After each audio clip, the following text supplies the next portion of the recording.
Well, What a play for Bigazera!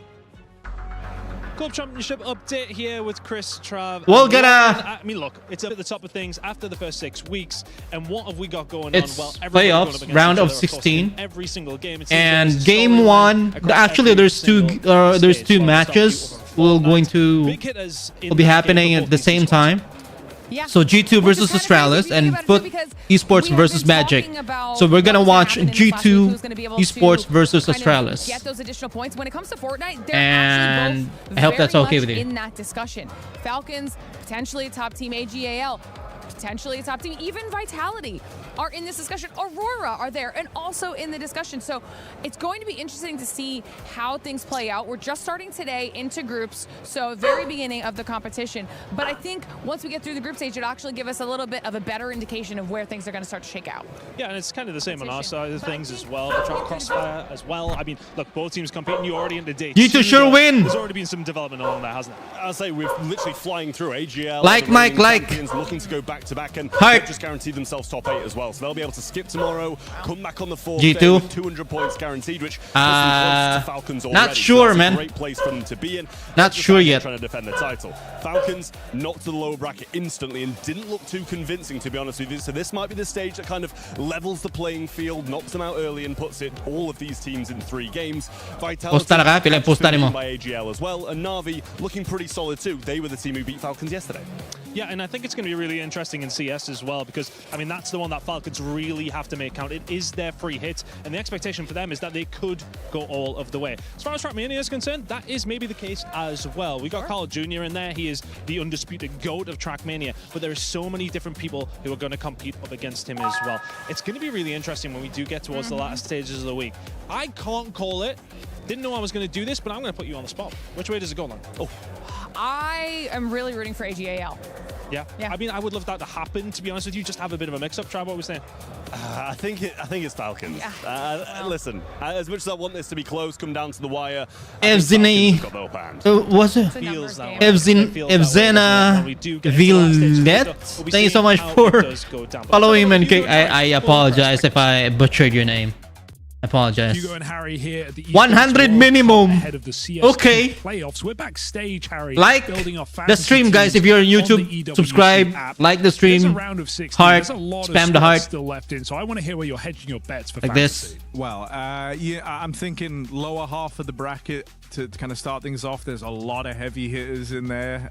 So I'm backing the Falcons. They look the most solid out of all the favorites in those group stage games. So I went with the boys, Nico and Monacy. I love that. And then on the top end, I think we're bound for a Cologne rematch. I think FURIA are kind of the big boys on the top side of the bracket. So went with Molidoy and Yakindar. And then my fifth man, my fifth dude, I got Jugs. I think he's been putting up solid numbers for a long time, Dubby. and I'm a bit of a fan of this FUT team. I think we can agree there. I've actually got double foot. I'm kind of holding out that the top side of the bracket might be upset heavy. We've got Mouse, we've got Foot, we've got some big underdogs there. So I'm going for double foot with Jukes and Xfloud, the latest edition. But I've also gone for Zelex because he was a cheap guy over on the side of Mouse. All of this is just a money-saving expert guarantee to get myself a Zaiwu and Kiyosuke. Oh, that's where the money went. You got to have the heavy hitters in there. This is fantasy after all. I'm trying to make some points. So I want to know what you really back in FURIA? Do you think that top side of the bracket is scary, or what are you leaning towards? I mean, it's certainly scary. Like there's a lot of squads who I think can punch up there. Like FURIA, maybe the end of this that I feel the least sure in. But yeah, you know, on the bottom side of things, I understand why you're still back in Vitality. You can never really write them off, even if they showed a bit of worry, you know, a bit of reason to be concerned in those group stages. We're in France. I'm never going to judge back in Vitality. Well, I think this one's bound to be a bit of a scary group, scary playoff. 16 teams going into the AURORA Arena come that final day for a BO5 to decide EWC. And you too can play the fantasy, so get on it quick. EWC app, esportsworldcup.com, and lock in your team before it closes ahead of the first match. But for now, back to the studio.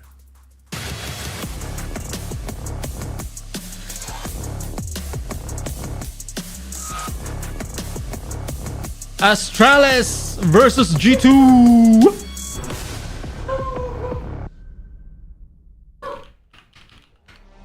And here we go. It is time to meet your players for the first match of the day. G2 taking on Astralis. It's Chris Bucket alongside Dupree and Yanko in the studio. And gentlemen, this is a great matchup to open up our playoffs here at EWC. Dupree, what should I know about this team rolling in right now? Oh, it's my former team. That's one thing, right? You know, it's an organization that I represented for long, but it's a new look Astralis. They, decided to go away from the whole Danish court, moving into being an international team.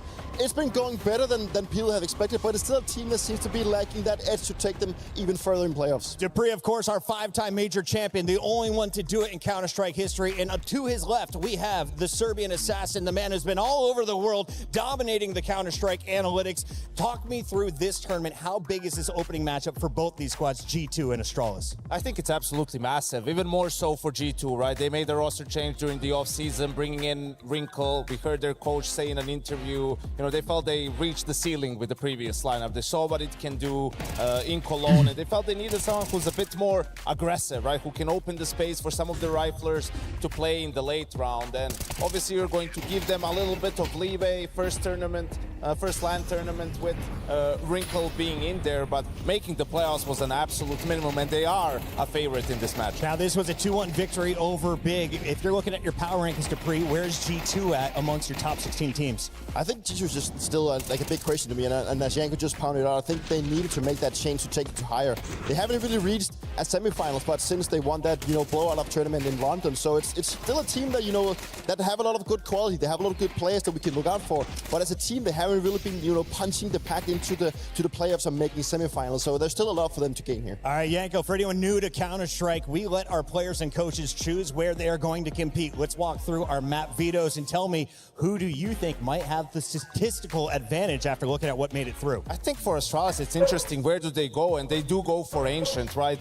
G2 recently struggled a little bit on the map, but it's one of their most successful maps with this core. The bans are standard, Nuke and Anubis for the two teams. G2 goes for that Punish in Dust 2, right, which hasn't been going great for Astralis ever since they went international. Inferno is the decider. I really wanted Astralis to pick Cash, but we don't get to see it today. Ladies and gentlemen, the stage is ready. Are you ready? It is time for some Counter-Strike live from EWC. Here we go, boys.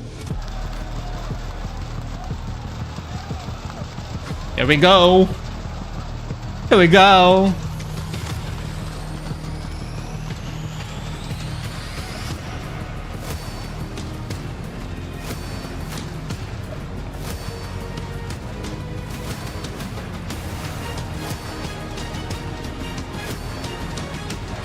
What's the map?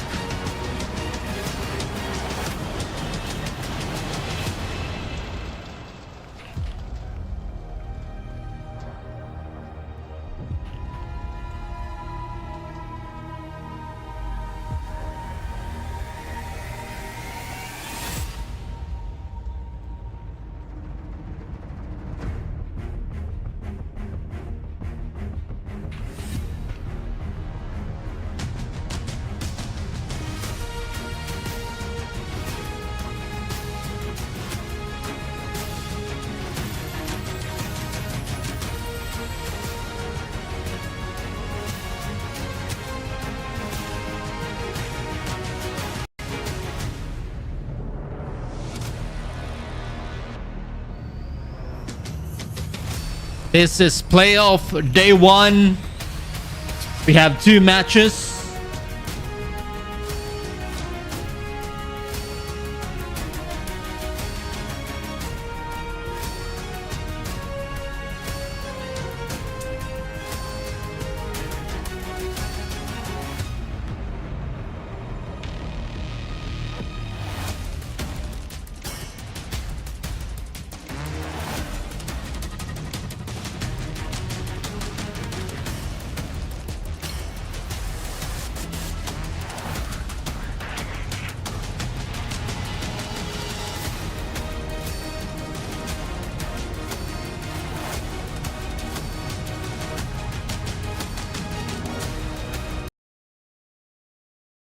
Ads. Okay.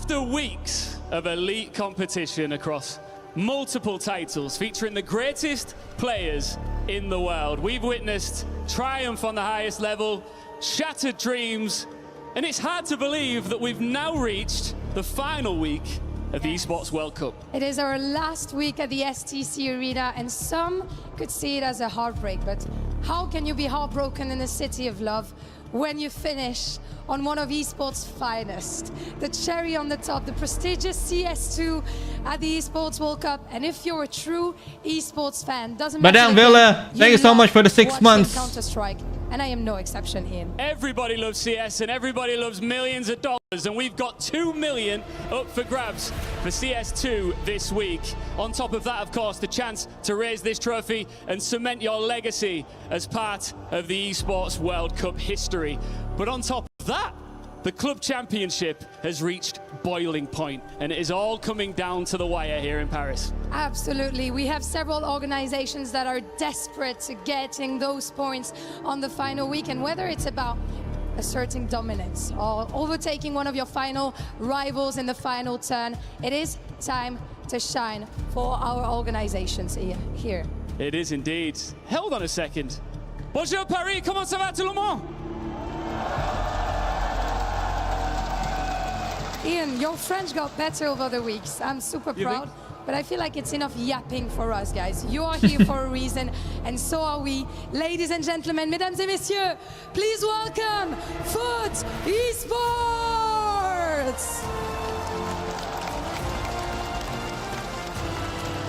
Crowned in PGR Bucharest, they are built on belief and passion, and they are entering this tournament with a lot of courage.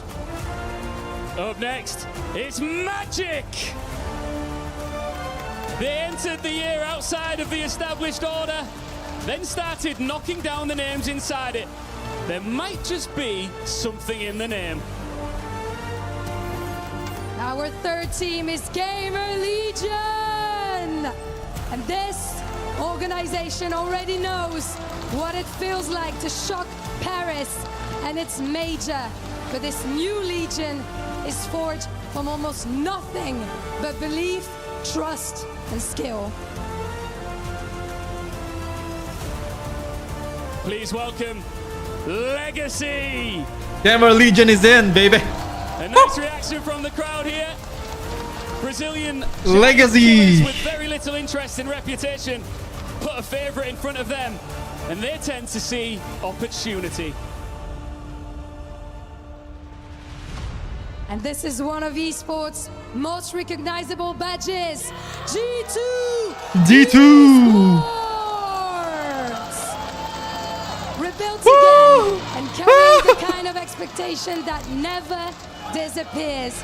G2 arrive in Paris carrying those expectations from them and all their fans across the world. Up next, it's Astralis! Danish Counter-Strike royalty. Let's go! May have evolved over time, but this name will always be judged against the highest standard, and they've got an opportunity to live up to it here in Paris. Mesdames et messieurs, les méchants de l'histoire, vos personnages principaux, Team Vitality! 5 consecutive trophies earlier this year, 2 consecutive ESL Grand Slams. They come to Paris with the entire capital behind them. Paris, this one belongs to you. Talk about a reception for Vitality. Up next is Team Falcons! Let's go, boys! That's my team right there! Conquered. Major champions crowned. They come to Paris with Fresh from can Cologne! reach the very top. And here they arrive. Fresh looking from to break Cologne! Expectations and raise more silverware. And from the top of the VRS rankings, they look down on everyone else. Team Spirits! Woo! Play Playing against them feels like waking a nightmare in the City of Light. Explosive, ruthless, and built around some of the most frightening individuals the game has ever known. So many superstars on stage. Let's welcome the next lot. It's AURORA Gaming! Last year's EWC finalists, now reshaped around an international lineup while keeping the firepower that took them so close.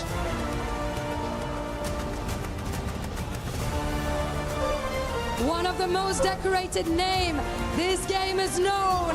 Welcome, Navi! They were the very first team to ever lift the Esports World Cup trophy in 2024. 2 years later, they are back in Paris to prove that that crown still belongs to them. Up next, please welcome onto the stage, Mouse! Mixed response here. They won't mind, they are structured, I wonder why. disciplined, and coming in with silverware already secured this month. A team whose ceiling just keeps on getting higher. And Brazil rarely does quiet. It is FURIA! With the legend fallen on his final EWC run and a major final just behind them. They carry belief and the hopes of an entire nation behind them. Please welcome next, FaZe Clan! Push them behind, put them on match point, write them off if you dare. Counter-Strike has learned that lesson with FaZe more than once. And resilience has become part of the reputation of this Ukrainian roster. Welcome,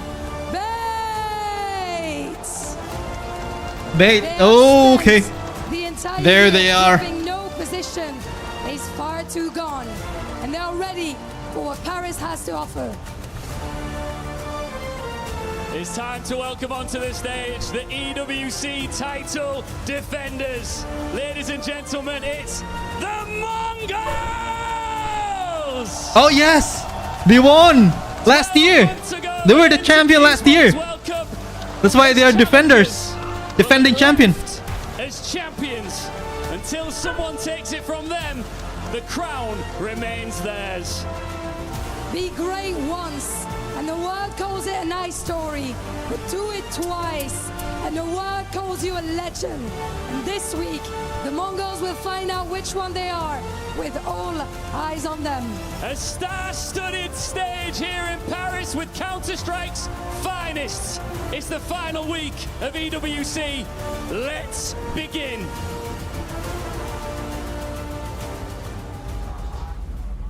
Lose, key crush, you're out of the Esports World Cup. Let's go, guys, keep it up.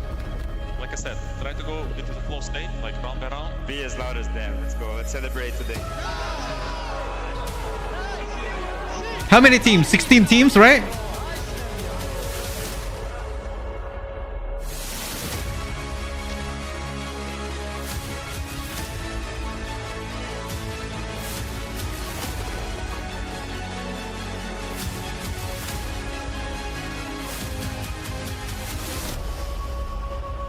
For us, there is no room for relaxation. We want to make sure that we stay at the top. We really want to show that we are still the best team this year again. We are a family, we can come back from any game. I don't think we're afraid of any team right now. We have better mindset that we used to have in the How's the audio, guys? Is it loud? Ow.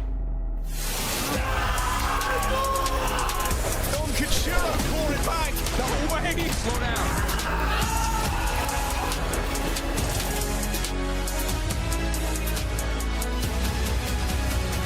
This is not over. This is just the beginning. This is not the end, this is just a beginning. Just some boys like EWC, the Counter-Strike tournament heating up as we have cut down from 32 to just 16 teams. This is where things level up. Single elimination, we've got Astralis on the stage versus G2 to start off our playoffs. What do you reckon, Chatty B? Could we have a 3-map affair? Oh, it's tough to call on this one. G2, for me, they are the favourites. Astralis on the other side coming through the lower bracket, having to take down NIP in a 3-map affair. That puts a couple more questions, and so does the map pool. Going into Ancient, first one of the series. It's somewhere that if you look at the history of recent results, not looking too good for G2, but one of their home maps, one of the maps where these players really thrive. You get Mattis, you get Nerds, you get Heavy God around these smokes. That's where they're going to do their absolute best work. But Huddle finished, taking our seats in Astralis, looking ready to push this one. During the groups, Astralis played Falcons in a Group B upper bracket game, and one of the conditions you gave for a competitive game was the Swedish sniper Fozy taking over. In your opinion, is his presence today compulsory as well? It's him alongside a Steph, right? Okay. These are the two that are going to be necessary. That match you're highlighting, we were focusing on when he's getting the AWP, what type of spawns he's getting, what type of picks he's able to find. And talking to Orbs, we've got the new boy on the other side. That's Wrinkle. He joins G2 just this season. 9 maps of play. Still very green, and you go back to his time on NIP. He's there for 2 years. He played with over 11 different players, and none of them the caliber that G2 have in the server today. So can Wrinkle show the world that he isn't just a weird pickup, but actually a worthy piece of the G2 roster? He's one of those players that has had these incredible clips. You know, he'll have a moment, he'll have a round where he can just take over the game. The question is in his volatility and his consistency, especially in that AWPing role. There's a lot of money, a lot of resources put towards that sniper. You need to be able to find traction and output. Looks like we're getting this one started, ready for battle indeed. Here we go! Astralis versus G2! That's what I like to hear. CT start for G2, and Astralis going to be on the attack. See what Hooksy's able to call here. I'm gonna bet my money on G2, man. Looked into the highest heights they've ever seen. Hunter on the other side, the only man remaining. He's taking that leadership. Idling. We've got two Berettas on Astralis picks Ancient. G2 picks Dust 2. Decider is Inferno. Early. Here we go. The Julie's up to tree. This is a lot of stopping power. Mattis to take first contact on the jiggle in the big box. I'm curious if they go any further. Heavy God and Wrinkle starting cave. Will they get any answers before this A hit comes through? Mattis going to be that beacon. They're not worried about middle at all. Very sight-centering is the defense. See what that util from Fozy's going to be. Just a little pop flash. Oh. No splash, no problem. No, mate. Head off first. Mattis with empty hands as well. Astralis breached the A site successful. Smokes are up, and the bomb is down. Heavy God. Down by Hooksy. Just survival, the name of the game now for Hooksy. Hunter coming in from Temple. Ryu caught off guard, but lives to tell the tale. Finds him eventually as well. Wrinkle crawling through, overlooked the corner. Beautiful start. It's exactly what you need to see for Astralis, picking up this T-side pistol. Heavy God going to do his best just to hold on to the Berettas and the Kev. That's the tone you want to set on your map choice. A couple of bullets left. Can he do any damage? Can he take Fozy with him? The answer is yes there. Another kill for Heavy God. It could equal a Silent Stem 4 into the next round of play. Looks like they're going to leave him be. Now it's going to be about dealing with this force by of G2. Not how you want to start off round one. Yeah, missing some util, but you convert the round anyway, right? So it all works out in the wash. G2 are one of these teams who, especially on this map, have been impressed with their force buy setups, the way that they are going to use the smokes to block and corral you. So we'll see how Foxy wants to call around that. I'm going to operate for something a little bit more direct. Nice! Let's go! That's a big roar from Hooksy, leader. Have the energy early.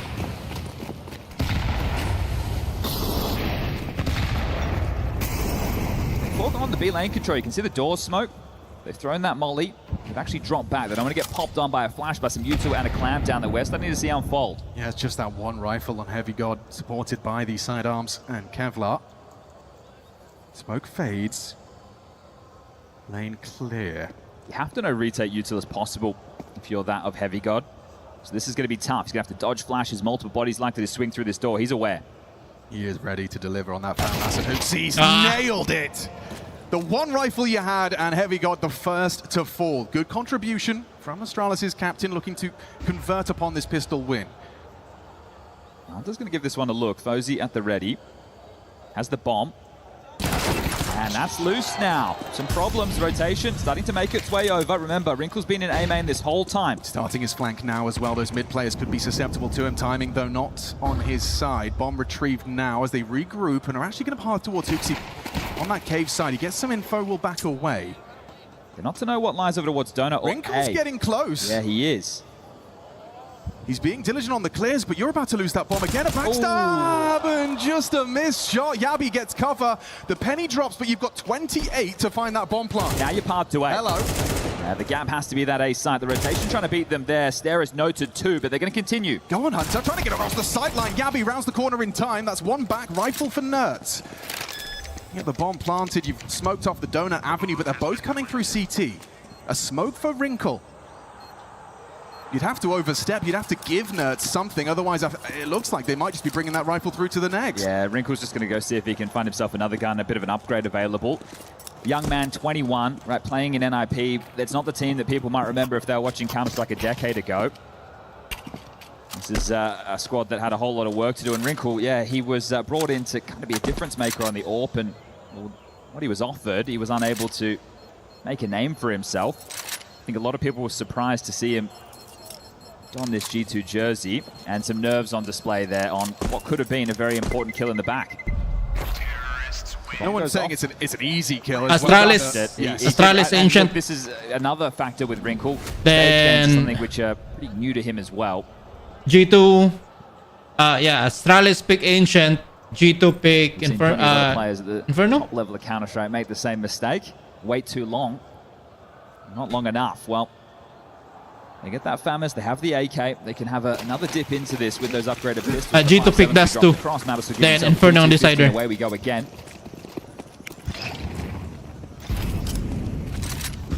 Trying to condition A against this, I won't call it a force, but the residual saves. They hit it on the pistol, now they're looking to do the same to round number 3. Hunter playing to block. No, it's on the line. They're going to be out of position, and they don't have any flashes to try and breach through to cause any issues towards this A side. Hunter's smoke I'm curious about. He's going to scuttle it forward, and it's going to change the dynamic. He can play close, he can play through.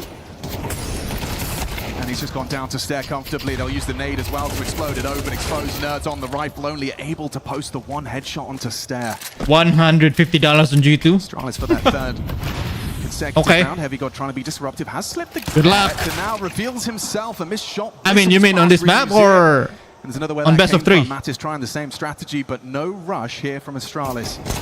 As the fight HooXi was waiting for. Really like the restraint there from Astralis. On these AX kits can get really tricky if you just go for the objective. Just try and punch that bomb in. So they made sure there was no leaks, and now Wrinkle. Polar opposite side of the map as the last time. Let's see if he can make good on it. They're actually way careful on planting a bomb because they don't want to be get backstab. A little bit of damage is all they're looking for in this. G2 will bring the guns out. I think Wrinkle is just looking to survive and pick up the gun upgrade. That Falcons game, it was 6-6 in the first half, but it was their CT side that let them down, and understandable when you're up against the likes of Monacy, Nico, Kiyasuke. All of them hit very hard.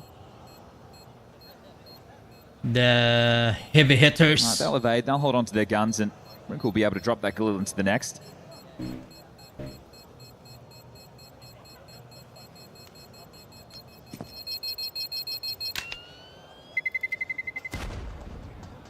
That'll be that as we get to the 3-0 start. So flawless in the conversions for Astralis. That's what you'd be hoping for if you're newly appointed coach Neo. Now we get if Astralis just maintain this pace. Curious to see if BO3 wants to bring might be in a good shape. I mean, WP in the early G2. Or if, I don't know what's the winning rate or percentage rate in that case. On this map for G2. That G2 can the win rate. To. Wrinkle gets his AWP. So there's a reason why Astralis picked this map, because probably G2 this is the weak map for G2. For Mattis and Heavy got us the B defense. Look on that HLTV. Standard util exchange G2. over towards B lane, and they're going to posture for a hit quite early into this one. Yeah, throwing out that lurk smoke has forced a block on the ramp. Ads immediately. Oh, okay. 58.8% win rate that means they're going to be on G2 on this map, Ancient. Yeah, it hasn't deterred them. The block smoke. You're facing it. You're getting spammed through it. Heavy God's connecting. So is Nerds. Actually finds Yabi's head on his advancement of this site. For that plant, Nerds catches the flashbang, but Stair susceptible to spam. Ryu catches There's Posey through the smoke, pulls us back to an even keel. So 58.8% win rate for G2 in this map. What about Astralis? Ramp position, powerful. Ryu caught with a nade in his hand. 64.2. G2 trying to get on the board. Kit's a present. No longer is Mattis. Hunter will scoop up the kit. Wrinkle doesn't want to overcommit with that AWP. You've got Stair to get past. Heavy God anticipating that ramp presence. Swings it, finds it. Should be good to convert. They have to be on that defuse. Good one. Stair in that power position. He's not saving that up. He's not saving that up, guys. Nah. They're losing it all. Not today. G2. They had the smokes, they had the kits on the reach. G2 is out of balance. Together. A bit they are out of balance. You don't know what to do, man. Into partial by territory. The fans went silent. And it didn't start well. They don't know what to do. Still breach in. The U2 was good and just taking off domes.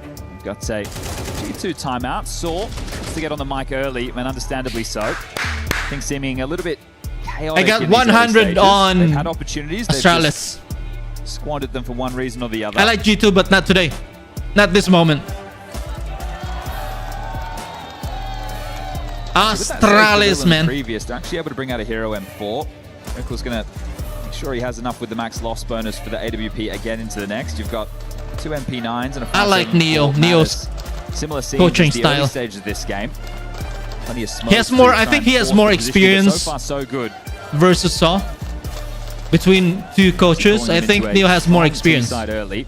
We'll I don't know the experience of Saw, but.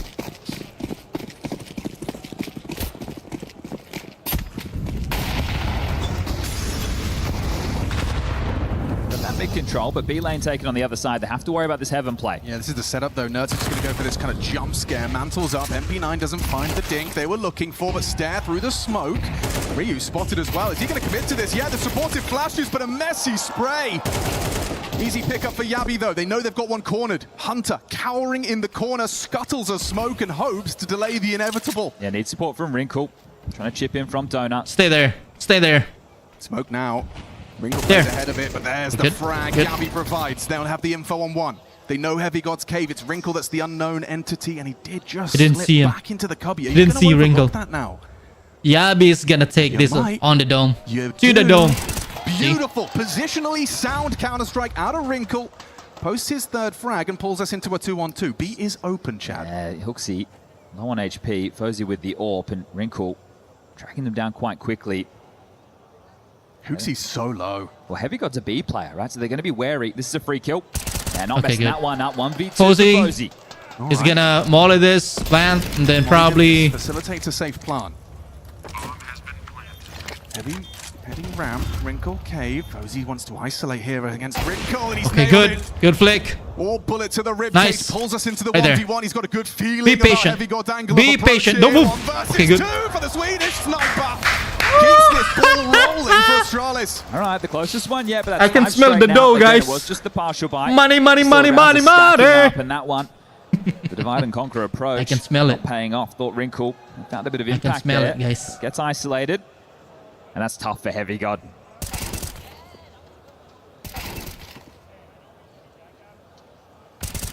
Wrinkle made a difference, but Fozy wins the round. Into this, we've got hits, we've got smokes, we've got everything that G2 need. Just need to get some rounds going. Yeah, we still haven't had that early biff middle. It's been last round perhaps the most chaotic. Warps on A, set up well for this. Wrinkle.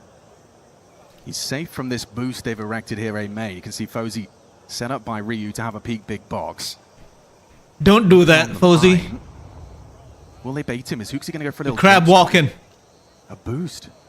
Wrinkle plays close. Cannot flick this. He cannot flick that. Wasn't ready. His you eye can't. was to the scope. You can't even see him. Vision. There's Hunter. Back of the site, begging for backup.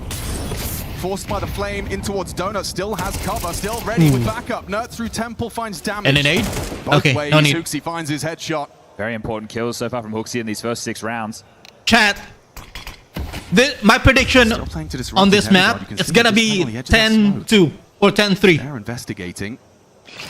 We talked about the risks when it comes 10, to plant 3. this A site smoke spams, but If Amali Astralis facilitates, just you can see contain this Hunter unable to momentum. put bullets down range. If they fucked up on Heavy God second looking half, to stare. Clear comes through. I don't know. And an Angel 1 pulls us into the 3 I hope not. 3. Trying to bait that orb shot. They're aware he's on the line. Woo! Patience, it prevails. So clean. Fozy's orb finds Heavy God. That time is ticking, but that frag is everything. Okay. Finding Hooksy off the big box. Is it another back-to-back 1v2 from Fozy? Or will G2 just get this party started? Map is running, no time. Pistol out, see you later. Bye time. Astralis 6, G2 0. Passing right now. Looking casual, isn't it? And you can see there G2 I like it. I like it, in that Fozy. round. I like it. Changing position. And tells you they're trying to rejig Nice the pick. setup. They want to put him in donut so he can cover the mid-cross, then they can put the rifle over towards A, and they just get caught in transition. So not a very good understanding of the situation right now, G2, as we need to find ourselves with a bit of a tech. But Fozy starting very strong. 7 kills, sure, but it's these clutches, right? Back-to-back 1v2s, just looking like he's putting it in.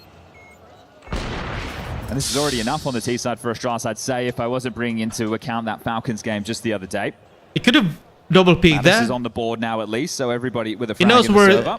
Oh, Yeah, the they know G2 where engine Fozy is is, so they could coughing probably and double peek it. spluttering One of them and struggling to get going. can trade, Looks like it is going to be that tech pause that's just but left the server. comms Yeah, just to talk are through not there. that round, I guess. right? They didn't have B lane control. They set up with the AWP. They're expecting something a little bit faster, so they secure mid. They were actually very passive over towards B, so they were lacking info. They go to rotate in the early stages, and that's where they get caught off guard. So wouldn't be surprised if we get another Saw tactical timeout, whether that's going into this partial or the next full. So Ready Gamer 1 11-2. Headsets off. What do you mean 11-2? On There's first not a lot half. of communicate during the tech timeouts, so they'll have to sit and stew in this one while we sort out I Nurse's guess. issue. I guess. Eye contact is allowed and the smart glass is open, so you can Probably they can. If you can be like I said, a nosy Nelly if you want. Fozy's if taking a Astralis look out. will Earlier in the year with maintain this Astralis, you take momentum, the call outs, the EPL comms, and his everything. Had a decent performance. I know they are in third well-rounded overall. sometimes. Rivals in Fort Worth, another one. Comms are In the just venue flowing. with, 5th, 6th placement.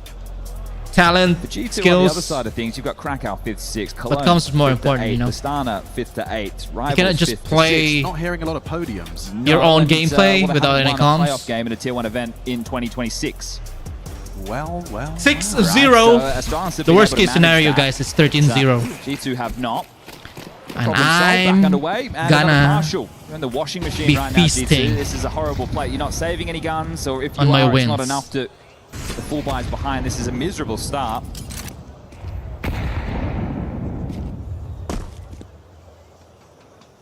This is one of those anti-force or force rounds from G2 I'm talking about, right? The tree boost, the jiggle from Hunter, they do the same over towards Cave with a jiggle and a smoke, the same towards ramp. They're just looking to block, and they will get company with the setup.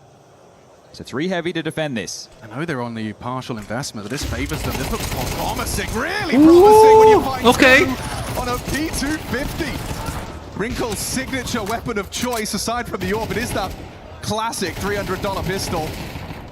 He's put it to fantastic use, and now Astralis, you're up the creek without the paddle. Nice. You need A couple more of those. shot like that, I guess. They've still got plenty of time, and I think Hooksy's had some important kills within these mid-round scenarios. I know this is against the lighter bar, One-man but advantage Leader on still wants to force G2. the issue over towards A. No secret about this, making steps. That'll be heard from Nerds. Probably Molly the box. B lane being clear. There. They have a good idea. This is the finish. Should follow up a flash. Heavy God's push securing that. Rotation, Mattis leaving the site as well. And here they come. This is not a fantastic angle at range with an MP9. Hunter's going to be hard-pressed to find output. Solid. Especially with that Molotov at his toes. He's buying time, swings on out, gets away with it. Blocks the donut smoke. That's nice. An interception on the donut smoke gives him more angles to work with. And Fozy, that Heavy God flank, on this your looks back, great for on your G2 to 6. close it out, but Yami finds Dang it. Mattis. Heavy God reveals his flank. 12 seconds. Surely no chance. Absolutely goodness. nothing for Hooksy. They could just run at him. No! And they will, peppering him down. SMGs, 5-7s, G2 Finally! through on the partial investment. All right, it's about time. Finally. And thanks to Wrinkle with that double kill. That completely stalls it. I still really like the approach of Astralis that we're seeing. The fact that they stayed in A main. The util usage there was great, but they were always up against it. So hopefully that helps Wrinkle get his That's a stage nice legs. flank. Here That's it a is big again. flank for... Flash, he's playing anti, so very well done from the young man. Heavy gun. Boost, Santos. No need to show the frustrations yet, but the finances already whittled away. Astralis, those clutches for Fozy left you in a bit of financial ruin. Sure, you've got those rounds, but now you're operating with pistols around these Galils and singular AKs. They want to try the A site once more. Yeah, you have that sniper supremacy as well. Just, what, Galil AK? Hunter's on his own. Rotation will be through Donut. Okay, Ryu down Nice. easy for Hunter, but bell rung and dumping Q-Tilt, trying to delay. He's done well, he's done exceptional.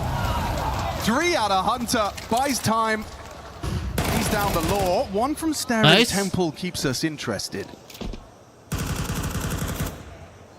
Hard to see much more come of this for Stare and Fozy. Have to take a risk, have to make a play. It's that risk, Jack, because Wrinkle's blind spot. Fortunate the Mattis adjusts. The orb removed and a 1v2 for Stare. Now, it's in his wheelhouse. 20 HP, though, and Bomb lost towards that elbow. Yeah, rerouting to join Mattis is Nerd, so he's going to give up Donut. He's going to silently rotate over to play off of each other. Likely let Mattis play first, then Nerds plays for the trade. So they're hoping they want to take the fight and overstep the mark. As you said, in his wheelhouse, sure. With an AK, he's just got to hit the headshot. With this M4, it's going to be a whole lot tougher. Oh, he actually connected the HE. Finds Mattis on 18. Info. No, it is the contingency plan. Make no mistake. Mattis, does it on his own. No worries. Double out of him. Triple in defensive A from Hunter. Yeah, beautiful work. A flash came in to support Hunter there, but still, he was in a very, very tough position. Let's give it to them. And what was costing them early, rotating out of position, he 6-2. just made it into the sight box in time. So well done. This is the course correction of the half. Yeah, and stubborn on A or Astralis. Yeah, that earlier conditioning, right? I can understand doing it on the pistols or on the anti-ecos, anti-forces. You want to keep them honest. You want to make sure somebody starts over towards A. They can't just be 3-2, whether that's middle or B. But now they're down to eco. So the clutches were good. Got you a nice bed of rounds, but momentum could swing the other way. We've been talking about this all EWC long. A lot of the Counter-Strike events, they have these 2.5-minute ab breaks. Around here, it's 30 seconds, you're back underway, so the momentum can mean a lot. So can a couple of confidence boosts. That's right. Eco frags. It's only 1 from Mattis, though. Yeah, he's quite animated as Mattis. They're in, they're planting. They were. What? Denied. Yeah, good find. Good read of the situation from Heavy God, knowing that lurk smoke is just to try and get something out of the eco. They don't get the extra cash.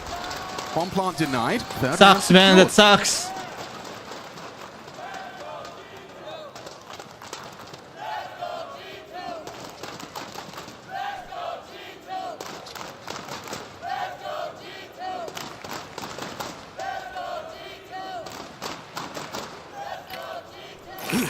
Some firepower missions in the buy for Astralis. There's 2 Galils for Yabby and Hooksy. The rest of the AKs, no Fozy, AWP.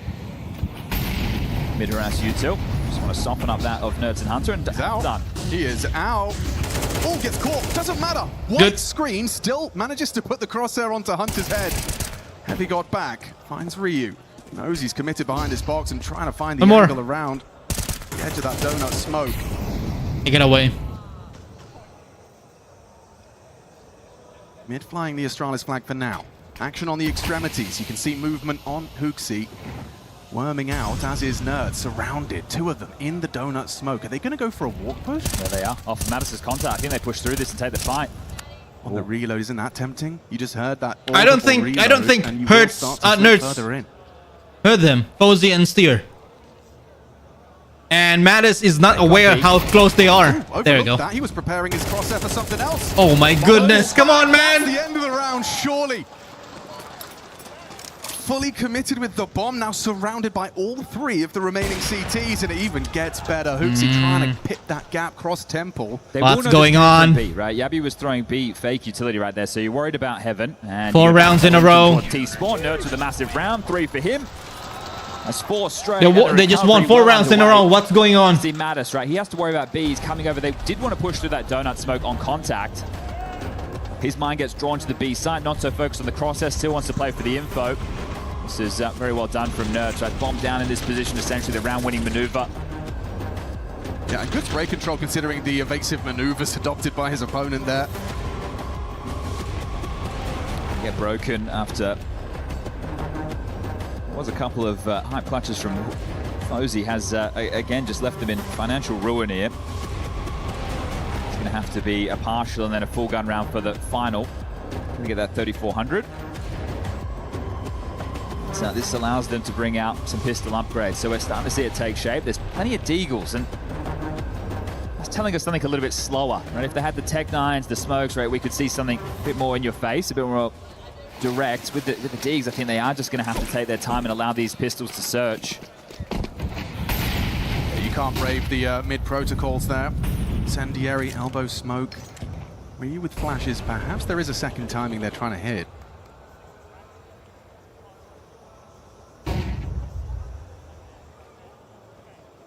So B fake, then mid will work. So Astralis is on eco round now, huh? Communicating a lot. 3 from Astralis, slink out middle, and then they...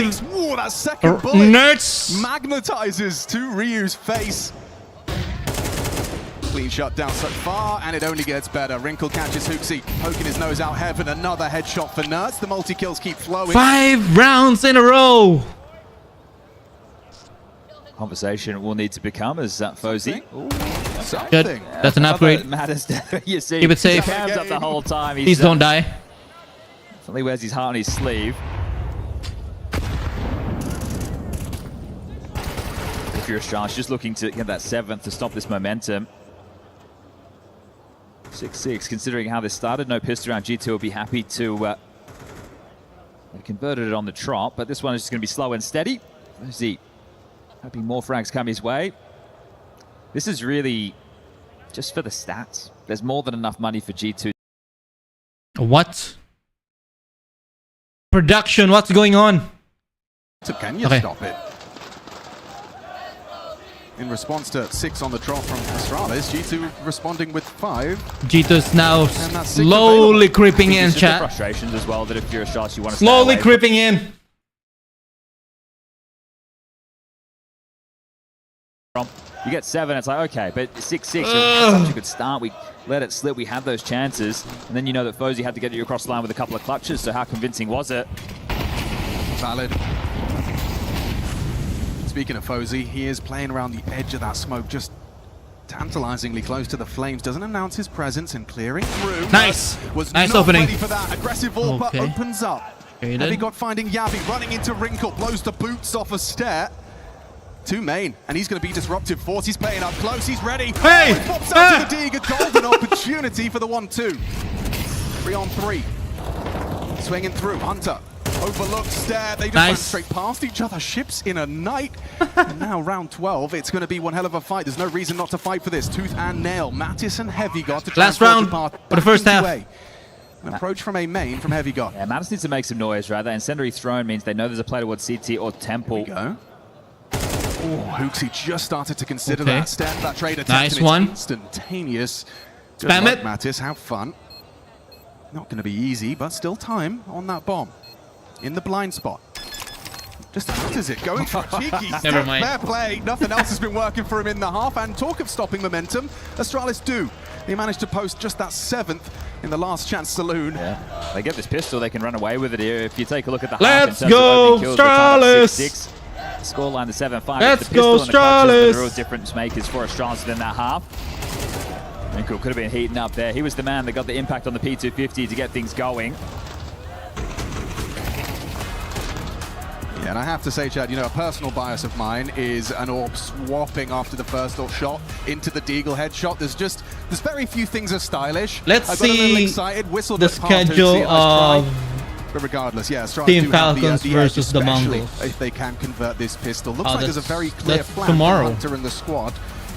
Already investing quite heavily into utility. Tomorrow. We've had a few conversations what matches? about and their Dust 2. That's the map we're heading into next. The choice I think of there are G2. several matches. It's a map that they played 23 times this year. They've only won at 6. Scheduled for tomorrow. So getting ancient. It was Navi and mandatory Legacy. if they want to take the series today. Phase and Vitality. Working out for him, but he has got the whole squad with him. Bait 4B and start with Spirit. CTs, and Yabi forced away from Cave. Ryu goes looking. That's what Wrinkle's waiting for. He's supposed to be covering. Hunter was lining up nades, and Ryu racks up 2. Stairs stops. Another onto Mattis. I love it. And already, whatever your plan I love was, it a lot, G2, man. Astralis have crumpled it up into a Let's ball go. and set it alight. Oh, Yabi. Boosh there from Nerds, but still, this one is looking impossible now. They'd have to be given these fights. It's a frustrating one for Wrinkle. Have you got trying to set up Nerds there with that flash? Hey, I'll flash, you swing, we take this together.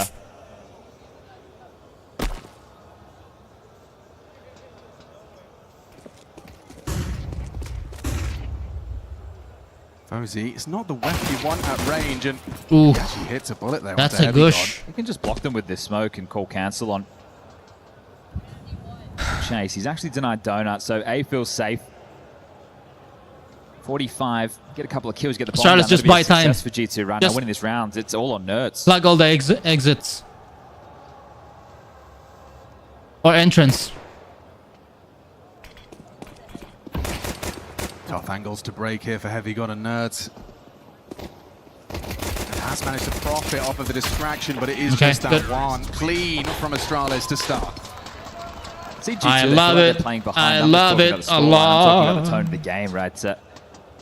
I think Astralis have done well to set the tone, and they'll be able to keep that up. G2, they are going to force, but they didn't get the bomb down, so that means we're just going to have some Tech-9s and light util That's a behind it. clean entry. No Galils. Nothing punchy. So Should stab him. underway. Red smoke out from Nerds. So they are just all in rushing this A site. So pressure will be on the Swedish sniper with an M4. It's backed off. He's out of position. They should be able to get in and get the bomb down. Feels like it's going to be a certainty now. Sure, a couple of bullets do connect onto Mattis, and Wrinkle softened up, but that bomb plant is a certainty. They only have smoke. There's Spam no it. piece to break, and I don't see a kit. Oh, what wow, the? damage both ways, but Wrinkle's What? found lethality. Just smoke. This gets awkward now. Does. Don't forget what they're working with though, Chad. It is just the pistols. But with the bomb now down and close range fights, and a deagle headshot into Stair. Hunter tucked. Pick it Favourable fast, with the Tech-9 pick it up close. fast. Ryu struggles, but finds What? it. Trade from Mattis, low HP. What is Got a going two on, man? Every, and they're backing away. Nah, they're just gonna accepting save defeat. it. An open Duh. A site. I bet they couldn't believe their eyes as G2 emerged onto the A site and there's zero resistance. Yeah, that one's tough. They didn't really have the util to try and breach back in there, and no kit meant they were always on the clock. So G2 will get themselves something to start into this game. It's a 2-round gap, 8-6, in favor of the Danish organization. This is where the game can start to slip away. We will have the Force by Wars back from Astralis, right? They save a couple of guns. They're going to upgrade again with their Took over the site so slow. light loss bonus Too coming slow. in. They But should- G2 win this. It's going to have to be an eco, and we They can should tie up the scoreline 8-8. So how quick the pop tides it, can like- turn. Make an explosive entry, you know. Yeah, he's cooled off a bit, but still early stages. too He wants to slow. set the fight close mid. Ryu's got his work cut out for him here. It's Heavy got Mac 10 and it's easy. Okay, for good, the nice, 89. nice. Great output. With Hooksy finding Mattis cave side as well. They are in such hot water. Just trying to bully this A side again, and they are the ones who are struggling now. 2v4 situation. The bodies aren't there to push through the smokes for Astralis. They will have to respect it. So just going to spam Got Stair low through the smoke. and but that cancel the plant. disrupted the plant. Yeah, those smokes aren't going to last. They're fading now. Gabby's on the flank as well. He's a little bit late to this, but he is making a move. Hunter in a 2-on-4 knows he has to find some equalizing frags here and now gets in for 1-2. 2 CT up close. Yabby finding Nerds, okay. puts it all onto the shoulders Nice. of Captain Nice, Hunter. And nice, that's nice. Fozy. Quick to adjust as Hunter takes the He asked for a engagement. flash It's and he didn't clean. peek It's it. a quick The- response. Hunter Maybe didn't that's peek more the of same, flash. but it's going to be worse. It's all this good. time for G2. He actually asked for a flash, 2 flashes. I'm most impressed Didn't by this even one here. peek it That's more once. than the output you'd expect from him there, and the fact they shave another one off in cave, it means there's no options to reroute. Committed to that, and again, they were given the good graces to get that bomb down, but just a light bit of spam caused the cancel. Feigning, it's a B lane and mid control. Go round, but for they're it, just gonna try Ryu. and multi into A. Ryu up close. Go for it. This is Just enough of a gap Nice. to spot Nerds Okay. proceeding forward. A Back up, side back is up, there. back up. Mattis is late to this, and here's the bomb. Yabby has Donut, and yeah, Nice they're gonna one, take Hunter nice out one. Easy. Safe plant from the Donut angle. Held All by Heavy together God's now. Eagle, and it's What? deadly once more. Ring Good. down. Oh, Okay, good. Quick from Yabby. Finds it necessary. Smoke now it. just Wrinkle and Good luck, man. yeah, good luck. Have fun. A Tech-9 versus 4. And they know where you are in the flames. Still delivers the headshot. Flank from Fozy secures. Astralis up to double I like digits. it, man. Just what I was talking about. This I like it. I like what I'm seeing right now. They're in a bit of a hole. I like it. Lost bonus 1900, Keep going. cost the You know, bomb keep going down. rolling. There's an extra 600 for everybody. But will have to be an eco unless Saw wants to take a timeout and call them into a force to find some life. Otherwise, you're essentially giving over 11 for free. Get out! Yeah, so Ryu being the bane of Ryu's so hot right now. In a couple of straight rounds. He's just keep pushing through the smoke. The plant does allow a couple of upgrades. Looking a little bit flatter, G2.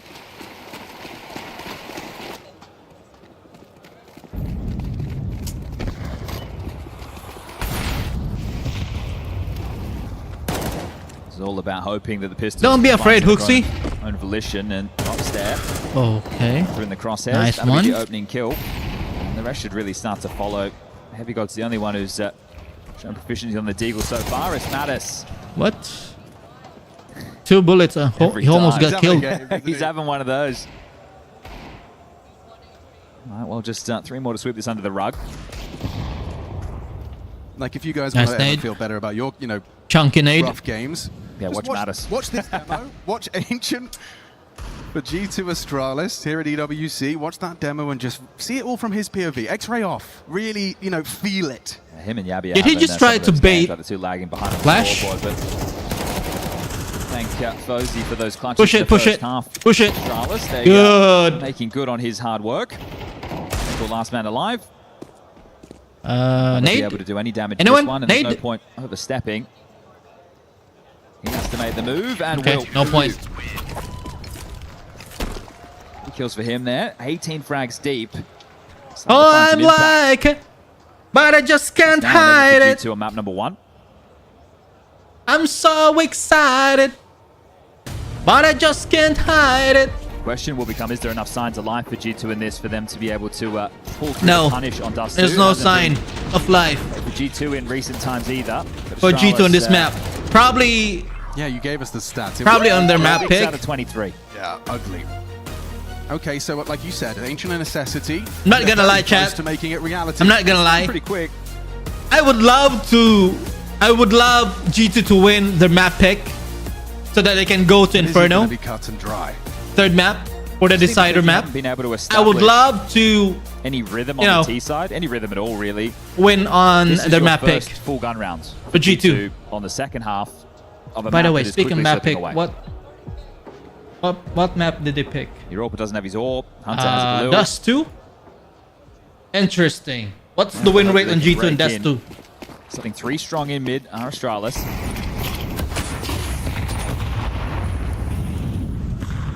That's a good nade. Wow, 69 for Nerds. Anti-flash, good awareness of the One more, one more. Full blind, but that's the you want, that 1-2. Ooh! Just a massacre in middle.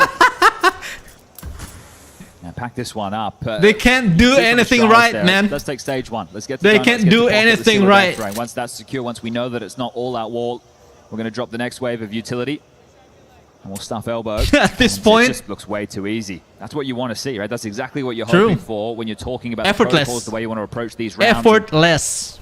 Make it look. By the way, the win rate on runs right now, for G2 Astralis is on just Dust heavy 2 is 59.2%. Astralis.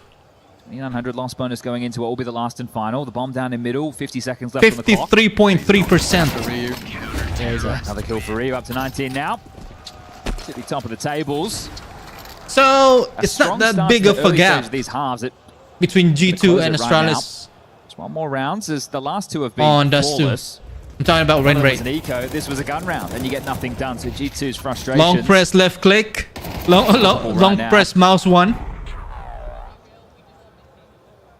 And a CT side with 5 AK-47, so that's going to feel pretty damn nice going up against 4 Galils and MP7. Hey, one more. Very limited One more. util. This is it. Yeah, 5 AKs, but not a single one on the T side. Don't crumble now, Astralis. Looking to pipe out mid. They do have the space. They are undetected, but it is noted that this is open. Astralis are aware that they are giving middle right now. Okay, Star, how do you approach this? Nerds on that grab walk, and it's a good trade from Mattis. Yavi's feeling that pressure, dumps his util and takes cover in the smoke. He's going to play right next to Heavy God. He knows it's a possibility for that walkthrough, but he's bought himself time. Why would you do this, huh? It was from Ryu. They were doing the dance. There's Heavy God at least out main. Now Ryu confirms his position. A nice find onto the Temple player. Dang it. Hunter. Fate draws out the incendiary. It's this clash between Wrinkle and Hooksy that will determine nice one. Just how 2v2 G2 are. They have to back off. They have to reset. I don't think they can plan towards A. They're hanging around, but they're worried about the possibility of a flank. But we should know where both players are. Hooksy's just parked the bus in Donut. Yeah, the loss of Donut really does change the dynamic, doesn't it? You got Fozy investigating CT, and the absence of a plant has them questioning where are they off to. Yeah, they'd have to be noisy if they wanted to make this move. So Chance are aware that this will be the A finish. But giving them enough rope, letting them play this one out. 25 seconds, confirmed it has to be on the A site. You can see Hooksy is paranoid about the potential through mid. Nice timing. And back to Peek it. They just line up for it. That's one hell of a finish. Hooksy double. And a 13-6 Let's go. smashing to start us off. Simple Let's stuff go. for Strauss on this one. Both pistols, some clutches from Fozy, and they make light work of G2. Ladies and gentlemen, I just won my money. Single elimination. This one was quick. G2 yet to connect Let me, the mouse and keyboard. You want a different look for them going into Dust 2 coming up next. Let me change it a bit. Dust 2, G2, odd, or even. No, let's go for even. Yeah, let's go for even. Ads. Panadol Rapid is Knew it. absorbed I 2 knew times it. faster than regular paracetamol tablets and is made for people like Tim with terribly. I like what I'm seeing now. Let's hope that G2 will win on Dust 2. Team that really looked like they had things chimed together, everything was connecting to the dots. I guess winning both pistol also just sets you up for success, right? And then also the clutches from Fuser early on really gave Astralis, that leeway into the match where they just, felt very confident. And once they turned their attention to the CD side, wasn't really much that G2 could do, and overall a team that looked very solid. And it's good to see that finally something, alongside Stack So what's can, the bring up stats a bit of a firepower to on bring Astralis to have these comfortable wins. Now, Yanko, I saw a crucial moment in this versus game. Magic. It was round 5 and round 6, and we saw the sniper pulled Versus out. Magic. Fuzi was really impressing me. Is the Versus Hairless Magic. Wonder the I player think to they watch just- on this Astralis team, or who do you have eyes on as this match continues? Not at all, Puckett. He's the last guy you would probably look towards, but he's been struggling the last few months. That's the reason why. But he had a ton of impact in this game. Put Those early is rounds on T side, I think Ancient that as gave him well. some, Their map confidence. And one. yeah, him in addition to Magic Ryu, picked who the came first in at the map, start of the Ancient. year, right, They to are make put this Astralis lineup is 7. international. Two of the Magic guys that have been is quiet 8. recently, so for them both to have a good game went a long way in Magic, Astralis being or able yeah, to Magic is secure a on very clean win here on Ancient. one run Now it's advantage. 13 rounds to win. Let's take a look at some of those crucial ones early on, and talk to me while Now we they take a just look tied at the 8-8. clutches.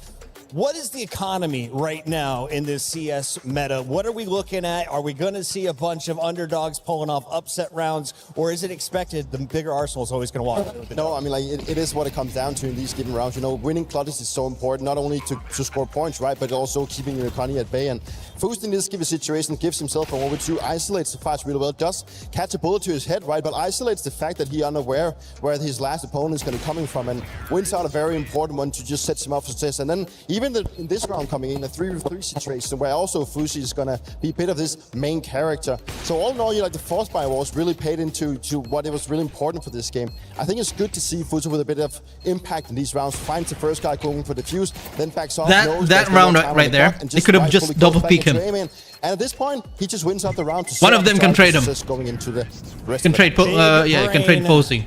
It was a 6-0 start for Rather Astralis. than They just are popping the off first on the board. 1 by 1. We apologize for whatever audio that is if it's going over the stream.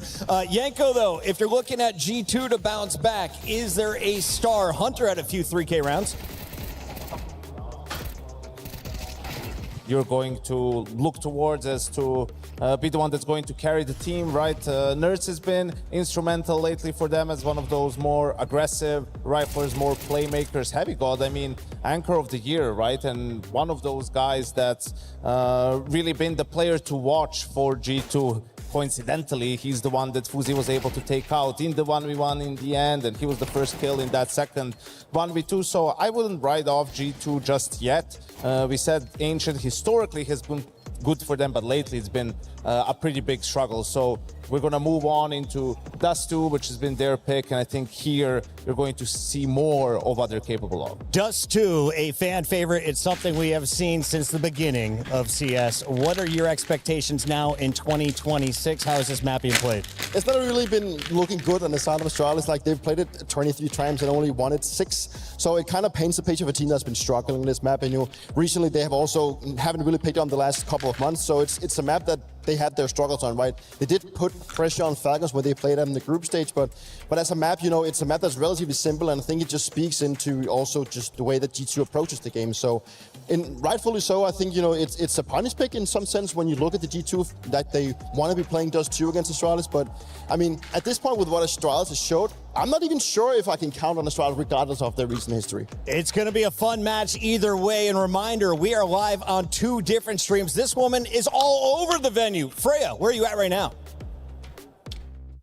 Thank you so much for taking the time to join me. It's the first time I've got to see you since you officially joined Astralis. So firstly, congratulations. What prompted the move from Na'Vi to Astralis? VP of Performance Astralis.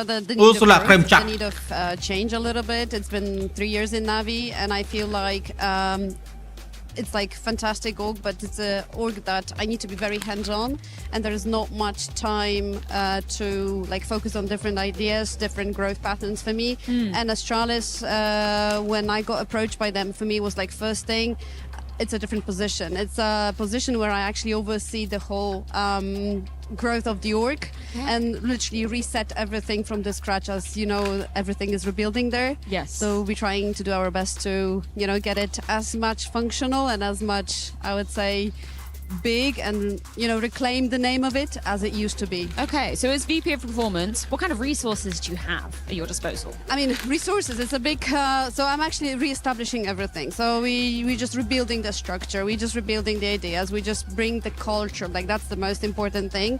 When I join a team, for me what's important is how players feel, what they need, what is there to be done. And I feel like my main role is to build that competitive culture, and then whatever tools I need, there's basically everything available for me there. So yeah. Okay, interesting. So I imagine different teams require different things, right? Astralis are kind of a little bit earlier, I guess, in this rebuilding stage of going international as well. The first time they've kind of stepped away from having that Danish core.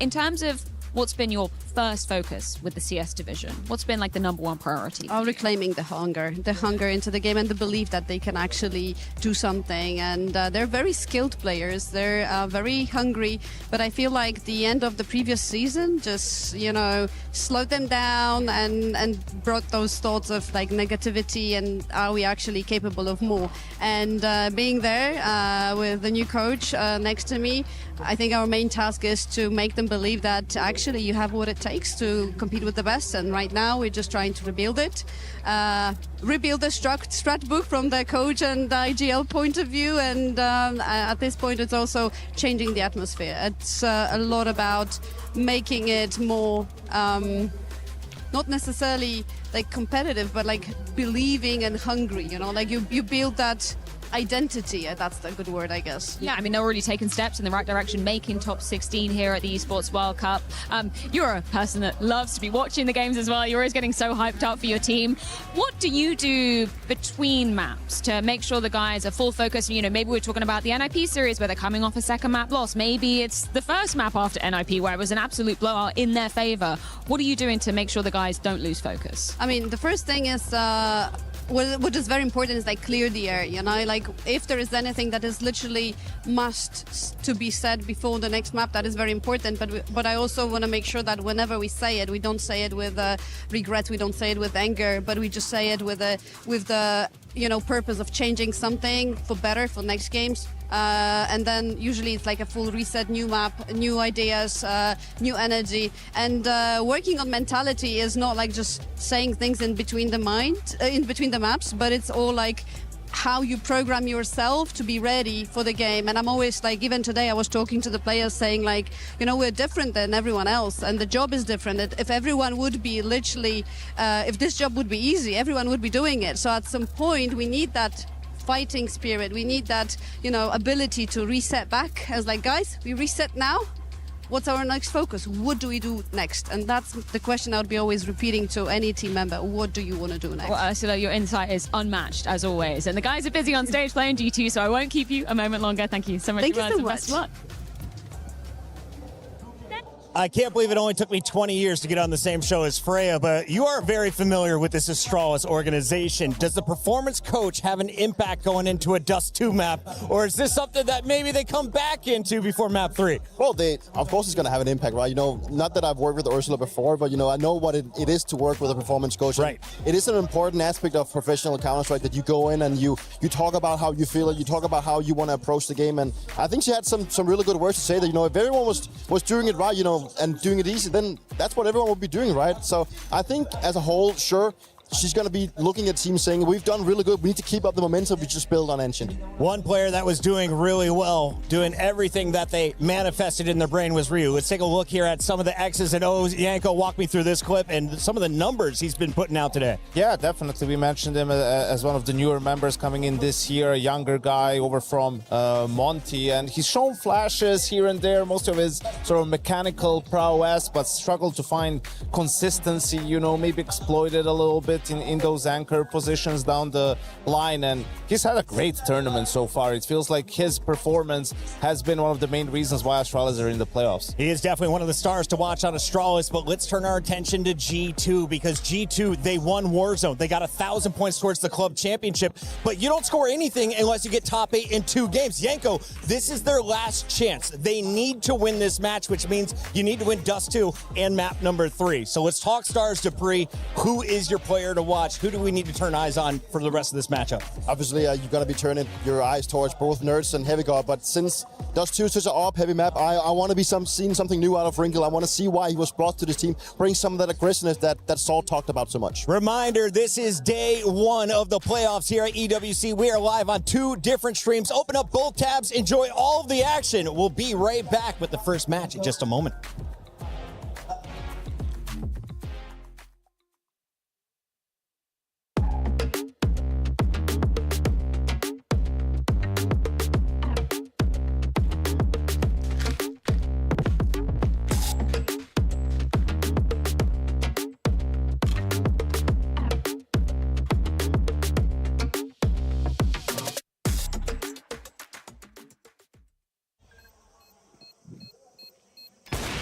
Low. It's fucking up. Nice! Bro, but they are squids. One is... No, they're playing 2A. One is default and one is off Xbox. Fucking idiots, man. Nice. Good job, boys. The human body was built to move. Not trapped at a desk in one singular posture for 12 hours a day. It's time your chair evolved. This is Secret Lab Titan Evo. Ergonomically engineered for you. Gamers, hybrid workers, artists. Backing your every move. It is time for another Club Champions check-in, this time at the Allianz Vault, because we've got a Crossfire tournament going on, and I've got Trav to get us up to speed with all the happenings over here. So give us an overview of what's been going on so far. Well, it's all AGL, to be honest with you. They kind of coming in as the reigning champions, looking to go back-to-back, and, you know, not just for themselves, but for their organization as well. They're sitting second at the moment in the Club Championship, trying to catch up to Falcons, and that's exactly what they're doing here. Already secured themselves top 8, so that's 200 points, and it puts them now just... Alright, so update on Put Esports versus Magic. As said, they're expected to win Magic 1 1,000 points on and put some pressure Ancient, on Falcons. map and 1. The pressure's already on Falcons, to be honest. 9-13 drops the low in favor of Magic. Navi, who are another one of those top 4 more teams pushing for the title. It's unlikely that Na'Vi are going to be able to get it done. It's like a 0.22% chance that they win the club championship, but there's a little bit of something there. Okay, interesting. There's a lot of pressure on Falcons over on the CS stage as well. Understandably so, just winning the Counter-Strike major. I can't wait to hopefully looking watch to Falcons, get guys. Another club Falcons championship, versus trophy the in their Mongols. cabinet too. In terms of any unexpected results, is Now- everybody going to par at the moment, or is there anything crazy happening? Yeah, Mongols doesn't have a coach, right? They don't have a coach. As planned for the teams, you know, Vitality coming I'm curious into if this they one, can we've seen hold a lot on of their Twitter to game complaining that about the group that situation. they've been thrown into. Coming in as the top seed from their region, they've been put against two of the strongest teams from other regions. They were thrown into a group with AGL, so they were knocked down to the low bracket by AGL. They're trying to claw their way back up because, as I said, with Navi, it's unlikely they're going to be able to get the club championship win, but every place you move up is huge amounts of money when it comes to the club Very similar for Vitality when you're looking at CS as well. When we're looking at the bottom side of the bracket, you don't really want to be situated in there. And unfortunately for Vitality, that's exactly where they find themselves. Thank you, Trav, so much for the update. We'll be coming back at you with more Club Championships news.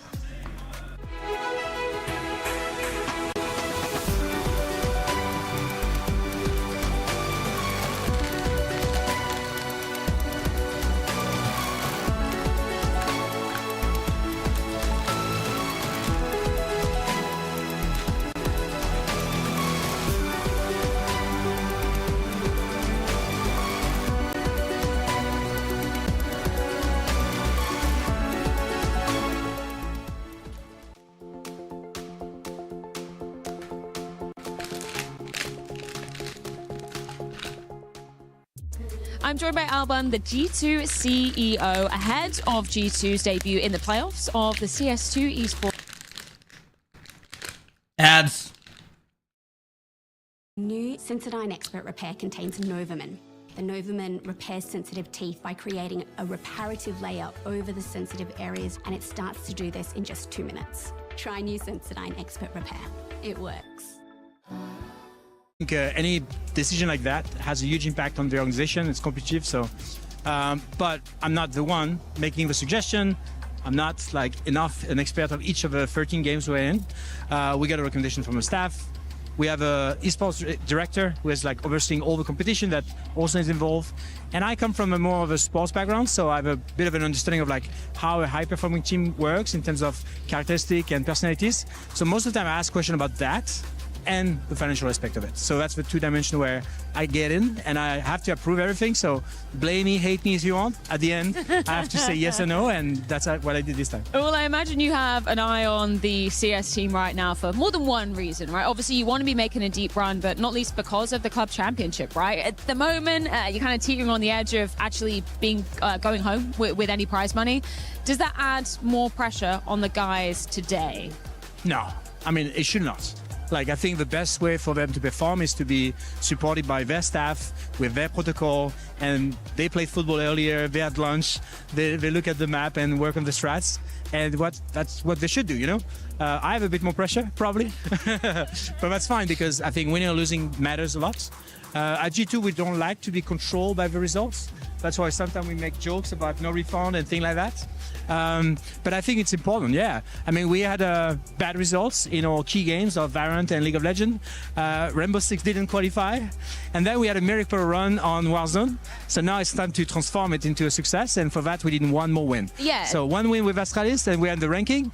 If we don't win today, we're out with 0. Damn. Okay, that sounds like a lot of pressure. It's good that the guys aren't feeling it. Just touch upon the Warzone side of the conversation. I'm not too familiar with kind of, you know, the favorites, the underdogs in that, but you guys ended up winning it. Was that a surprise to you? Yeah, in your eyes, they were the best from the beginning, but, you know, they were a challenger. I think they ended up last year.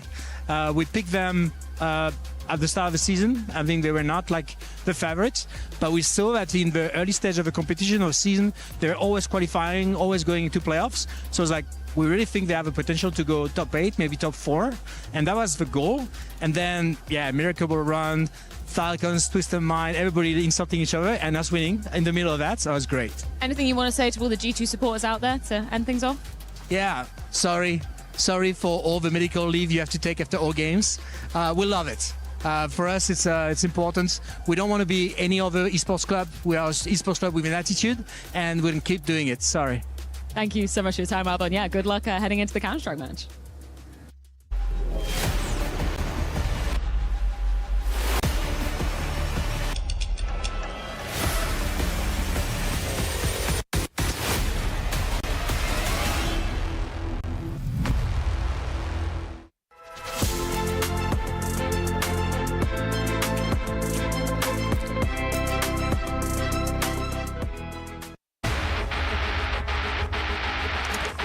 feels like he's living on borrowed time. They're chasing him down, giving him the fights. Quickie with the turn. What a sequence! Apathy, now they burst through. This can go wrong. Gun in a 1v1, and down goes Kersey.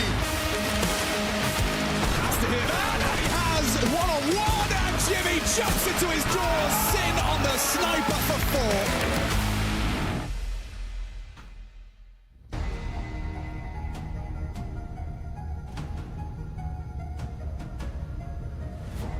We're ready to get this one started. It is 5 straight losses on Dust 2 for Astralis. However, a dominant start on their pick of Ancient. For G2 on the other side of the stage, it is their pick, and it's a good home turf for them, but the first official with Wrinkle on Dust 2. Lots of questions to be asked in this, but it's the ult being plugged in, right? So you know what positions, you know what roles he's going to be finding himself having to accomplish for the team.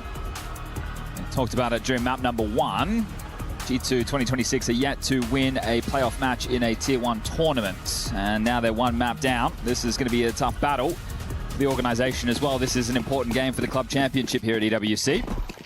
So a bit of org pressure in the mix as well, as Step just runs straight up mid. I always admire this aggressive start There you go. on the CT side. He just picked. A little unorthodox, That's no 2. doubt about it. And the fact you're committing forward as well. This Recce party doesn't have anything to report. So backing off, they've foregone the long control, have Astralis. So all that space is available for G2. They just don't know it. Door smoke lands. Short molly will follow. From the smoke, it's going to be tough to clip off heads in this one. In fact, you've got a second one. I don't think they'll be ready for that. No one exposed by it though, and already first blood is drawn. It's Wrinkle. Lays down the law. Long range Glock headshot for 2. Heavy advantage to start. Well, they know it's not the upper tunnels. That push from Fozy has given them the information. So as they look to continue over towards A, the defense should know what's coming. And actually, Mattis was perfectly That's the positioned goosh. to receive Fozy there. Does manage to hit the goosh. Do you want to chase him down? No, they just want to... Drop Okay, in they're turning CT. into a B split. All right. They still smart. have the rotations. They know that Fozy's goosed. He's actually playing towards T spawn, so completely out of position now. Yeah, and now if you want to rotate through, you'd be having to run through a smoke into nerds. So mission accomplished and keeping it risk averse. Okay, so a pistol round. There's a change for G2. I think that there's going to be a... Hold on a second. We'll see how quick that they can get rid of Hooksy and Fozy, both extremely low. 6 points of health between the two of them. Fozy has the armor to hold on to. Hooksy has the kit, so at least they're signed to carry through to the next round. That's if they're allowed. But I think if you're Astralis, after being one map to the good, and with how dominant you were, obviously the clutches came in, the pistols going your way, and you took care of business, I think you can take a lot more risks on the CT side. We saw it there on the pistol, right? The fact that they've run up middle, they didn't get what they were looking for. It wasn't a biff. They weren't able to cause it to be a brawl. But you can push into lower tunnels. I want to see more risks taken. I want to see them take some chances because, yeah, you have lost this map 5 times in a row. You've only won it 6 times out of 23 times played this year. You can't play Give it to the same way G2. you do every time. So you need Actually, to see, guys, something with a little chat, bit more not gonna lie, aggression, I is my prefer opinion, out of the Astralis G2 CT side. to win Wrinkle this does very map. well. I like G2 to win this map so that we can go to can here on the T side. the decider map. Inferno. Force by for Astralis taking shape. Not gonna lie, Yeah, I'd love Backing G2 your to statement win up on as this Wrinkle map. refunded the AK, went back for a scout just to keep the extra cash in the There you coffers. go. It's a scout standoff in middle. I think it's fortunate as well that Ryu had a very good first map. He's been having a decent event overall, but as the Bianca, at times I can see this man get overwhelmed.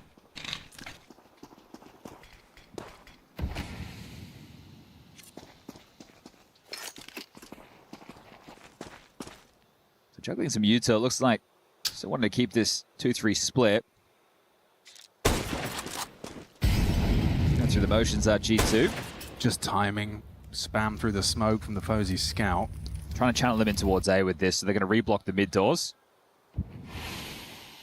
Ryu is able to block upper tunnels if he's pressured. I don't fancy Hooksy's chances. Minimal support. Fozy's scout's on its way, but hardly committing to it. Just going to be playing cart. Hooksy, a chance on the flying Mag 10. It's hard to track. Heavy God's head. First blood drawn, round 2, map 2. Perfect flash. One more. Pick it. Opening game of our playoffs here at Bam. EWC. Good. Fozy falls. Good nice boy. find at range. No output from that scout. A couple of bullets from the Deagle did damage. Yabby just caught looking the wrong way. He thought Stair was still on the angle. He just dismounted. Oh, and they're keeping it clean. Nice. They don't lose anyone. Like it. So Dreamstar, pistol, conversion, and economical from Astralis. Chat, by the way, we're live on Twitch, Kick, and YouTube. So whatever platform you're on, you're watching. See if Mattis can give have it a like, frustrating give it game a of sub, Counter-Strike give coming it up. a follow. We are growing every day, chat. A couple of likes and follows. That's wonderful. Really, all great starts on gamble correctly right now. On 0. You know. But quicker to get this map control. RG2 already in through lower. That's all clear. Now Hunter going to take this space over towards short. Set up by Wrinkle with the flash. Bounds around the corner. Sector clear. They did manage to hold on to Hooksy's flashes at the very least. Something better than nothing. Just in the wrong place for this, right? They're out. Can't really set up his teammates when they're the ones over towards long. So Hunter calling this clear for now. He's about to get a little bit of chunky nade. Boom! Steer. Letting the Mag-10 make the space. Steer. And just dodging his flashes. He will catch that one. Still deals with his equal on the other side of Hooksy. And Hunter on the Mag-10 could farm up a bit more cash. The SMG, 2 for his troubles. Nertzel with Ryu and Fozy, and then you just have the one man of Yabby. Wrinkle. There on the jump, but it's Nertz with another. And there you have it. Look. Still with the conversions. Now, does Wrinkle want to update how to turn tables? He can just wield this scout. It's going to depend on the spawn. Look how to turn tables. Might just want to carry this through and see if he can find some tags on the cross. But that was the simple stuff. Into the business as Fozy will bring out his ult. Now, let's see. Do the CTs want to come in with an inkling of aggression, pushing into lower, forcing the issue? The Walnut upgrade. Takes the first shot, then brings it into the boost. They will get the long control.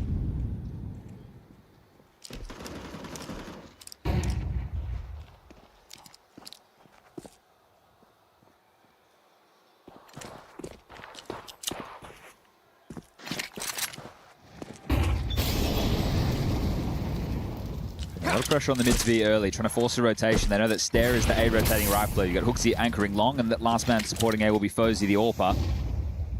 So Stair has to make a decision. Do I help Fozy towards short, or do I deal with the mid to B?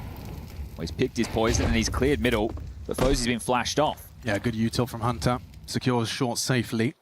And this is great right now for Hunter to be able to call with, right? You've got your short control. Your players still have a decent amount of util. You've taken no damage whatsoever. Stair is playing to disrupt if they do commit for a mid to B. And here they come. Overlook the corner, Nerds. Lazy clear. Pretty far from Heavy God. That's the bomb delivered. Hunter through. Finds the necessary trade. Recovers the bomb. You wouldn't go to the mid to B, surely. They must know that there's still the 2 B defenders alive, Ryu and Yabby. So what's the answer? Time's going to become the problem, and they're so split up. They need to try and breach in. The pressure on the shoulders of those two. You mentioned Yabby. Tucked on sight. Ryu bricks. That's the headshot you needed. Nice one. Hunter's giving you the way in. Pressure onto the shoulders of just one man. It's Yabby. Precise headshot tracks, but only the one. You've got a 2v2 retake, and it looks like there's an early collision course set, and they weren't ready. Hooksy nice one. Mattis, proactive. Gives him the advantage, and there's no reason for Fozy to throw his AWP into this impossible retake. If they give him something, sure, but he's great on the clutch. He's got to save it. Looking at Ancient, but that was the looking for an exit kill. And now he's just going to have to hold on to this. So streaky map so far. This is 4 straight for G2. No real resistance for Astralis just yet. I mean, that's going to be the one they feel like they should have started, right? The fact that Stair gets you 2 coming out the mid doors, you read the situation correctly. Nice trade from Hunter. And that'll be that as the 4th now notched on the board. But you have to keep in mind that Fozy's alive. You know the AWP's in play. He needs to insert himself into this next round. Fortunately for him, he even kept a HE for good trouble. So, he wants to go for a couple of breaks in this space. So this is great from Stair. This is really all you can ask for, because when he gets traded, it's door spam, which looks nuts. It's actually a flick. It's that one I think is going to be annoying and haunt Ryu a little bit, knowing that they had still this crossfire, and yeah. Facepalm for Ryu after conceding to Hunter for that second frag. Big clawback from Hunter in that one to keep this streak rolling. This is the map where I see Ryu having quite a few troubles as a B anchor, right? There's a lot of B pops you have to deal with. It's not an easy sight. We'll see if he's able to keep up some of that ancient form. As Neo will take his first tactical timeout, get on the mic, and obviously they're going to work out how they can win this AWP, right? This is where you need some creativity, you need some aggression.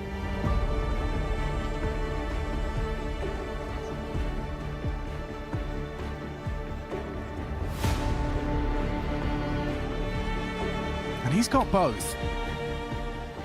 Let's see what FURIA chooses to do with that. B-rush. Early B-rush. This is just doors, smoke, go. FURIA's at least here, but what's he supposed to do with an AWP? Up against the rush, still pulls the trigger onto Wrinkle.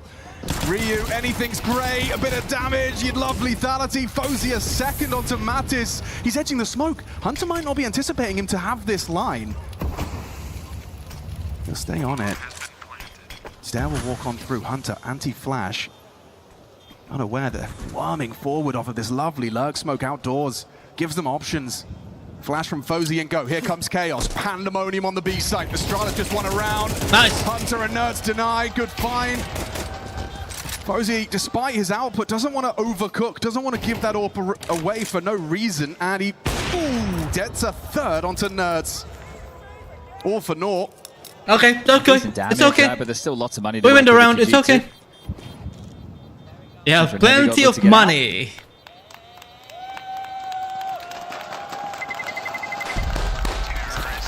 5-0. Looks like Astralis' weaknesses on Dust 2 haven't gone anywhere. Yeah, well, we'll get into their second gun round now, so... As mentioned, I really feel they can take a couple more chances with the map in the back pocket, right? They selected to be on this CT side. You'd hate for this just to go like normal and not feel like you tried anything out of the box, but to be fair, G2 have started pretty default heavy, right? They're getting that lower tunnels, they're taking all that mid space. Away we go again. So Wrinkle posted up on the cross.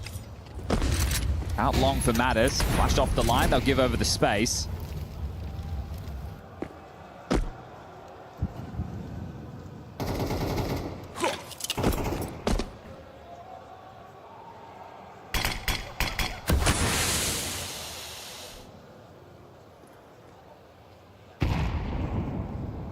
That's exactly what Wrinkle was positioned for. You can see this boost. It's to try and catch the smoke break AWP. His counterpart, however, positioned on short side. Yes, flash. Diligent flash work from G2. Nullifies FURIA's opening gambit. Been a lot of the same with this. Flop volley. Still will dismount. Yeah, FURIA will respect the flashes. Doesn't want to hang around for a bar of that. Really going fishing for something on this mid-cross. Prior to that commitment, 50 seconds for G2 to find their finish. FURIA might go for a sweep here. If Wrinkle's on the line, it's a hard fight. Someone flash. This is the sweep. That's the tag. Wrinkle, low. Hunter maneuvers forward, but he's not with the squad. He's kind of doing a bit of a lone venture. They'll drop CT. A little bit of a gap in the smoke leads to... You heard that? Hear the drop. Site falls, just Yabby What? to go. Way too Nice. many men on his screen. Wait, what? And even a nice pick up top mid. Okay. From long. We're good. We're good. Caught. I thought G2 was losing the round. This is very, very comfortable right now for G2.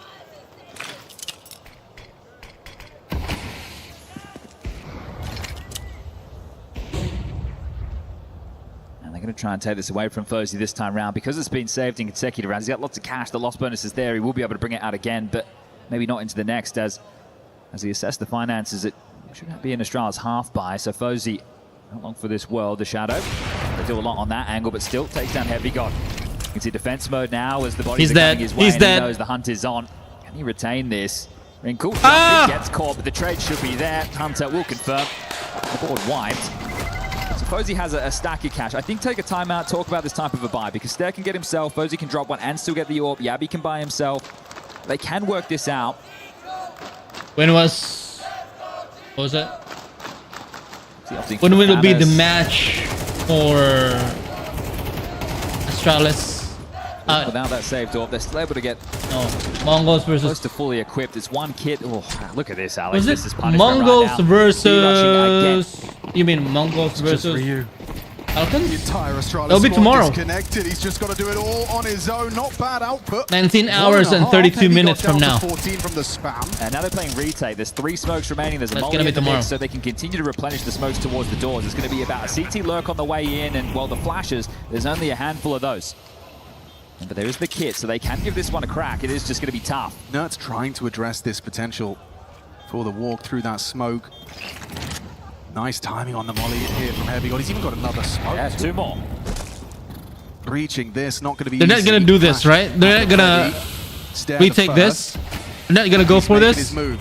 Wrinkle. I think Back to sight on the they flat. can. Heavy God still removes Stairs' aggressive venture. Ooh, there's Posey removing Wrinkle. Nice one. Nice Hang one. on. Nice Time one. sensitive, no defuse. Nice one. Ryu would have to be on it Nice now. one. He is, but jumping from the Good. heavens, it's the Heavy God. I like He's got it. a big smile on his face right there. He was so low on HP after that initial skirmish. The fact he gets so much value, good stuff for the big man. Seriously good output on a Mac 10, no less. But they are abusing this B site. The fact that they've run B rushes twice now. Maybe your matchmaking teammates were right. He's really just setting That's the an tone, upgrade. but having a good time. All right, Alex, they're doing it again. Well, 7-0. Look how the turntables. Coming through the grey screen. Ryu would like some help. MP9, it's nothing. Some damage, sure, but Yabi with a Spam it. 5-7, a Spam it. prayer, and Spam a it. peanut in his pocket. Good luck, have fun. Anyone? Nade? Pushing through, little bit of Yabi. There's some action. Heavy got easy tracking. Finds Fozy. It's comfortable for G2, just zipping up for an 8th. A couple of players. Forget about it, Hussy. Forget about it. Two for the stat line, but otherwise, Yeah, this so would go need to for be it. Then go for it. You're the dead. man's career. Okay. Look how the turntables, man. 8-0. If you're the B anchor right now, Just if like you're the Ryu, other. how do you Just not like take this on Ancient. Well, when they're getting those spawns, the fact Well, they're still actually, calling that, Astralis being able to went get away with 7. B rushes at this level of Counter-Strike is pretty silly. But if they Then keep getting 7 those straight spawns wins, and then they keep carrying him with those max G2 10s, why the hell began, not? But this is already a great winning half rounds. for G2. And also, if you're Astralis, you don't want to overreact, do you? You don't want to start heavy B and suddenly, oh, they're out long. This is it, right? So they're probably going to just go for another. They started 4-1 a couple of rounds ago. Look at this, a bit of a wry smile there. Felt like you just said, you want to do it again? Look at the spawns, though. Yeah, it's I think Wrinkle might give Long a go, right? Sure. He might be able to post up on the line. They can get him a bit of space, get out someone out towards blue bin. But, Astralis needs something. Posey at the top of the scoreboard with 6, but the resistance has always come too little too late. So standard start. Posey blocks Long and Waits he for knows it. not to pick before that smoke is up. We'll fire off a shot. So audible to Astralis. The AWP started long side. You'd love a flash right now. Jump on it. Posey's in Jump. such a forward Ah! position. The flash. What? Oh, and the AWP What? connect. He just got a glance there of the arm. Gave him the info. They're turning this quickly into mid to B pressure. Yeah, you got that first blood, but how much does that advantage help you with Yabi now gone? They know one of the 2 names that plays B is removed. Scrambling Astralis. Understandably. They know their vulnerable bomb site is once again all on the shoulders of Ryu. Outside of the bomb site, playing to disrupt from the mid side. That's a good find. Removes Hunter and nothing else to report. All smoke's very awkward. Dodgy. Yeah, that's not good. Could be punishable. Just on the edge of that, Wrinkle's AWP was poised to They're collect. in. Now already look at this play. Ryu trying to be disruptive. They'll go off the flash. It connects. So do the bullets. That's a lazy Brilliant ass defensive feed smoke, from man. Ryu. That's a lazy ass A smoke. little bit of something back, a little bit of redemption to get If the they Astralis pay for rounds it. started. And Wrinkle just trying to shave one off here. Thinks there's play through tunnel, but no, it's not planted for him. They're going to swing out and confirm it. What? For What a good flick, measure, but- and that defuse will come through. Alright, So Astralis it are on won. the board. And Ryu's the man to stand up and deliver. That's a lazy ass Stuff from smoke. him. That's hard to see this being much of a half at all.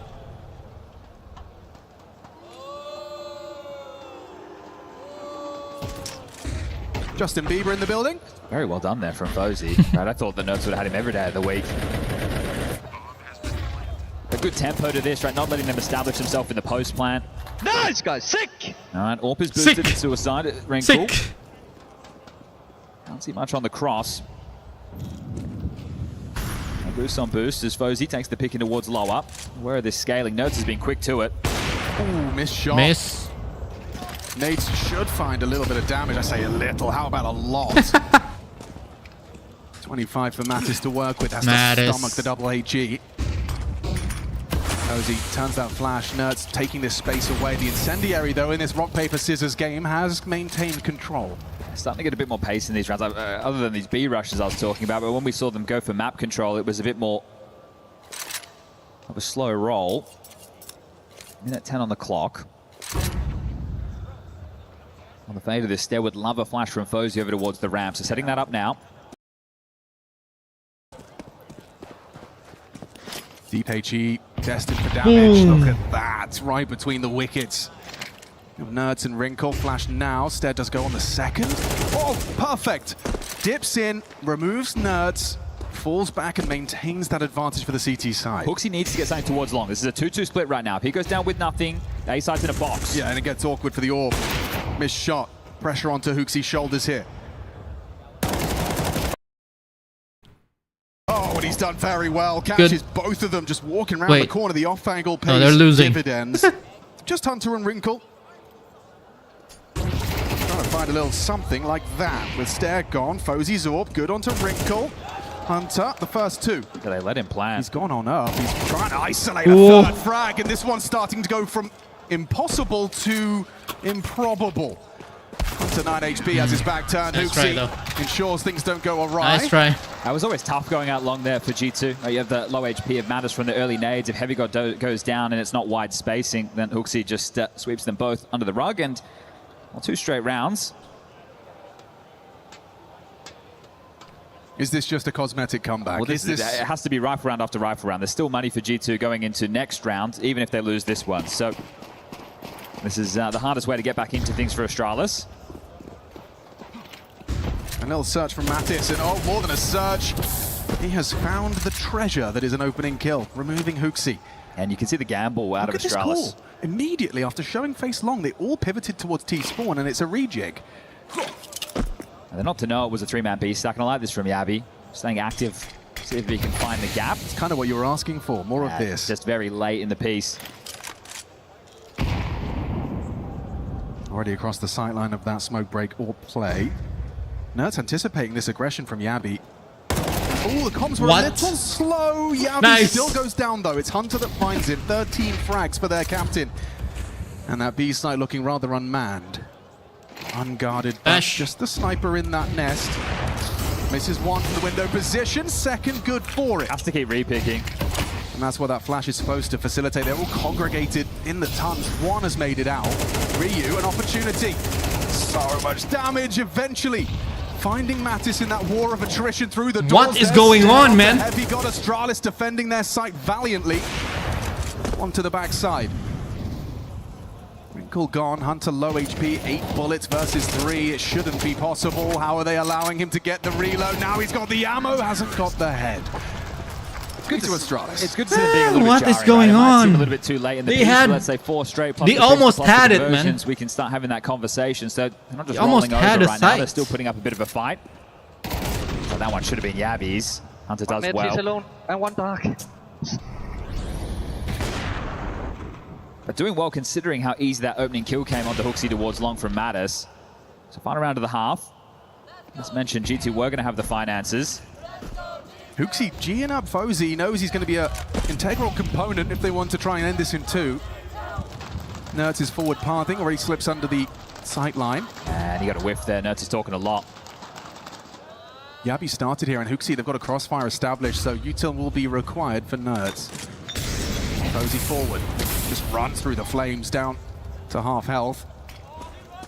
Playing ahead of the mid to B smoke. Oh, HooXi's got nice his nades out, goes walkabout. Easy for Yabi. Oh, what? Doesn't matter if he's flashed. Fozy throws one of his own. Good. There's 2 back from G2. Do they want to reset? They no reuse B, Stair A. Yeah, and you know where he was. He's just scuttled a smoke from CT. Piecing this one together now. Jumping up short, trying to hold on to this rotation right now is Wrinkle with the AWP. Yeah, you got proactive Ryu as well, knowing he wants to be close to Stair, and he is playing for the fight. He needs to find them both, and it's instantaneous out of Hunter's AK. Clean with it. Oh, and a clean close 2. Call it 9-3. Second half. Pick Astralis, that loss streak on this map may very well be extended to 6. Let's go. Conclusion of this one. Let's go, boys.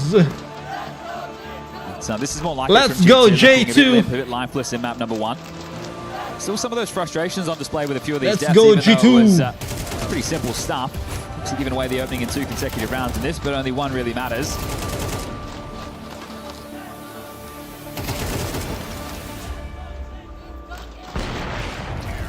That third map of Inferno right around the corner if this one continues.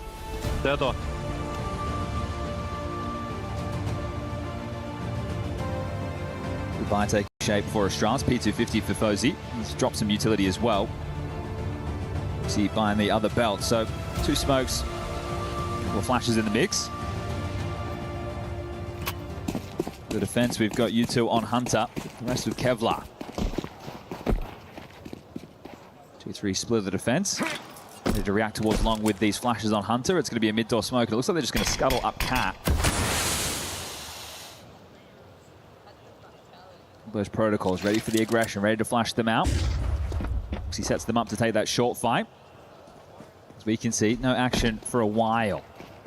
B defense has been called over. They're going to try and clamp down, fight mid and short together. You can see those blue dots on the radar. On Mattis's cue, Hunter provides the flash. Feels like it'll be too late. Flash it. They are Go. very close, closer than he may be ready for here. Flash is good. What is going on? Nine stairs head, no trade. And Nice one. Clutch from Nice the tap. skies. Ryu was trying to make forward space. One back on that flank. You need Hooksy to somehow find another. Nice, Can't good. do it. Good, Denied good. by Wrinkle's USP. 1v3. Yabby. Can't find the headshot. All right, Mattis. 3 kills in Nice that one. one. He was going to get caught off guard there with that timing. Rounds the corner, the flash is there. They're in his face. You can see Ryu just blind trying to make the space. You can credit him from the player perspective, but looks like too simple of a kill as the second. Here it is. So the flash, and they're already ahead of it. Drops down. Ryu's running out, trying to get this territory. And they close things down for double digits. Well, Astralis are going to take fullest of ecos. This will be a slow one. Nice downboard with Hooksy. You can see the in-game leader doing a bit of talking there. Want to keep that never give up mentality, but when you were losing to, I think, 3 B rushes, or at least 2 of the 3. Oh, soul crushing for sure. That's not how these rounds are meant to go down. So 5 Glocks up against what is 3 rifles and 2 SMGs. Remember, this is the first time we are seeing this iteration of GT. Wrinkle will have it all, man. Wrinkle's edition, and well, he's going to mow them down on Cat. See, well, almost. Hunter with 1. 4K. 11 rounds now confirmed. Just 1 more. Overtime secured at a minimum. And this has been rapid map. We're running away with this one. Let's go, G2! Counter-Strike coming your way today and all week long. Foot versus Magic going down on that secondary stream. Coming up later today, FURIA versus AURORA and Gamer Legion versus Mouse. And the third map in this one, very, very likely now. Okay, double mid smokes. Xbox. Why is Midstream keep doing This this? is aggressive from the CT side. What a weird one for Fozy to explain. That's at least going to slow down this mid util that was just thrown from Astralis. Hooksy calls the bluff. I like this. Straight through. This is quick. Occupying short at 1 minute 30 gives you so many options. I say options. Look at Hunter. He's got a nice cache of grenades on that ramp side. And Wrinkle's got more as well. So between the 2 of them, they should be able to bludgeon this short play. It's back towards Long into Mattis. Interesting angle. Rather unorthodox, but very susceptible to the flash. They're not looking at him, though. Ryu's pathing forward. Would love some support. He's begging for it. Flash connects, delay. Help! Important. Hunter! Supported flash, perfect. What? Still, Ryu and Fozy sees an advantage, a necessary one for Astralis. Wrinkle, empty-handed. Come on, man. You gotta be kidding me. Smoke threatens for CTs to disrupt this plant, but it's going to go down uncontested. They can take this slow. I think they should take a look, go fishing, see if you can do some damage, make the buy a whole lot harder for Astralis into the next round, regardless of the outcome. And I think these are the bonus weapons as well. Well, they're not gonna go I hope for to see this. them play with a little bit of attitude, considering V2. they've been rolling over Astralis so far.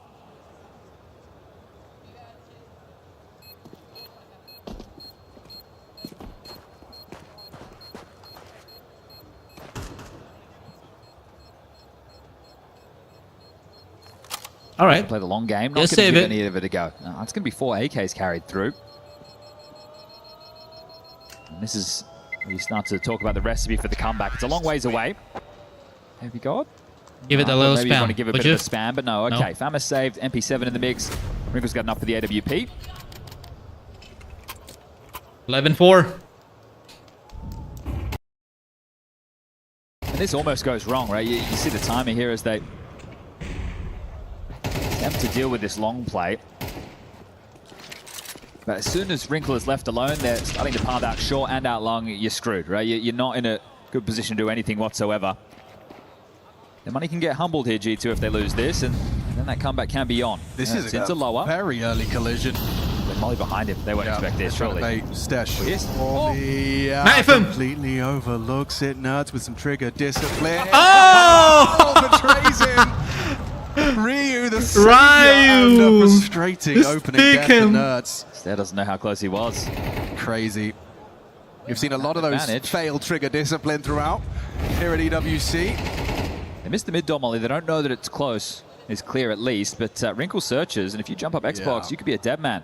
Stair doesn't know how close he could come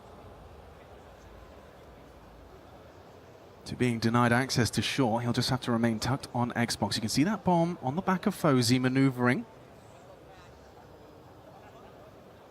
But Stay there. Wrinkle's on such a Wrinkle. forward Stay there. position. He's in an opportunity now. I'd start pathing short now, the fact that you know the all middle. Right, you put pressure on short now. Yeah, The here AURORA's out it of is. position. He's going to try and take the fights. Hooksy is as well. Bit of chip damage. It's forced the rotation. This is nice. Heavy can disrupt this, and they're going to overlook it completely. The Soundcue baits them in. Look at the output. Heavy got a bit of damage on the MP7 past the first. That's the Yabby double. B-side's open for business.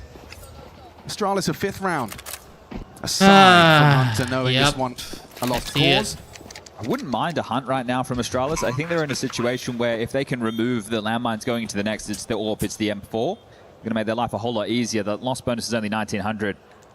Starting to spread out. Ryu's over towards backyard, but they're not just holding W, so I think they are going to allow them to hold on to these. But that's Ryu, a massive save there onto Stair, right? Considering how this round could have gone, you can see the trick that G2 are hoping for. That incendiary from short baits the expectation. Just that silence then for that longer barrel, giving away Nerds in lower tunnels.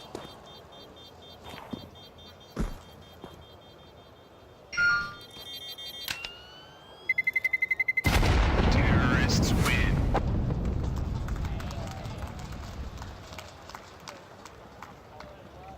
It's a long way back into this. Here it is again. It's crazy to say it, but like if he had, the nuance of that is if he'd remained with his barrel burrowed into the wall, there's a great chance he gets the double there. He just wanted to, understandably, get the crosshair in the rough direction for that first. Didn't know Ryu was so delayed. 4-man A start right now. Looks like they're going to search over towards B. Yeah, not in the same punchy way we saw in that first half. Uxie knows what's up. The fact that they've actually just started with a B upper tunnels block has completely removed what could have been a punchy B pop, right? If the AWP posts up on platform, the rifles can start to scale in and focus side side, knowing no one's on your left. That's now allowed time for the CTs to rotate, right? We've got long control, we've got that AWP posted short, so you have a decent amount of territory, and you're essentially calling the bluff saying, okay, well, we had long, we're not expecting them to go out there without any tells, right? They're going to give us something, a sound cue, some U-tilt. That's exactly what Hooksy's doing. So Wrinkle called over to deal with this, but it still looks to be the B play. That's where the stack for G2 resides. Hunter Kart, Nerds, close left, back plant, Heavy God to take contact, and then Mattis. And Heavy God's deagle is always good for one. Did a couple of good shots. And he get another one in this crucial round. Ryu swings one out, multiple bodies now spotted, Okay, and nice. Stair does go down. Fozy Good trade, though. finds the trade, and there's so many more where that came from. Mattis, perfect position, nails it on the pre-aim. Down to Yabby, but are you ready for another? Yes, absolutely. No. What the fuck, Hunter? Nuts! Gone, watches as Yabby finds another. It's going to fall to the 1v1. It's Wrinkle. First game on Dust 2. I just got carried away. G2, Sorry, guys. And a clutch to essentially seal the deal. This Look is at for the time. 12. He's so low. It's a guarantee for Wrinkle. Easy pickup and the 12th on the board. Well, Hunter knows he should have won the round right there and then. The fact that that got so close, that never should have happened. The stack was perfect. The way that they played that round, the blocking of the B to deny that pop. They get the long control. Hooksy even has to make it look like they are taking that space. But this is what I mean about Fool's Gold, right? It's Nerds and Heavy God who showed themselves over towards B initially, and that's the 2B defenders. They get the kill, they think, okay, we're just going to continue forward with this, and Yappy got him. Hunter is where it could have all gone wrong. This fucking idiot if I'm mid, he's dead. What was that? What was that? With that one, you can see the Org there celebrating what is the 12th round. One more, and we'll make it 2 drubbings. Back-to-back Ancient and now Dust 2.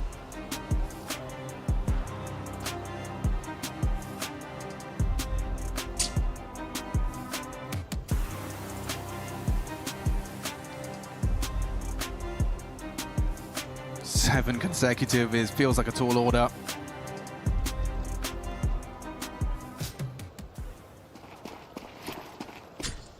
Looks like Fozy is going to throw some caution to the wind on an aggressive mid line.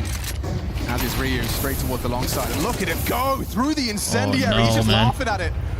Was that supposed to stop me? Heavy God's gone, and a necessary trade provided by Hunter. Good find. Plucks the head off the shoulders of Ryu.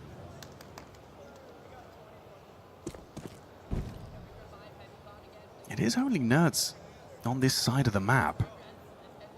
And they are starting to forge their path. He has no support, has to do this completely alone. Just the one-man army, what have you got? Util at the back of the side for that exact position. The mantle up from Hooksy, a diligent clear.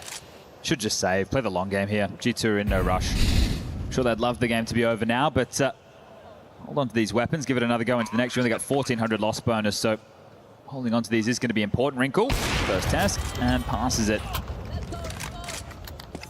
He holds on to this orb. He will be able to drop across the rifle into the next. So, okay, was this a question of a potential double orb set up for the CT side into the next, or just making sure that Astralis can't get it? That win bonus, they're going to be out of reach for a Fozy AWP.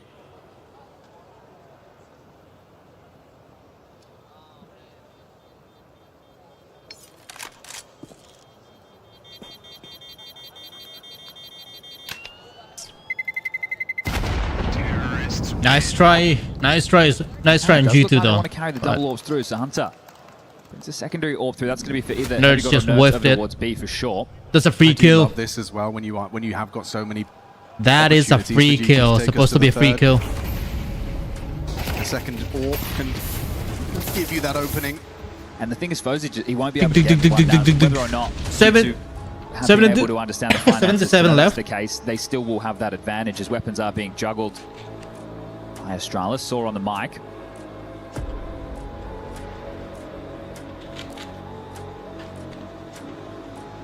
It's down to just a Famus.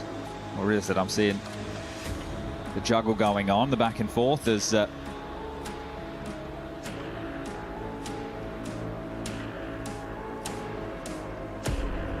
the final complexion of the buy.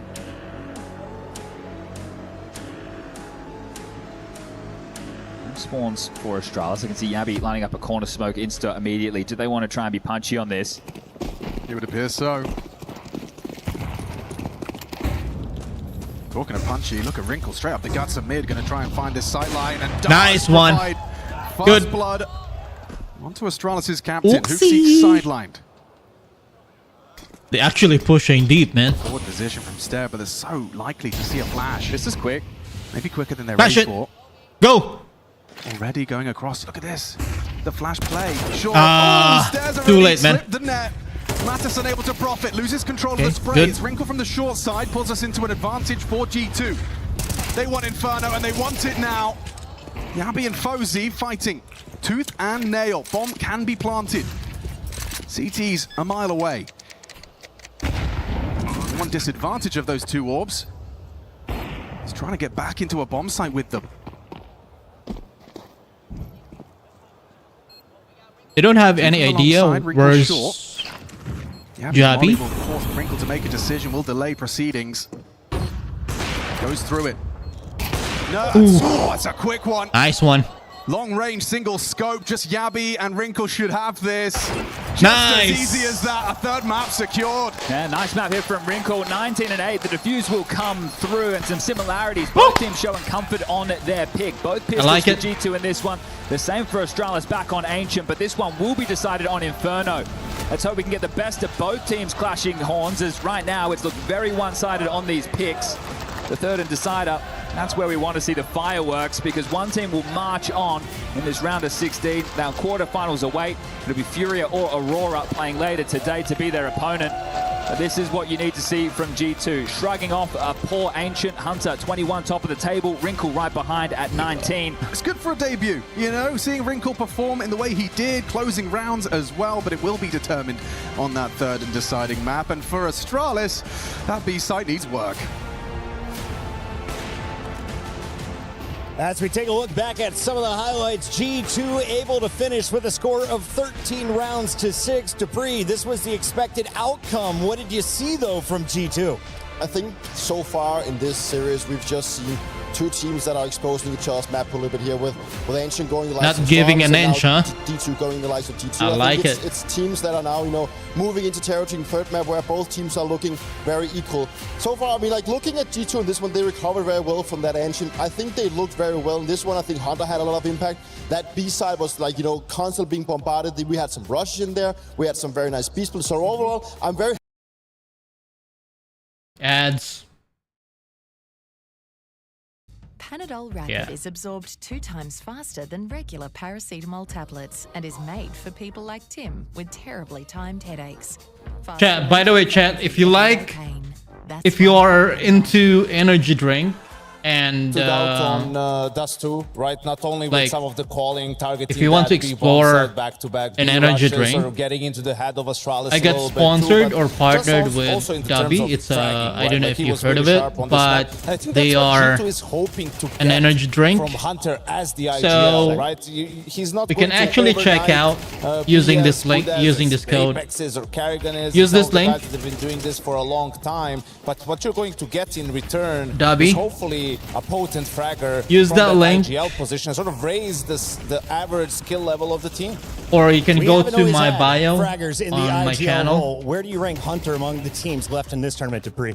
I think Hunter is a phenomenal player, and I think ever since he Use the code Mr. Dale to get 10% off and having to England beat them, I think each time really solid. And you shop for out, either Tumbler supposed to be or that you're gonna be comparing to Glaive and Apex and Kerrigan. powdered energy drink. And he's always been a big game player, and I think that is what he also brings to the table. He's always gonna be so reliant in these games, and he always shows up in the most crucial moment. So it's also a good way of having a captain that stands up and can deliver these kind of and then it's been such a every time you order, like, go to shop all, and then you can use the code Mr. Dale. That's MZTRDALE.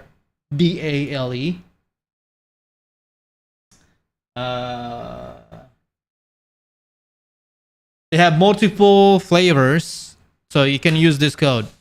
Use the code Mr. Dale to get 10% off, and you can use, or you can purchase all these products right here. Tumbler, so different kinds of metal bottle, tumbler. There's a lot of like this.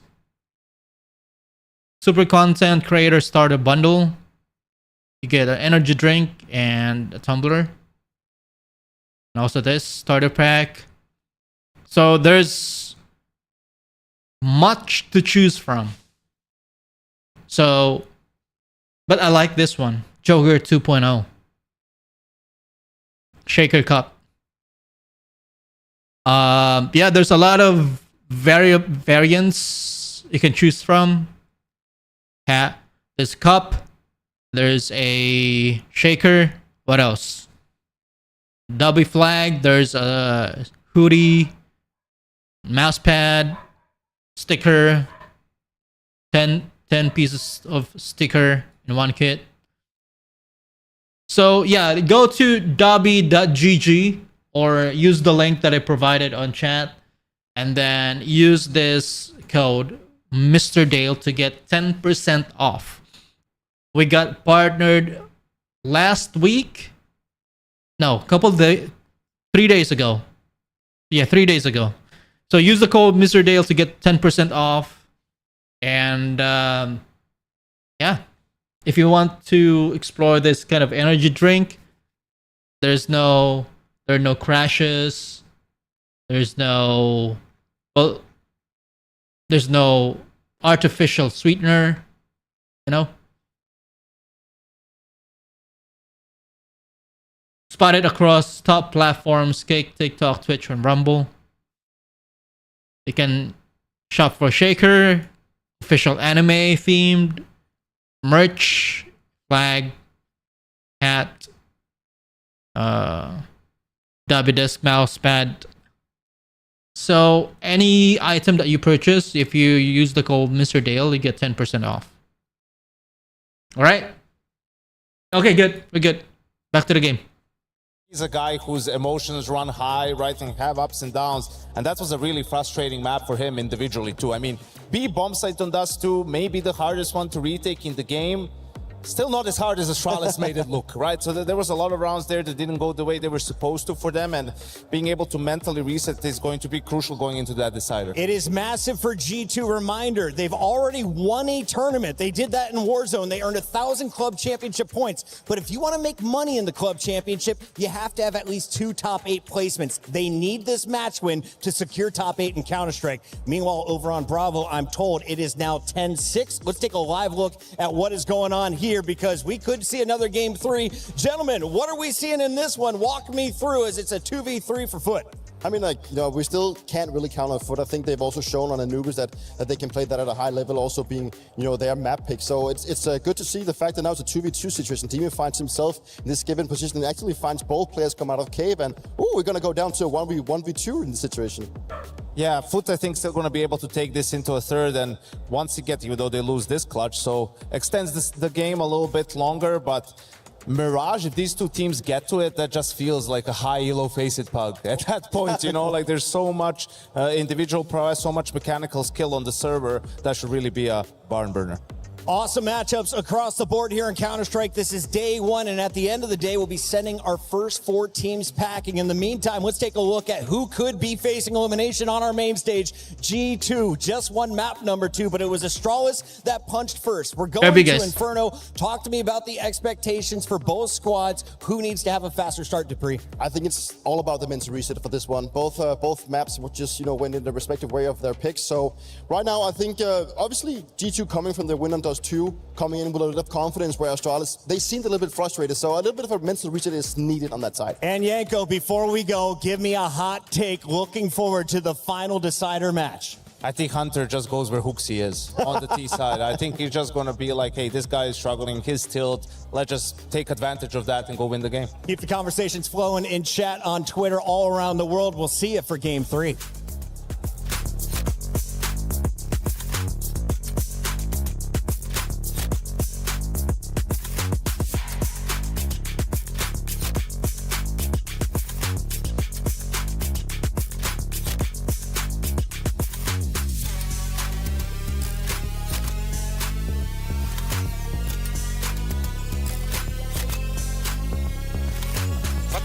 Smoke like again. I window smoke. I window. I window. Of those. They can be out. A full blind. Tunnels one. Tunnels, guys. One more down. Time. Tunnels and side. Side plus time. Nice, boy. Sick. Bro, what the fuck is it? I swear. It was full force. Mirage again. Look at this part. I am down at the Lenovo Legion Gauntlet, where I've managed to grab Chris to give me a few words about Trackmania, because a little birdie may have told me that there's some heavy implications potentially for the club championships. Yeah, I mean, everywhere across the board is like going mental this week as far as the club championship goes. It's coming down to the wire, and 2 of our main competitors are very much competing here in Trackmania. So we've got Falcons and Carl Jr., who is the favorite. He's the undisputed GOAT of Trackmania. So for him, look, I don't want to say it's his to lose in Trackmania. It can kind of be a case of 3 or 4 players going against each other when we do get down that final. It's our very first day, so we're still just tempering expectations there. But he is the favorite heading into this tournament. And there's Binks from AGL. He is the guy that is going to kind of try and bring a bit of hope here for AGL. They're still in a good position, I would say, but for them, this is not the game they'll be counting on to find some wins on. They're just hoping Falcons probably don't do as well as they're expected to. Okay, I do want to ask just a little bit, because we're in France, of course, and we've been talking a lot about Team Vitality over on the CS stream. What is Team Vitality doing over here? They have a very good competitor and a world champion in Deck as well. He has a really good opportunity to take the win as well. I think that's a good conversation to have because the top 3-4 is still being quite heavily fought over. Vitality are in a really good position for that. A 3rd place finish for them in EWC.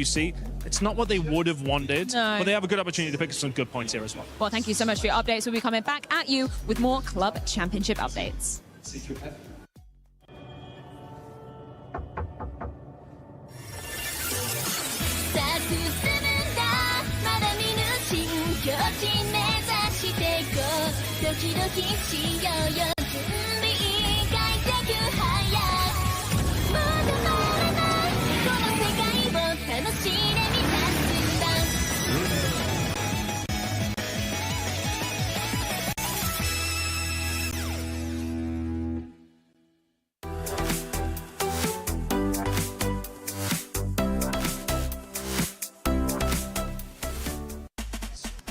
I'm here at EWC Paris and the crowd is already looking good for day one, but I want to find out what elo do our fans of different teams have? We're going to be starting with G2. Let's see if they're any good.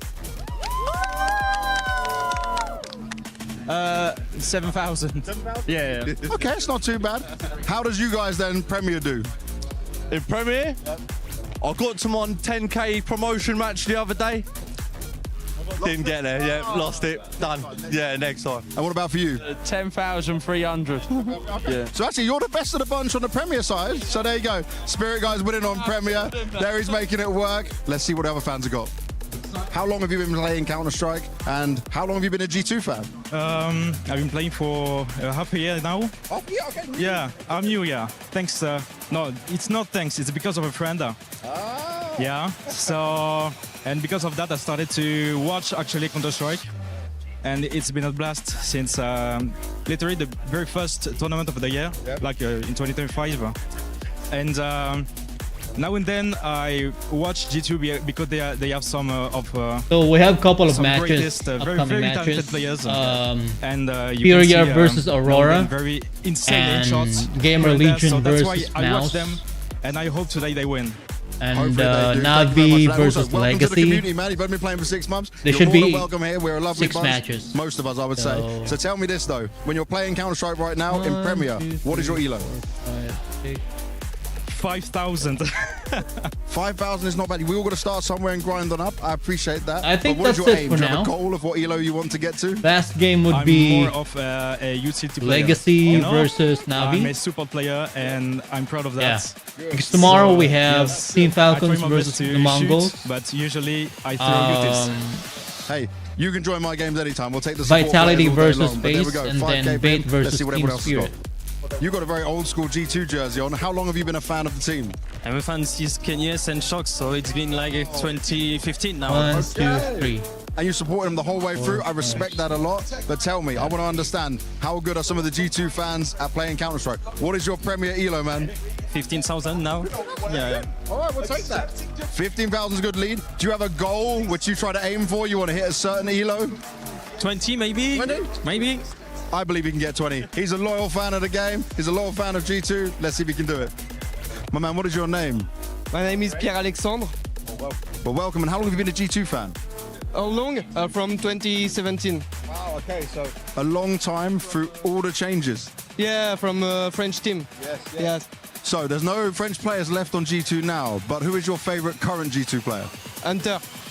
Yeah. The legacy player, the longest standing one now left on it. Now tell me, what is your Premier elo, please? 25k. Oh, 25. Okay, that's a big one. And do you have a goal to try and go further? Are you dealing with many cheaters? How hard are these games? I just play for fun. Sometimes play for fun, yeah. Playing for fun, still 25k. That's a strong G2 player in there, the best we've had yet. They're in the front row. A ton of G2 fans. Let's find out what their Premier Elo is. Give me reload. 10K. 10K? I got unranked. Oh. 12K. Okay. I've got 10K. 10K? Unranked. There we have it. So there we have it. I've been looking at some of the G2 army and seeing how strong they actually are.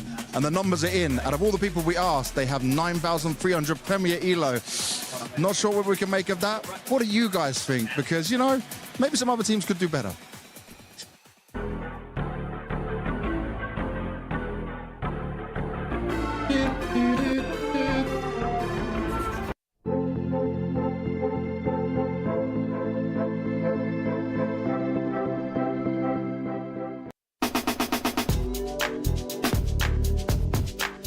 2009, 6 years in, I was about to stop playing. So I was going quite serious study because I wanted to join university in Brazil. But then the best team in Brazil, or the second best team in Brazil, messaged me and they said, hey, we want you to join the lineup. And that's when I had to take the first big decision in my life, where it was, do I keep going to study and try to go to university, or I go play, right? So I had to convince my mother, hey, I'm gonna go for these international tournaments. I'm gonna try to learn a different language. And she was very supportive. She helped me all the way. So I would say that 2009 was the time when I said, okay, I can actually become a professional. Now I have the chance. I was trying to become one. Now I have the full chance, so I'm going to make the most of it. I think I saw that CS would become big back in 2014. I was still at school, but at some point I called my mom and told her I think that's time for me to stop school, just because I felt CS was growing and I was pretty sure that I could earn good money and live with it. The school didn't want me to miss days, so I said, okay, I'm stopping it and I'm moving forward to play Counter-Strike for a living. I would like to say my parents were mostly always supportive of me being at the computer, but they had no idea what esports was. For me, I was watching Cologne 2014. I think my mom saw me watching it. We were just talking and I told her like, I can make it there as long as I keep playing. I think when I was playing FPL, I was on a semi-professional team with like X1.6 players, and they were well connected in the scene, and they kind of got me an invite to FPL with the rest of the players. And I think when I started playing there, that's kind of when I felt like it's super possible. Not like it was like cocky, but I was like feeling that if I'm not already better, I will be better than them. And the rest is history, I think. So I think there's multiple steps in realizing what Counter-Strike could do for me. I think the first event, probably when I was 15, I came home with cash, put it on the table and said to my parents, it was 100 euros or something, 150 euros. Now I'm earning my own money. They ask, how did I get that money? They started asking questions. I said, from playing. Over those next few years, when I was 15, 16, 17, I got a very small salary. But I think once I was in university, so that's probably around 2008-9, I started getting really good in the game. Joined Fnatic and Mouse and some of these organizations that was really big in 1.6. I realized I could earn something next to my studies, but the moment I joined TSM and we got that salary, because in that period of time, Counter-Strike exploded every year with 200-300% in salary increases every year. At that moment, I realized this is going to be big, and I kept pursuing that dream because I was very close to stopping in TSM, or right before I joined TSM, because of, you're getting older. So that must have been 2015 that you realize how big CSGO is actually becoming, because 1.6 was not big enough for people to live off the game, especially when you're doing a degree as well. Imagine if I had not taken those risks and not really jumped in Counter-Strike one more time, and then I see how big Counter-Strike is now, and I could be now electrical engineering, and I would be thinking, hey, I could be one of those guys, and that was kind of my dream. You just gotta go with what your guts are saying, give it a try, because then if it doesn't work, you can always jump to something else. Making sacrifices and choosing things is part of the process, if you're a gamer or not. Everything in life is gonna be like that, I guess. Play is in our DNA. Whenever we let it out, it becomes our superpower. Now imagine an entire city being built to supercharge it. Kadir City, powered by Play.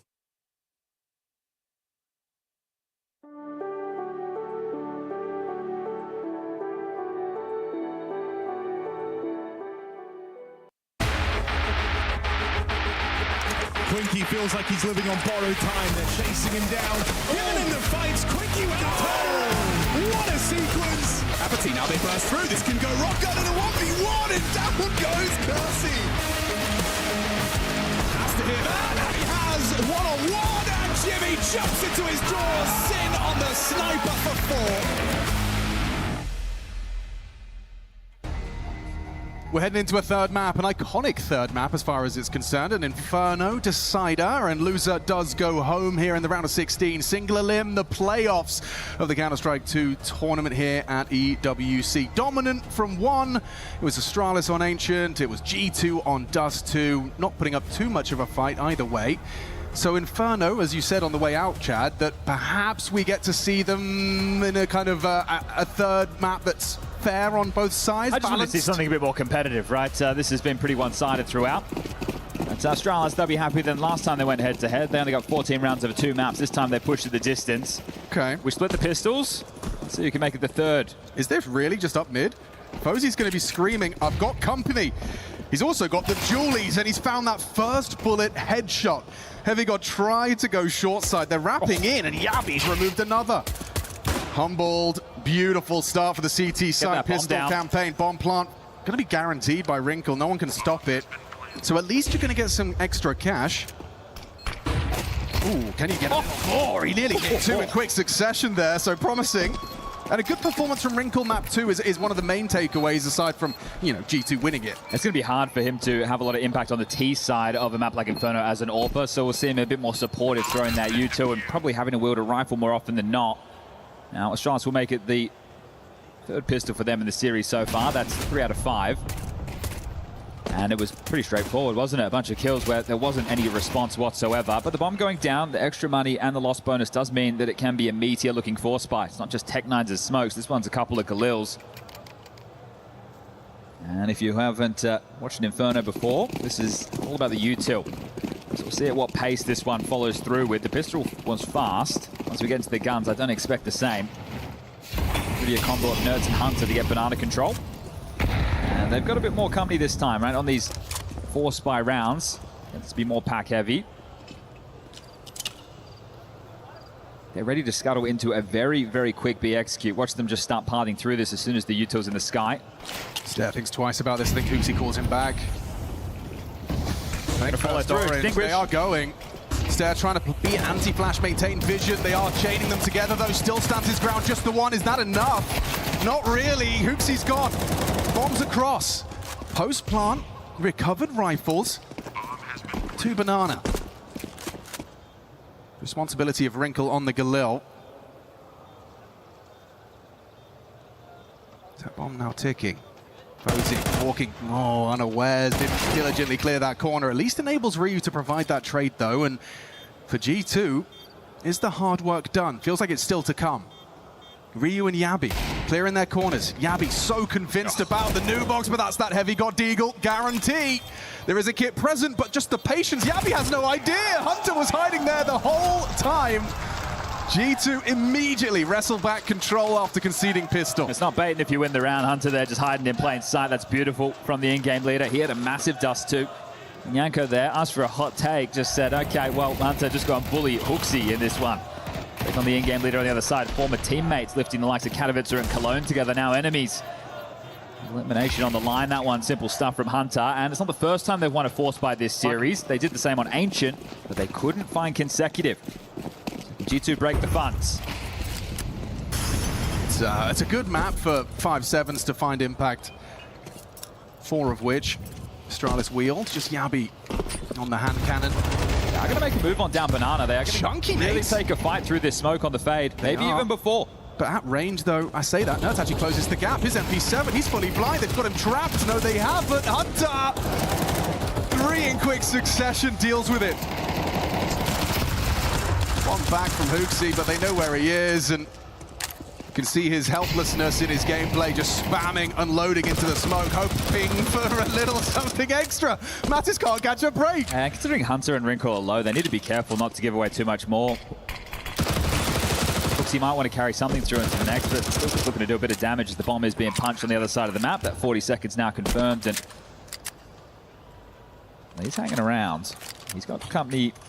Heavy God coming down banana. The 2 top mid and spammed away from Hunter for 4 within the round. It's a little bit frustrating there for Astralis because I like the idea. The flash was even good. It's just Hunter, the support network, was ready and raring to go.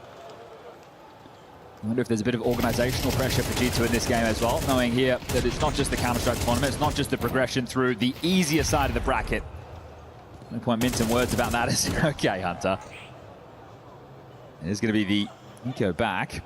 So they have won out the war of attrition, and we should see a 3-1. And if they can do something with these very light investments, we're talking a flash of smoke at 5-7.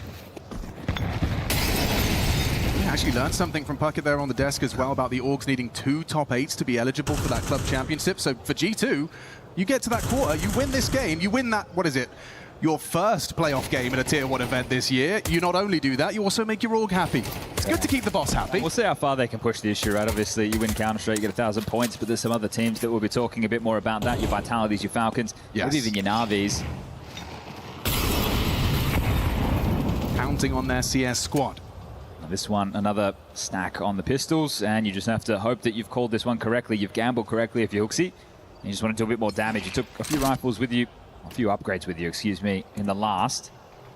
Doesn't look like it's going to happen this time round. You can send Nerds in as a bit of a beacon. They're going to flash and pick top middle, but look at the range right now. Very deep. Mattis playing Chicken Pit. A lot of range on this. It'd be classic Mattis for the series if he gets caught off guard by this one. Yeah. I think the guy is due a little break. A couple of ecos might soften the blow. And B is open, right? They've been able to send the SMG of Nerds in, clear it out, make sure no one is home, and he's even taken down Stair on rotation. So at this point, Strasser just looking to not give away too many more casualties to Nerds to farm up some cash, but this one is done. 3-1. Start to settle into this. Let's take a quick look at what's going on that secondary stream. Foot versus Magic. Looks like they're going to be heading to their third map of Mirage very shortly, so you can whack that one on. As Nerds, he does want to get stuck in with the SMG. He's going to have to take the liberties. There's just 2 more to find. Nico Bash Ace, everybody's favorite, as Hunter's going to steal it. How rude. That's all right. I think those ones, it's better. Right? I don't want this. I don't want the ace on the stat line of an Eco Bash. Right? It's fine. I'll save it for the gun rounds. Nerds has gotten himself 4 there, gets himself up to 5 kills, and we'll get into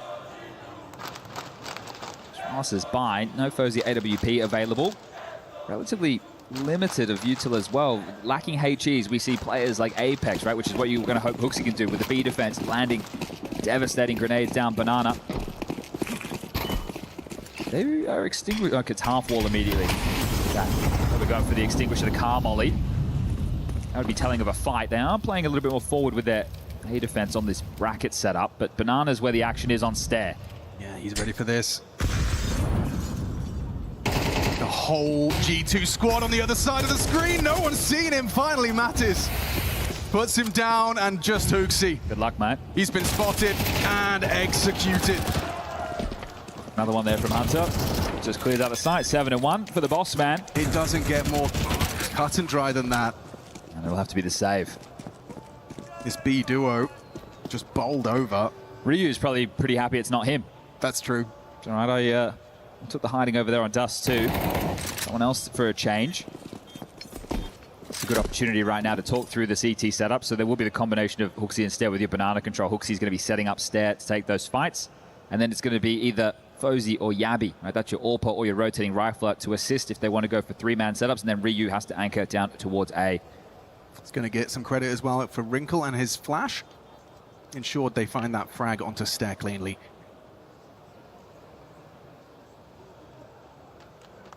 Tough way to find yourself down 4-1. You win the pistol, you lose the force, and now there's a bit of a landslide. You know what that sound means? Yeah, tactical timeout from Neo in the early stages, and it does look silly when you catch from this angle, doesn't it? But Mattis able to catch him before he can pop back up and mow them down. Stair knows he had an opportunity. It was actually Heavy God's flash. It was Wrinkle on the second for Hooksy. Team play on display. Everything going to plan. I'm liking this decision we're seeing from Astralis on the buy, and likely ushered in by Neo as well, taking the timeout. Your loss bonus is maxed out. Let's get that Fozy AWP out. Yeah. Let's take the Eco behind the saves right now. I say Eco. Right? They're obviously going to invest a little bit more knowing that 3,400, but it's not the full shove, right? They haven't dropped rifles, they haven't fully invested in util. Everyone's left enough that they will be able to buy properly into the next. Bigger concerns in a round like this, and yet to leave spawn, it could change, but there's no kit. So if a site falls as easily as it just did, it's been a bit of bludgeoning on B, and it's going to be hard to see that retake once more. Same half-wall block smoke again. Seems to be the game plan for Astralis in this one, as a nade lands at the doorstep of 2. Nerds and Hunter brought down. And Hooksy trying to seem bigger than he is right now. His teammates to do a 4-man ace stack to lock down Bracket's control.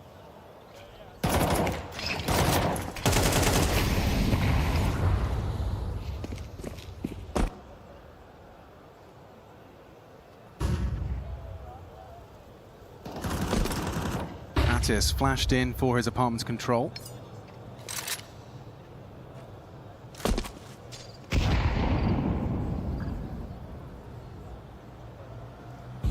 If they get shut down in mid here, G2, it's about their immediate reaction off of the info.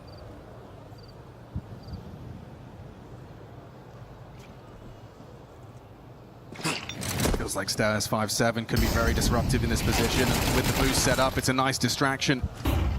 Already working out this partial investment. They're coming back. They want more of this. And Stair, equipped with the rifle, will profit. No trade attempt out of that. Ooh, the boiler player who is now alone as Stair doubles up on mid. Look at that minimap. Just the battlefield laden with G2 bodies. 25 seconds. Heavy go try and do some damage. Sure, remember, this was just the partial.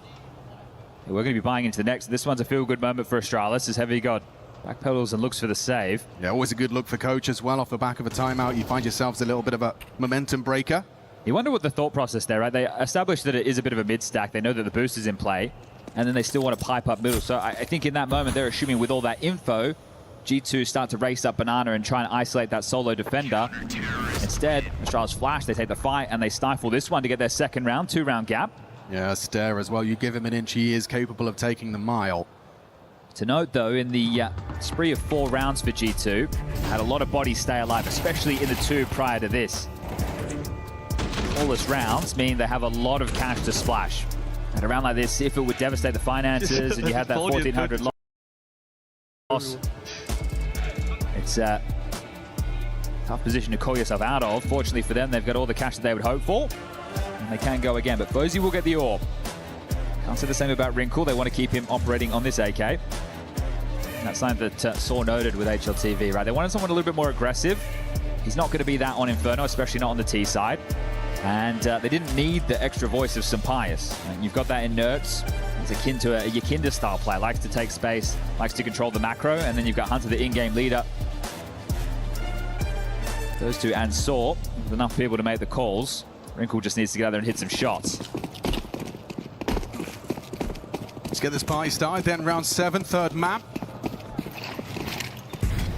On pass to the round of 16 playoffs.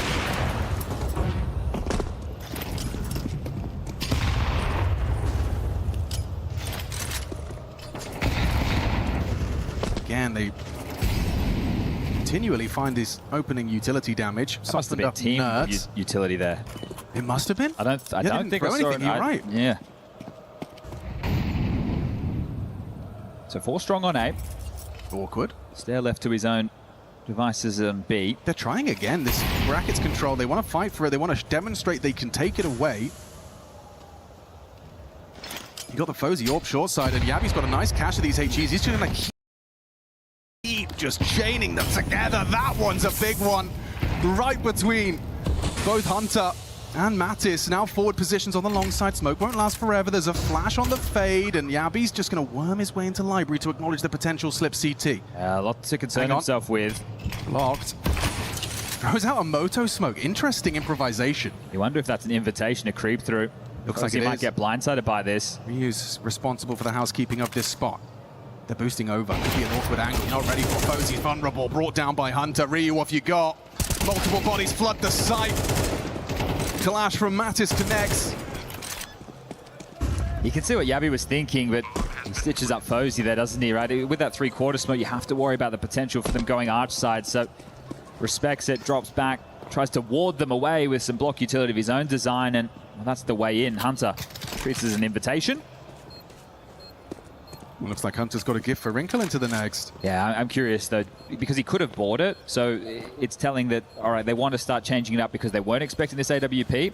Nah, he's dropped it. So it's just the housekeeping and making sure that they can't get that for FURIA. They do have money on the CT side, though, so that won't be too much of a concern. Stair will be able to drop it as Wrinkle will get it. So we do juggle it around, and it is carried through after all. Yeah, he likes the sound of it after all, you know, like, if you don't have to spend the money, you're allowed to play.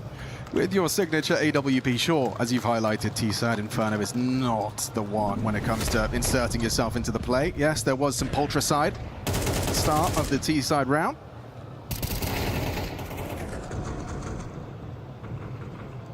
Looks like they've woken up from Ancient, though, G2. Oh, he had a good innings as well. He had a name. Yeah, you should never do that. Especially in this skirmish of a third map.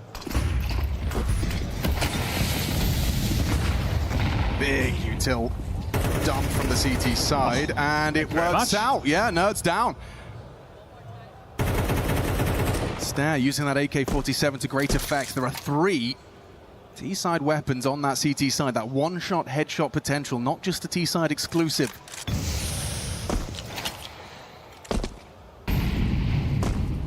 HooXi's got to play this dangerous game where he plays for info, but also doesn't give it up to an AWP on Wrinkle.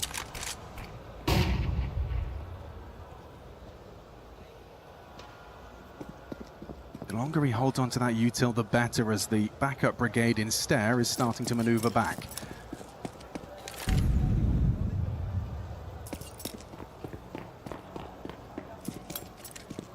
Rather quiet. The calm before the storm. A block smoke thrown at the 52nd mark. They've just played for info top middle. They're behind that incendiary, so they have a good idea this is going to be the B play. Where's the rotation? Yabby's even getting proactive. He's going to be making that move for a rather fast flank. They're still congregated top banana. 30 seconds as the util dump comes through. Smoke fading. Flank connecting. Wrinkle still lining up nades, and he's gone. Backstab there. Mattis with one back. 25. You gotta have go to commit. Surely you have to commit. At least that's what they think. A pivot on its way. Does Ryu completely leave the site? He's saying, I'm not so sold on this. Starts now to depart. They're going to round the corner, and it's an open runway for the plant. That is cheeky. He's even used the last couple of seconds to try and go for the safest of plants. Okay, well, now good luck with the retake. Moto's just been smoked. Okay. Ryu really wants this bomb site back. He can't believe they've stolen it away from him. The moment he departs. Difficult smoke to broach. The time ticking. You've got that HE break. Mattis tucks. Hit by the wallbang from Fozy's AWP. Softened down to 40 as he unloads his mag, just trying to keep him at bay. The time is ticking away. 2 frags is good. Heavy God lingers. Someone has to get on that defuse, and it is not planted for Heavy God. They could just sit it. They could just sit it. Time. Whoa. Just in time. Astralis do regain control of that A site and will put that 3rd on the board. Right, down to the wire there. The fact that G2 are even able to maneuver into a plant is impressive. Keeping Astralis on notice with this one. I wonder where the rotation is. They turn it into a flank instead. So proactive in the mid-round from Astralis, and HooXi likes the way that one feels. So keeping it to a 2-round gap. No issues in the buy department, and so much extra cash stacked. Heavy God has 10K. There'll be plenty more gun round. This one, Atlas showing a bit of attitude. Straight through the mid-smoke. So he suppressed the ability for them to go aggressive. They wanted to linger around to have those questions. Mattis has denied it immediately.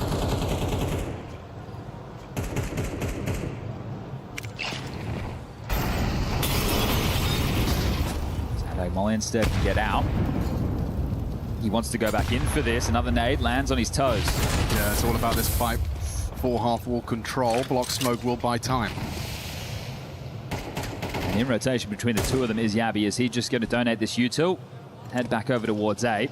It's like a minute on the clock, and he will give over the nades, but he's going to posture forward.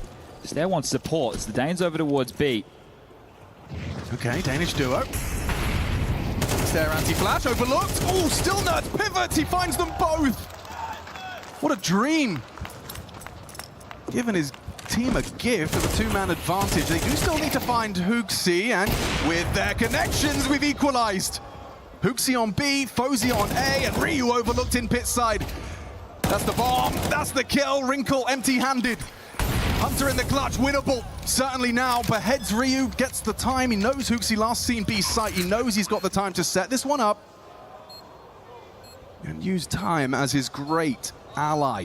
HooXi, head-to-head, he's held his nerve.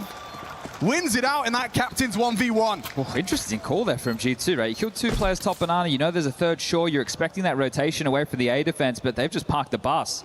You walk into it, you're also getting blindsided. So is Hooksy looking over the fence there? Maybe, yeah, he is. He's definitely giving him a little bit of sun and a wave to Hunter.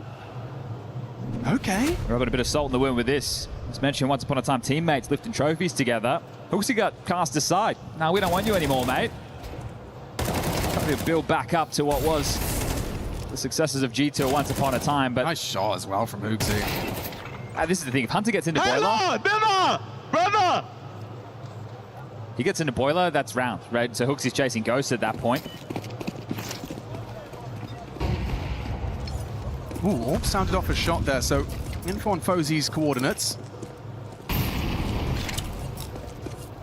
They're turning this quite quickly into, at least they were, something A-centric.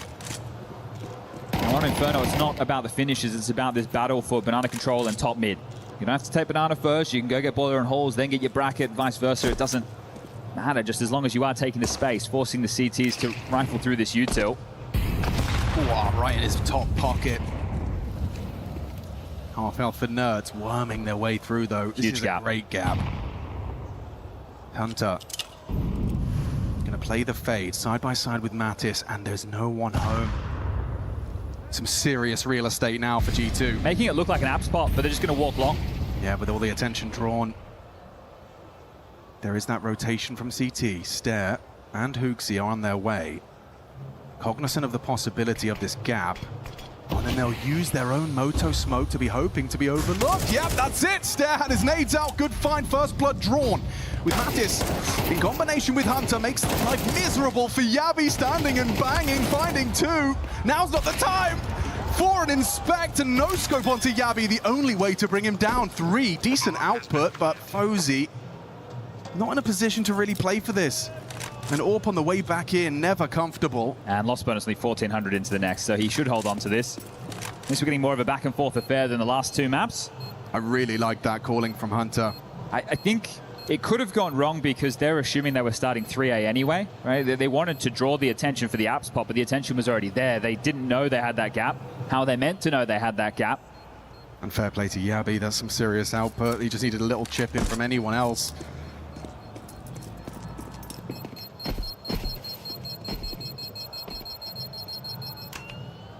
Well, we are getting that closer affair, Chad. Yes. I think down the stretch is where it gets a little bit more difficult for Astralis because of the seesaw, right? Fozy can drop an M4. That's the opening incision. It's nice when Mattis gets to make his play. The interview with Saw over at HLTV talking about they don't really have a natural entry. They have these players who like to take their timings. They're rotating from B2, guys. So it means you need to be a little bit more creative with how you go about these things. It's not just run on in, get the job done.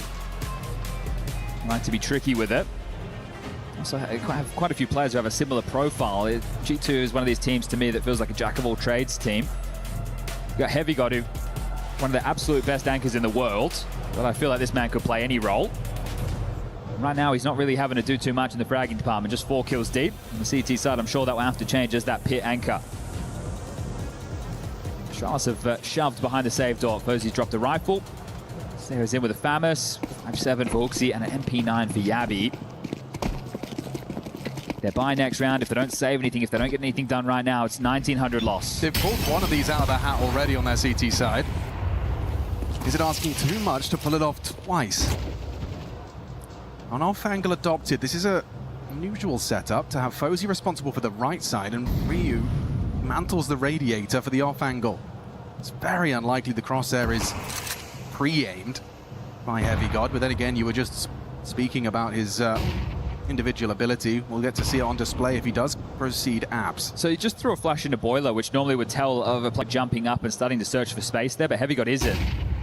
So I think Astralis believe there's a bit more coming their way, as it is 4 over towards Banana, taking control past half wall now. And the setup dismounted. A lot to concern themselves with. Yeah, resweep from the AWP. Cause brackets clear for now. 50 seconds for G2 to try and find their finish.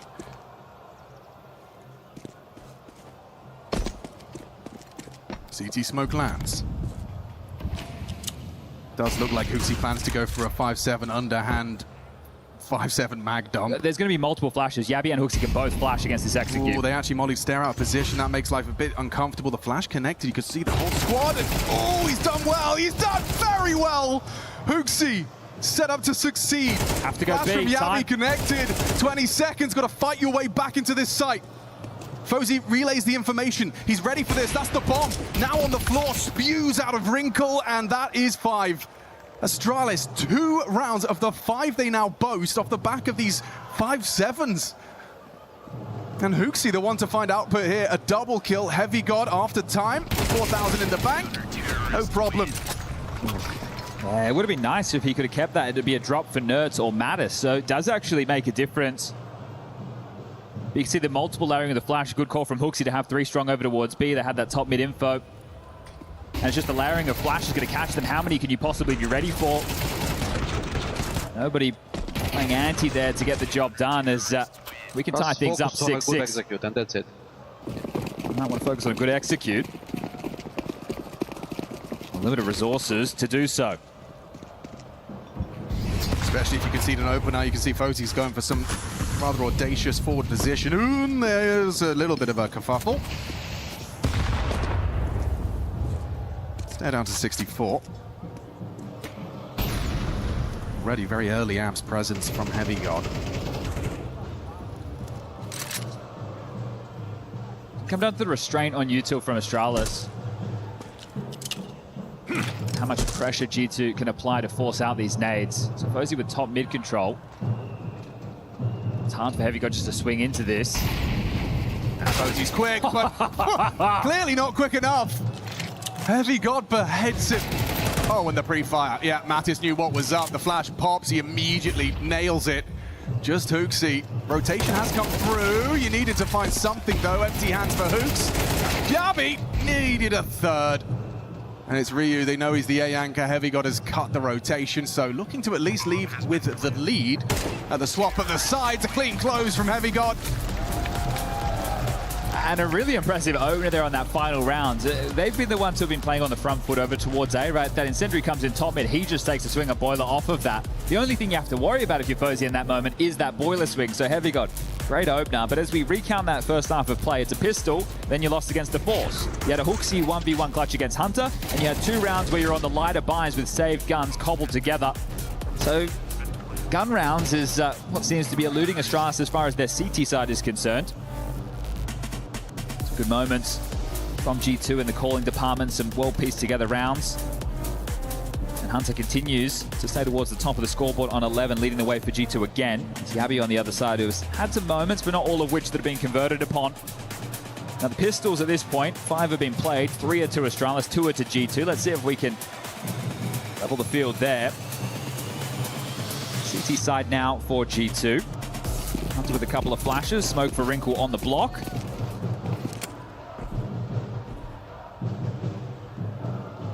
Wrinkle. Not scared to take these long-range fights on that USP advantage, but this is a horrible opening death for Ryu. Spotted, Heavy God got the early warning. There's a nice one as well. Fozy loses his head to a Nerds P2000. Oh, it's clean. It's far too clean. The second shot out of Nerds just as good as the first. Astralis, they just can't hit a bullet onto Nerds. 3 kills deep. Anyone else? Nerds welcomes it. Let's do it. Yabi says okay. He's got plenty of time, and now he's got the bomb, but still we need to get into one of these 2 sides. So how confident are you, G2? How much do you want to overstep the mark? These type of setups, you just want to play for information so you can rejig, right? As soon as you know exactly where he is, you're able to plan for your teammates, box him in, and secure what should be the 8th round. With his up-down setup, feels impossible to break, right? He's going to worry about Coffin's backside. Yeah, even the smoke won't save him with that boost. Impending doom for Yabi. Mattis makes it so. I'm back, chat.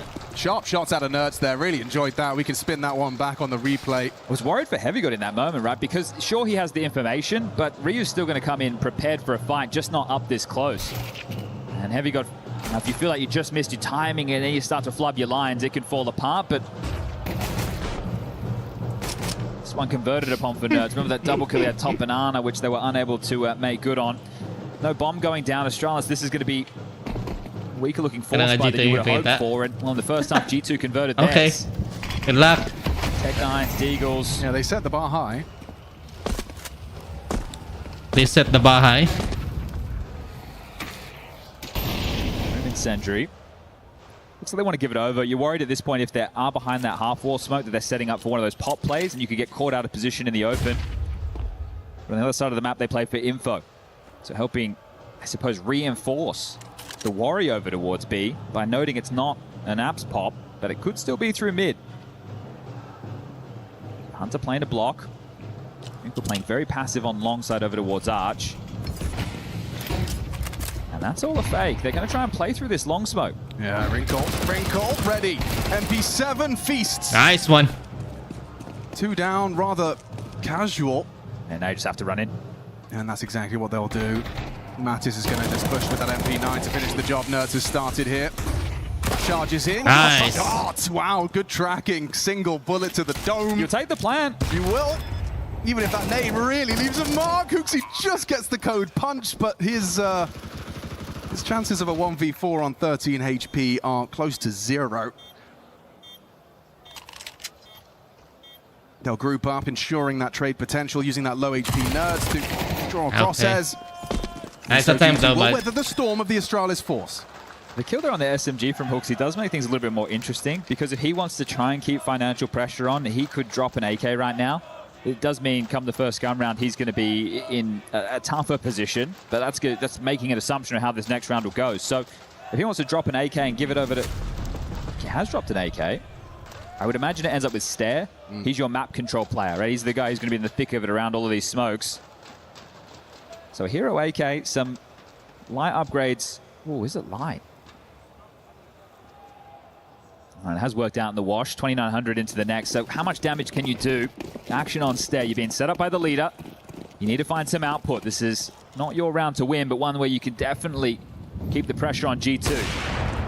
Almost. Wrinkle's AWP sounding now off on early. this map, limit a lot of your options. I'm gonna go with a G2. Go jump spot. If he dared do it again, yeah, gets his info safely. Risk averse. I want G2 to win. And then on the rear, to win this match. They want to go for this. Not playing scared 2-1. whatsoever. Stare. In hot pursuit. 2 on his screen. Oh, and he no. feasts. Matt is punching monitors. He can't handle that. A single rifle. They weren't anticipating it. You're not risking an AWP on a retake in a round like this, right? This is where the finances can get out of control. You need to just go, all right, we got unlucky. We picked a bad timing. Stare has absolutely pummeled us right there. And you have to concede this. Wow. So another one of these rounds for Astralis in Inferno that it's not the full gun rounds. It's the lighter investments. And that MP9 frag seemed like nothing, and it's transpired into one hell of a round for Astralis. It's going to keep them in it for sure, right? They get a couple of extra rifles. They were hedging their bets anyway, so they're going to get this loss bonus and be sitting pretty with the buys. You know, if you can win the next against G2 and wipe the board, your opportunity to force them down to the eco. The fact an AWP retained, you know that fired off. Yabby is going to try and strip something else away. Has a little bit of a timing available here. Bomb goes off. Does he want to be noisy on this pursuit? Spots out, takes his shot, and that'll be that. So 2 M4s, the AK carried across, and now the buys to complement exactly that. It's the other side of the server where the questions are. Look at this. Just absolutely no idea. Right, there was still some level of awareness here, but they're just assuming they haven't piled up close. You can't be making assumptions like this. Lefty Lucy as we get 3 rounds the difference now. Neo knowing with a round like that, you start to destabilize some of these personalities on G2, especially if you can make it consecutive. So Wrinkle with the AWP, you want to take a look at his spawn. Is it good for mid, right? Does he have a good banana spawn? Are we going to extinguish? Look for a fight. I can tell you it's middle of the pack. I think there's certainly players on G2 you can tilt. I just don't think Hunter is one of them. No. I think that man is tilt-proof.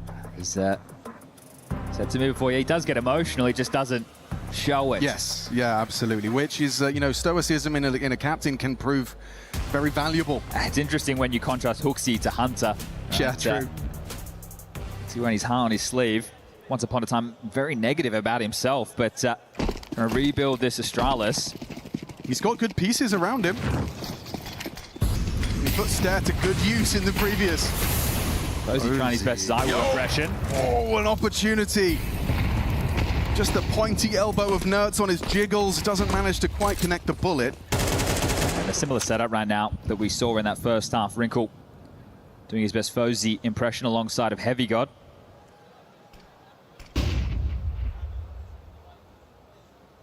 Yeah, a tempered approach from Yabi as well. He's not rushing his opponent's control. He's doing it alone as well. Nertz is going to be calling his own shots here in Banana. There's an incendiary landing half wall. A flash over as well. When he catches the nade. Does he feel that he can get out of there? I think they're going to clear him out. Ooh, Heavy God onto Yabi. Not expecting that was Yabi. The bailout smoke's great from Mattis, and oh, it's all falling into place. Everything collapses for Astralis. Oh, nice. Even better from Wrinkle. Woo. Finds FURIA 4 and 10, quiet from the Swede. And Heavy got into the upgrade, ready for this step. Completely known and notes that Hunter not going to overplay his hand. And they want to keep this one spotless to make up for the mare that was the last. Very quick to rectify, and in a dominant fashion as well. I think fortunately for Astralis, right, winning that lighter by round does leave you with extra cash on 3 of your 5 members. It's Yabi and Stair who are the ones that are lacking. But double digits now for G2. Maybe it was just a blip on the radar. Like you said, just a well-found timing from Stair in the previous.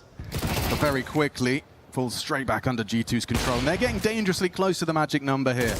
Elimination at stake for Astralis. And an opportunity getting ever closer for G2 to find themselves not only in the quarterfinals, but to win a playoff game at a Tier 1 event this year. Yeah, that's going to feel good. I'm not even sure if they'd be too privy to that, right? You're the ones who are playing these tournaments, but okay, hold up. This is very fast towards apps. Wrinkle's forward. He's going to get blindsided. Hang on. Cognizant of the possibility. Double HE doesn't find its mark. He's done well to get away. I thought there he was going to get caught, but aware of his timings. Now the Orb's going to search. If he can post up and look towards Moto, he might be able to catch a player in transition. So this is FURIA hoping to catch Hunter. Denied by the smoke, and he'll have to go fishing elsewhere now. What's this standoff from Banana? They're next to each other. Yeah, Stair completely unprepared for Nertz to have been burrowed into that smoke towards logs. And no ability to react right now for Astralis. Easy. I thought it was easy. Wrinkle has the angle held. FURIA peeks in and finds his counterpart down. Still not looking good for Astralis. Look at Yabi's armored Deagle, going to do whatever he can. The bomb's still loose. They've got 50 seconds out to fight. Nice. And that's a dead Ryu. The game slips away from you right now. You only have 2,400 into the next round. G2 will have 11. That's why FURIA probably is considering a save of some variety, but you need to start posting rounds on the board, so it's a terrible decision either way. Nertz can just have these rounds where he just gives you a round for free. Yeah, it's important, right, with a player like Nertz that it does have a good read on the game, right? He needs to be finding these timings, catching these moments. He's a playmaker through and through. I think he's a bit of a mind reader as well when it comes to his opponents. He can really, when he hits his stride, be plugged into the mainframe, have a good idea of what you're thinking. But that's why he's so volatile, right? Because you make those plays, you need to continue to do so. And you if gotta you're really just having one of those games where timing is against you, you can get nothing done. It will be the save. They retain an AWP, they retain an M4, they give them something around the 2,400 loss, but sailing away with this one, G2 now. So we are going to have a technical pause. Ryu just going to have to make some adjustments. Has been, as you saw from the stats, a quiet couple of rounds from him. And this was a funny one, actually. You can see on the replay, Nertz's position, fair play. You know, I don't blame Stair for not overlooking that possibility. Nertz playing it cheeky. Little smile on his face as they are just 2 rounds away from the quarters. We'll find out their opponent later today. We've got FURIA versus AURORA coming up next on the mainstream. Foot versus Magic raging on, and then, well, they'll be playing the winner of the Gamer Legion Mao's game. So concluding the upper half of this bracket, and this is where you feel an opportunity for any of the teams on this side of the bracket for a deep run here at EWC 2026. The big names, your Falcons, your Vitalities, your Spirits, your Na'Vis, they're all in the lower half. Sure, FURIA are here. Mao's as well, just off of that bounty win. There's no doubt which side of this bracket is easier as Wrinkle posts up aggressively again. External time up. Allows him to backpedal before Yabi can get there. Someone might go out with a whimper for Astralis. Suppose he catch anything on the jump. They're just clinging on, aren't they? Leg shot. Unconfirmed. What? Oh, the blood on the wall might be telling. Mattis will pull back into that B side, so space conceded. You used a lot of utility to get that control. You are going to need a rotation. Hunter silently cheating over. He knows he can be heard from top banana if he runs. You don't see this boost all too often, but once a half, it can be overlooked. Stare, how's your clears? And Ryu, can you trade? Okay, info, drops off. Oh, and then Mattis onto Ryu. They've done well. Fozy and Yabi, though, with Hunter now arriving just in the nick of time. Oh, Hoopsy's in trouble. They're both so low. Both 29 low. HP. Going for that double dip off the flash. He's got Yabi booked. And Nice. it's easy for Hunter. Out with a whimper indeed, Chad, because 12 on the board for G2. Well, good Last opportunity one. for Hunter to maybe throw some words back at the defense the other way after that clutch early in the first half of play. Looks like we could be ending with 3 maps in this series being 13-6. Ancient made it seem like Astralis are not to be overlooked. Dust too. Real thorn in their side. Another map added to that loss streak. I knew it's gonna happen. 6-24 for the year now. It is just a clear weakness in their map pool. It's not something you can afford to when you get to these later stages in tournaments. They will find that weakness and exploit it. Especially when some of the best teams in the world are great on Dust too. Your Vitalities, your Spirits, right, your Falcons. Those are the top 3 big dogs. All very, very good Dust 2 teams. But Inferno's where this one feels like it's going to fall apart for Neo. One more round, 5 more kills. That's all Hunter and the boys need. Yeah, I'm not going to sugarcoat it. For Astralis now, an uphill struggle on Galils to defend their honor. 6 straight rounds. Asking an awful lot. Wrinkle's got a good spawn for mid right now. Let's see how aggressive this man wants to be. He's definitely playing it his way. Likes to go for these aggressive lines. And just on the edge of that smoke, he's actually going to poke his nose forward. Knows there's no rival AWP, or can expect so.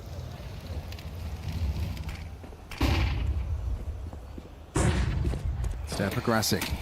This fight is to and fro for some top banana control, and they have won it out. They have their space. Retake util onto the half wall. Wrinkle wants to take this fight head on, and he's actually going to go for a sweep.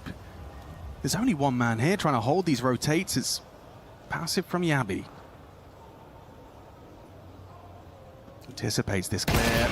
Ooh, Wrinkle doesn't pull the trigger, and Yabi can run him down. Why would you walk? Look at this though, burrowing into the smoke. They're right next to each other. A freebie for Stare. Oh, and he gets a second. Bomb was committing A. That's Heavy God's domain. Understandably, calling B site clear now is Stare. What do you do with that information? You move the bomb back, but Hunter's already there.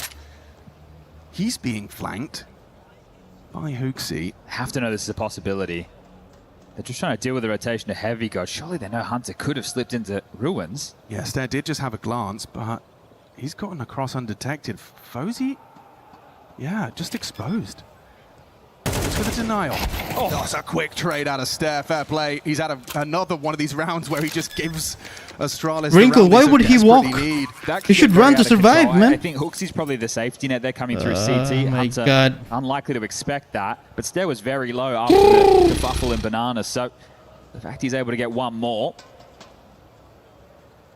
No win. It does feel like it's unrealistic to ask him to keep doing that. I mean, the 2 rounds they have on now on this T side are thanks to Stare. Next round. On B. But that's one way asked to point out pressure points for these teams. It is about key players making moves, right? Yes. Nerds on the CT side, the same for Steno on the T side. And it's about how do they interact, how well do they read each other, as Heavy God is going to be Hunter. They want to take this away. And they will. AK denied. This is a very difficult comeback. Hooksy. Tay mo comeback na Mike de madaog gyapon. Madaog gyapon ang kwan. Timeout called from Saw. Astralis Don't na. have any issues in the buy. Hunter before investing still has So say mo 100 pay mo pila mo daogon. Wrinkle, you thought that was going to be his every day of the week. Wasn't expecting someone up close and personal. So very good time for Yabi to find his first opening kill of the map. I'll keep him in it for now. We need to win this one. And then we can talk about a G2 eco.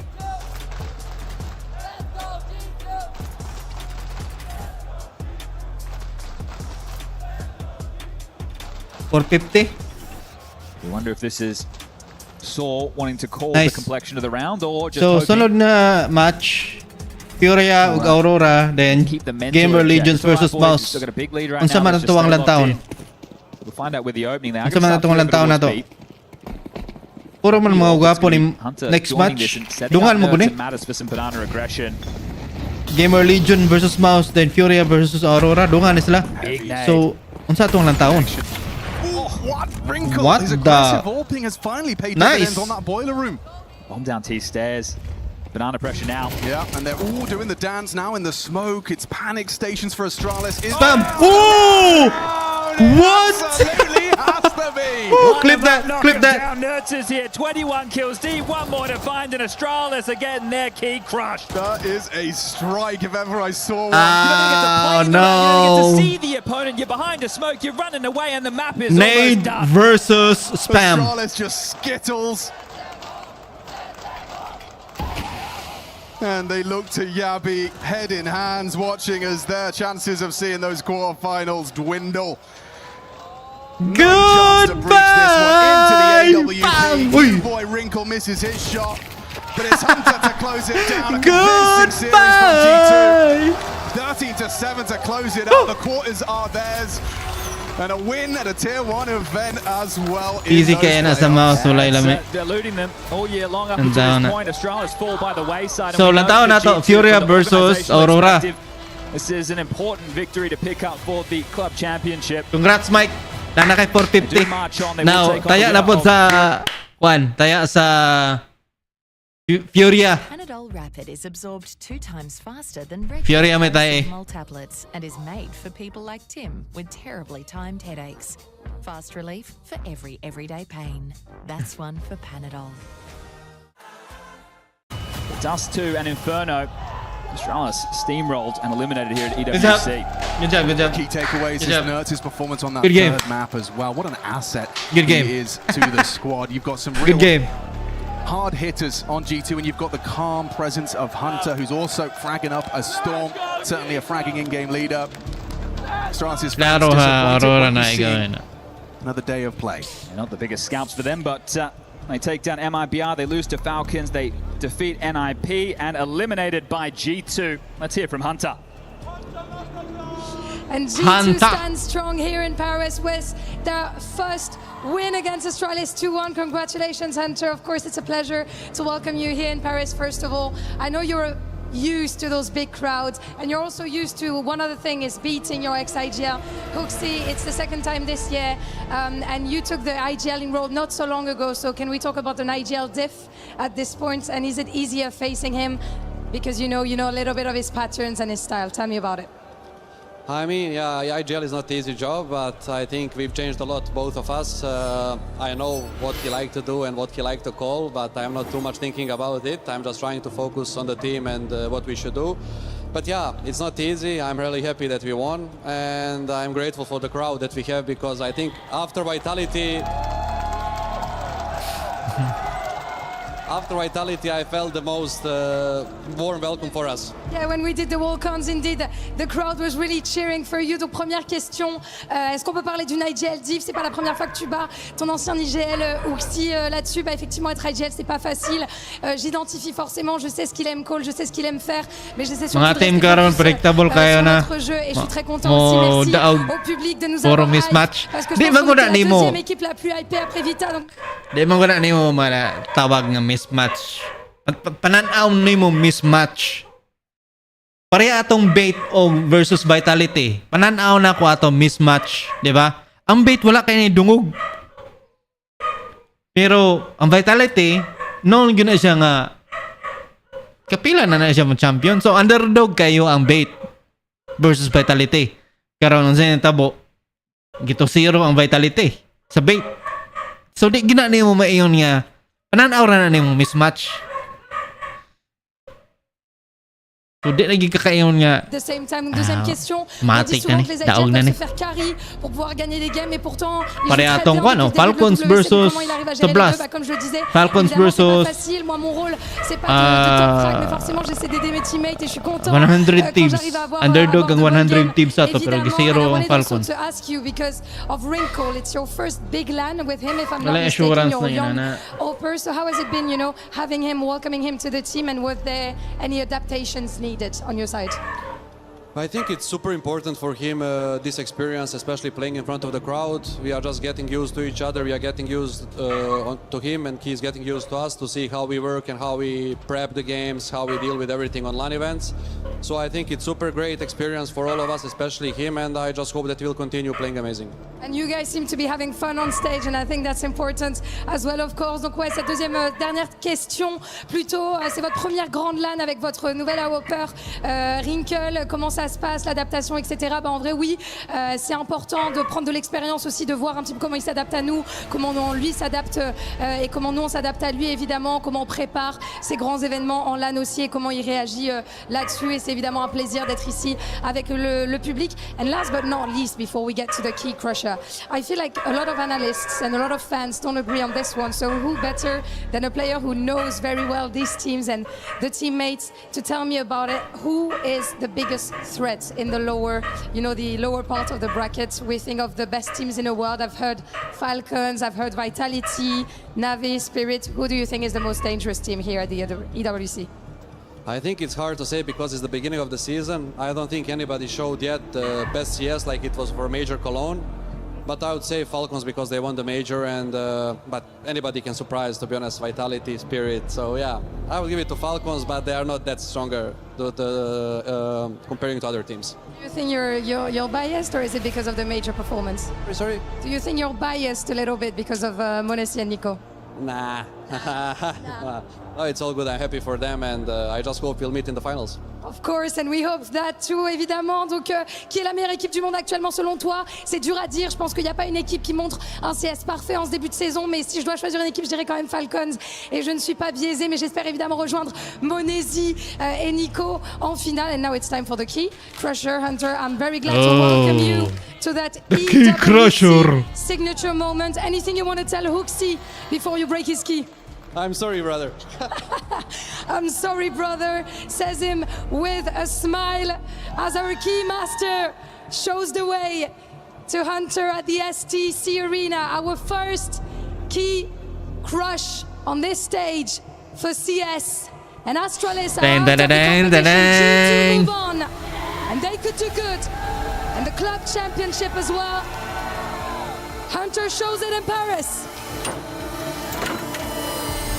Ooh. What? That was actually pretty good. That was really good, actually. I'm going to welcome you back in front of your fans for one last question. Hunter, you've been a part of G2 for, almost 7 years now. And no matter the roster, no matter the teammates, you've always had fans chanting for you and cheering for you. So I would like to know, because you played with legends, why do you believe in that roster specifically? Why do you think these boys can do good at the EWC? I think we are capable of doing good things. We didn't show our A game yet on this event, but we are improving and we are trying to be better and better, and I think that's what we are showing so far. Now we'll be playing against real good teams. I don't disrespect the teams that we played against, but now we can play FURIA and some other teams, so yeah. We'll see. We just need to keep going, keep grinding, and that's it. And merci les gars. Oh, merci les gars, and I'm sure that you're going to be ready for it, of course. Thank you very much for joining me. Hunter, effectivement, on va être prêt pour ces grands moments avec cette équipe. On se prépare, là on va arriver face aux plus grandes équipes et aux plus grands joueurs, avec tout le respect pour ceux qu'on a déjà affrontés. Mais on sera là, on sera au rendez-vous, and make sure to join us for our next game, AURORA versus FURIA, after a short break.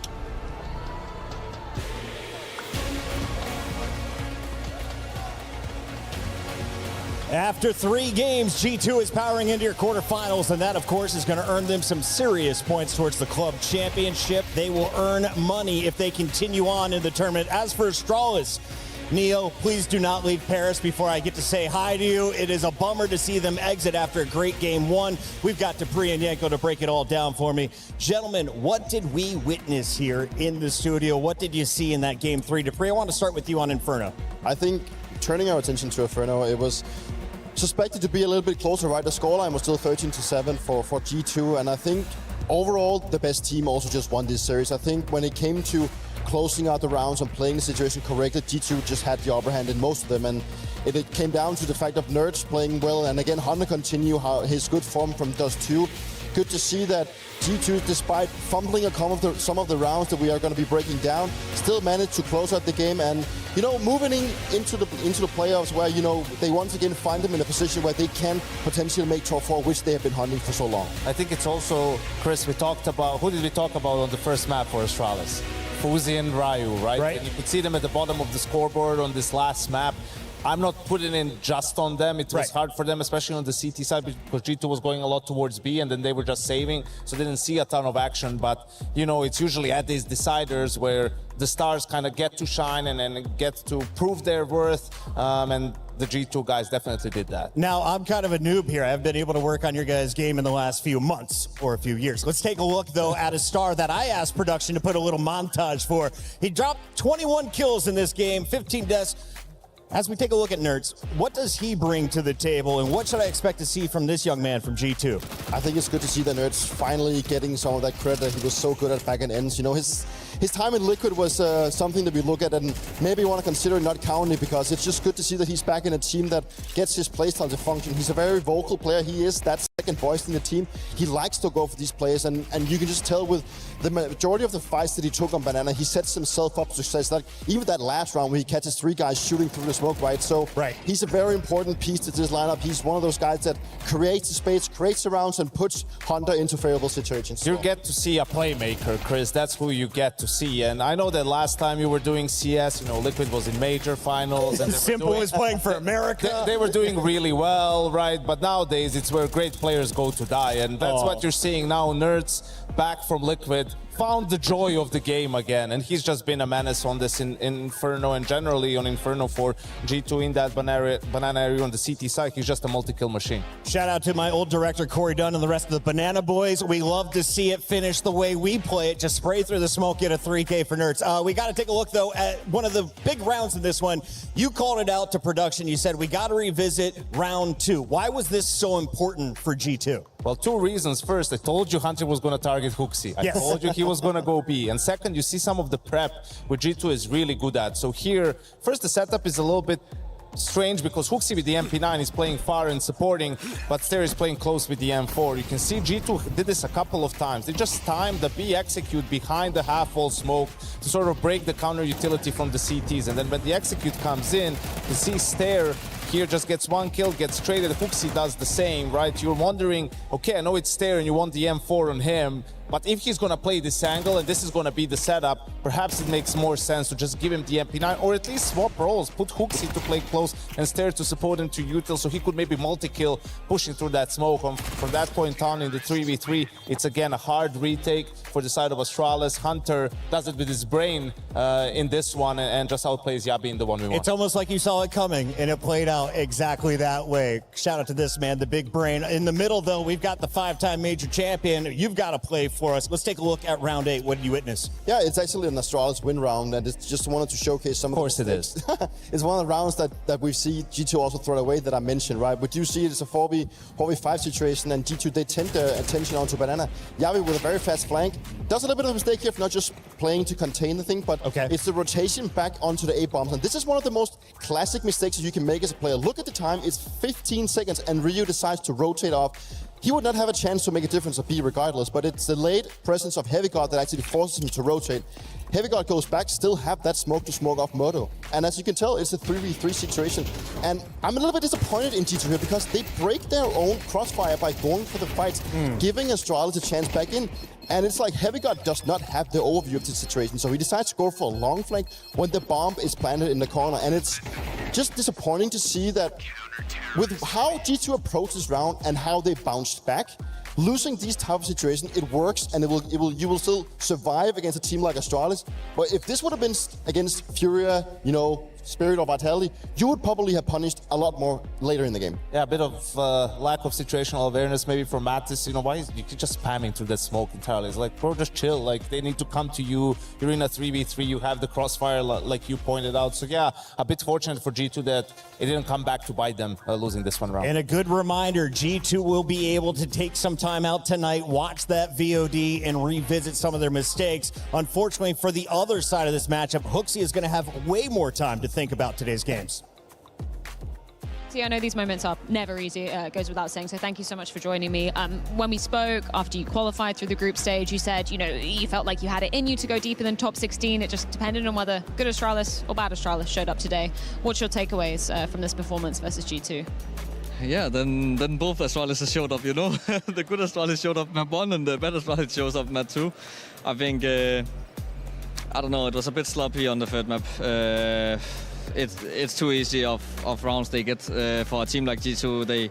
They will just eat you if you let them do these things that they did. So yeah, I'm a bit disappointed. I feel like the game kind of slipped out of our hands, but I mean, kind of same story as against Mouse last tournament. We had a really good first map, and at least we can take that with us. When we're looking at that second map in Dust 2, it felt like G2 just had that game plan to be kind of bullying you towards the B side. Was that something that you anticipated but weren't able to handle? Was it catching you a bit off guard? Like, what was the tale there?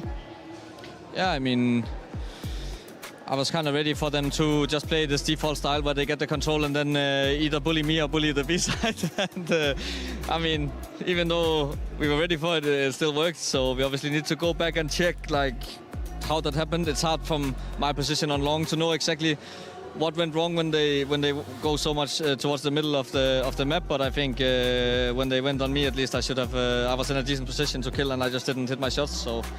I mean, sometimes it's as simple as that. That's the good thing about the game, you know. Sometimes it's a lot of tactical stuff, and sometimes it's just about shooting. In terms of what's next for Astralis, where can we see you guys at next? As I imagine it's going to be, you know, a bit of a mission to be getting those VRS points, to be getting to the major and making it as deep as possible in that. Yeah, I mean, we will go to whatever tournaments we need to go to get the VRS points necessary. Next for us is China, yeah, I mean, it all depends kind of about the results as we go, how many tournaments and what we will play. But yeah, hopefully we will get some better results in those tournaments. Given there's still kind of a newish coach in the mix as well, are there any boot camps on the horizon, or does it really just depend on what happens at those events? AURORA versus FURIA. Our schedule is a bit too tight for boot camps. We had one already, and I think we're on the right path. We just need to, you know, keep our feet on the ground and work hard. Thank you so much for your time. As always, HooXi, commiserations once more. That is Astralis exiting EWC. Unfortunately for Astralis, top 16 is the end of the road as G2 will be powering into your top 8. But there's been a whole lot of action already today in the Counter-Strike universe. Let's check out what's been going on over on Bravo, because Yanko Dupree, FUT Esports, is moving on over Magic. Now, coming in, you had question marks for me. I asked behind the scenes, is like, who's the stronger team? Who are some of the stars? You said both have potential, but it wasn't a clear winner in this matchup. Dupree, any big surprises to see FUT coming out on top? Looks like 13-8 is our final score. No, I think that FUT was the favorite heading into this one. I think Magic is still, you know, a bit of an unknown entity for a lot of, you know, people watching home. And I think it's one of those teams that we got to be paying a little bit more attention to. But in hindsight, I mean, I think FUT is one of those teams that really is on the rise. You know, they have caught a lot of attention lately with how aggressive they play and bringing, you know, a new kind of, you know, identity to how to play top-tier Counter-Strike. So rightfully so, I think they deserve to move on. I think they also made the comeback being behind 1. So it's good to see, and also for the bracket to see that the team that is looking strong is moving forward. Now, Yanko, FUT, of course, is in the club championship for the first time here at EWC 2026. They're a Turkish organization. Where's the squad? Is it all Turkish young stars, or are they building from around the globe? It's all over the place. This used to be a year ago Navi's academy team, Chris. So okay, they've come a long way, right? FUT was the one who picked them up. They're one of the more exciting teams to watch now in the scene. They play with a lot of pace. They're super aggressive on the CT side. Had to make a roster change during the off-season. Longs went to search for greener pastures. Didn't find them yet, but xFloud fits like a glove in this team. You know, a loud, aggressive player, and I'm happy to see them move forward. I think they're a team that you don't necessarily want to go up against in these playoffs. Great call out there. And what does it mean for the rest of the bracket? Well, we have our first teams moving into your quarters. It's going to be G2 and FUT Esports. Both of these squads staying around in the venue venue, I'm told, because they are scouting out their future opponent. Dupree, it only makes sense that G2 will be playing the winner of our next matchup here on the main stage. And I have a feeling you're going to see Foot over on Bravo watching that Gamer Legion versus Mouse So matchup. Foot versus Magic. I think, you know, Foot moving forward. Foot also Esports now won. looking at 2-1. the next game coming up against Gamer Legion and Mouse. I think Mouse is the heavy favorite heading into them. They had a really good start to the season, so that would be a little bit of a brawl. And obviously to the likes of FURIA and AURORA, I think it's too early for AURORA to go up against a caliber of FURIA. So I would be looking out. If I was you, I would be looking out for FURIA already. Yanko, I want to talk a little bit about big picture. Tomorrow we see Na'Vi, Legacy, Falcons, and of course Mongols all here on the A stream. FaZe, Vitality, B8, and Spirit will be on Bravo. Expectations, though, who has the harder side of the bracket? The teams that we just witnessed or the teams that are playing on day 2? I think the day 2 teams for sure, right? And I'll have to say, though, a lot of those round of 16 matches should be pretty straightforward. I think FaZe versus Vitality is obviously the highlight round of 16 game in that lower side of the bracket. I think we're pretty, there's a high probability of seeing Vitality have to play Cash, right? FaZe clan early on seem to be the best team in the world on the map. And yeah, goes without saying for Vitality, a super important tournament to make a deep run. You know, I'm sure they want to be in that Acor arena on Sunday, but it has to be one step at a time. FURIA has been making noise all over EWC across all of the stages. When we come back, we get to hear from them for a first time as they take on AURORA in our top 16.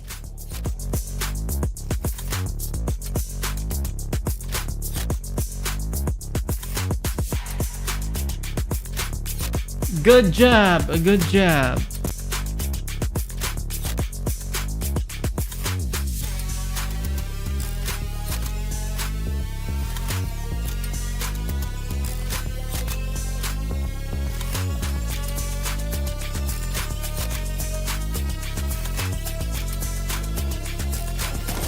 Two more, 3. Two. Up flare. One I'll have flash in 5 seconds, Tema. I'm flashing above you. Flash. Planting now. Boom. Second and planter. Last planter. Bottom. Nice. Oi, Matush, we did the best.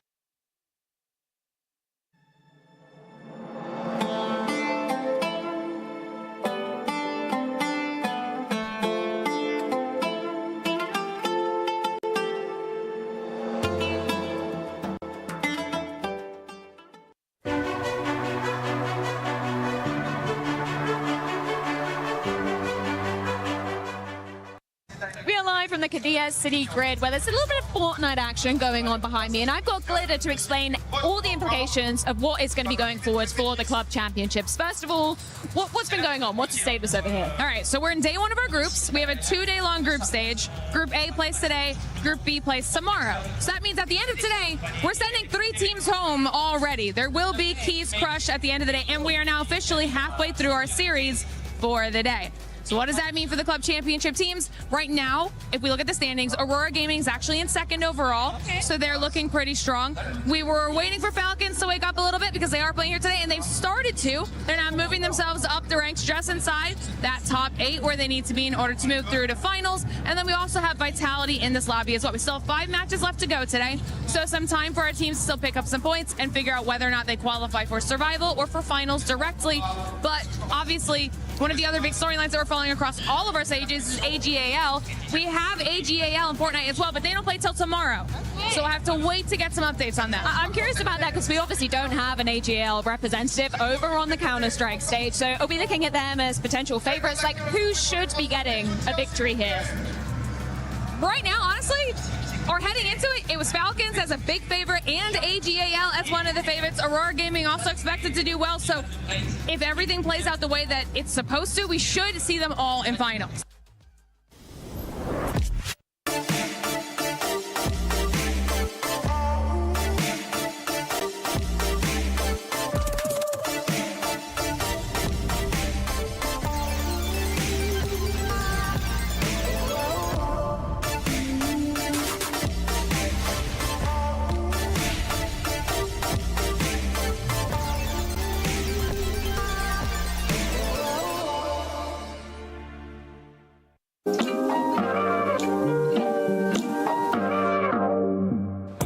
Rest here from Gamer Legion, and now I'm gonna do some pick'ems for the EWC Playoffs. Starting off with Foot and Magic. I'm gonna go ahead and go with Foot because I think they've been looking really strong with the new Esports addition. I think moves to quarterfinals and also G2 Sports. They have to win, and I think they will win 2-1. So I think Foot's gonna win against Magic, and it's gonna be close game, in my opinion, and that's why I'm choosing like 2-1.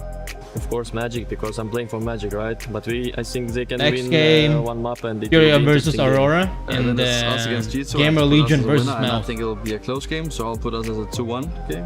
G2 and Astralis, I would pick 2-1 for G2.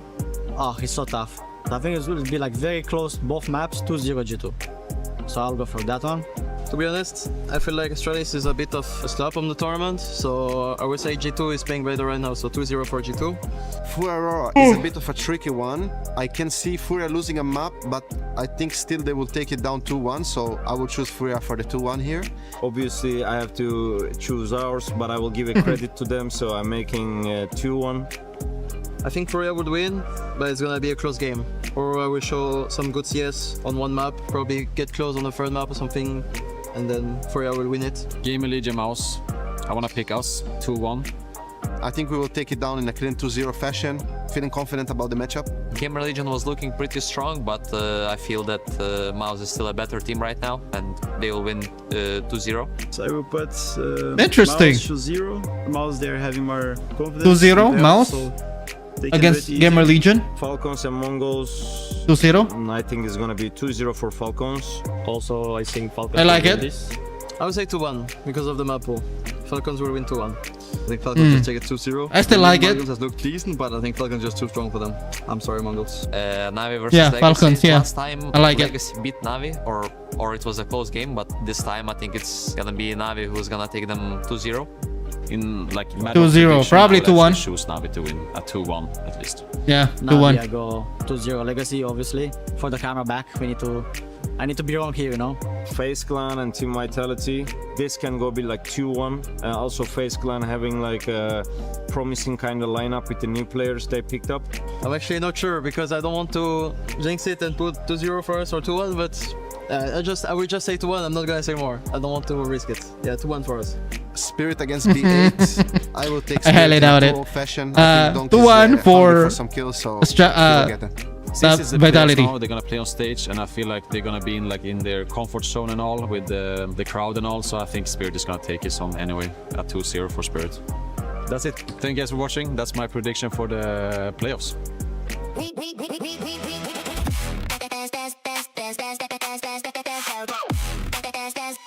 We book Esports World Cup.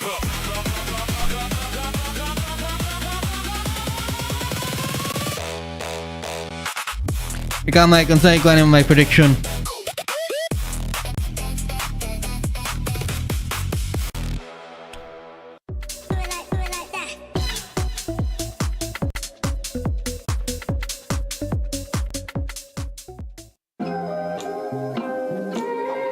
Hi everyone, Ginny here, and I'm joined with AURORA Gaming for a classic fill in the blanks, who is most likely to, whatever you want to call it. The game rules are pretty simple. Just name a few scenarios. You can write down the name of whichever player you think it applies to, hold up the whiteboard, and we can discuss. Hopefully you guys' synergy off the server is good.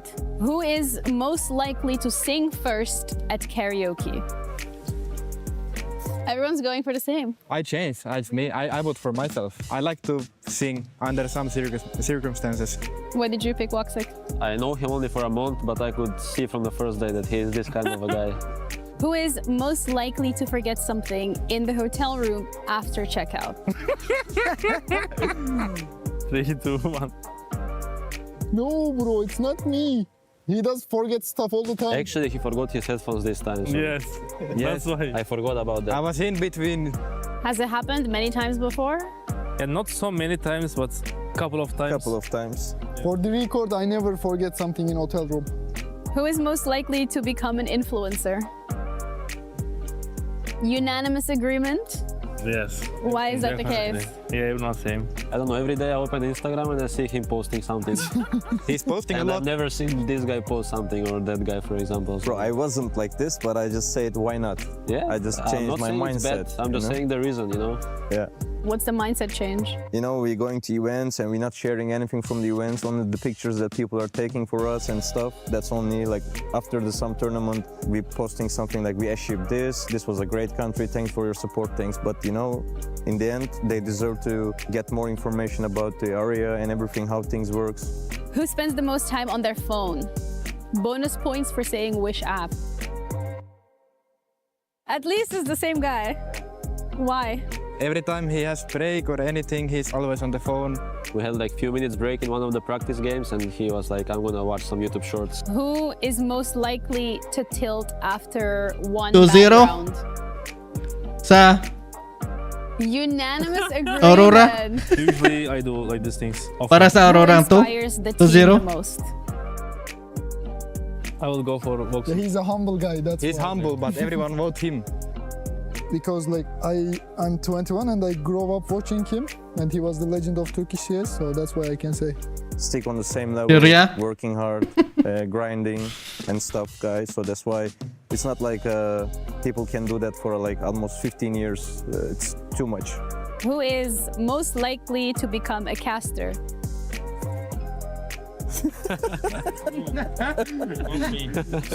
After some probably time, I will just gonna give break, maybe then after, but I don't think so anyway. I don't know. I like to be like in the competition, not like being casting. I rather to do stream in my home.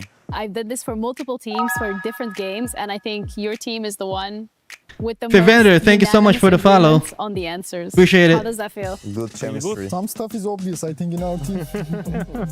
So thank you guys so much for joining me. That was fun. That's it from us. Hope you guys enjoyed that. Thank Bye. you. Thank you. Thank you. Bye-bye. Thank you.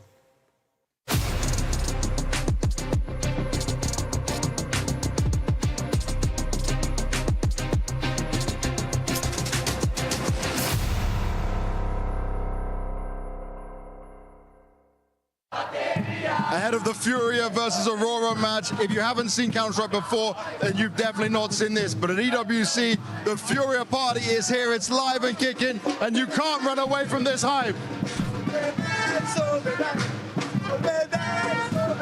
This is what it's about. The Brazilians have been rocking the STC arena since week one, and they're here to close things out strong. Can FURIA continue to climb the club championship leaderboard? Well, they will be looking to a legend to lead the way. Back when I started in CS, Fallen was the star sniper coming out of Brazil, leading the way for Kaboom, eventually Luminosity, and then had that pop-off tournament at MLG Columbus. I've been told, Dupree, he's ready to hang it up. Do you believe the rumors? Is it really going to happen? How can he quit? Yeah, well, I mean, like, he's had a phenomenal career, right? And, you know, I know it's been a long time since you've been around Counter-Strike, but this man he's just given everything of his life to Counter-Strike at this point, you know, and you can just feel like the fan culture around the team. It's something that brings a little bit of memories back to the Major, where they also had this fan crowd showing up, and it's funny how the fan culture has kind of gotten into Counter-Strike, and it's just great to see that, you know, they bring some of that Brazilian passion into Counter-Strike as well. It was Fallen and a number of others like Dead that have been leading the charge for Brazil in the CS scene. It is no surprise to see them continuing to succeed, but where do you have FURIA in your power rankings as they take on AURORA, Yanko? I have them at 5th, behind the 4 teams in the lower side of the bracket. Okay. FURIA has to be 5th. They are the major finalists, and I think with the talent that they have on the roster, anything but a grand final appearance would be a massive failure for FURIA. They've been together for a long time, over a year with this 5-man roster. It's Fallen's last season. There's no more time to waste, no more excuses. So they have an opportunity to be in another battle for a trophy after falling one step short over at the Cologne Major. They need to take every opportunity they can. Now, one thing I learned in Counter-Strike is the players get plenty of I time fully to agree. warm up before every single match, and using the best equipment in the game is always important. We checked in with a great Yuri setup. Here he is with the Lenovo Station Legion gear. Check it out and make sure if you want to play like a pro, you got to have some of the best in the business.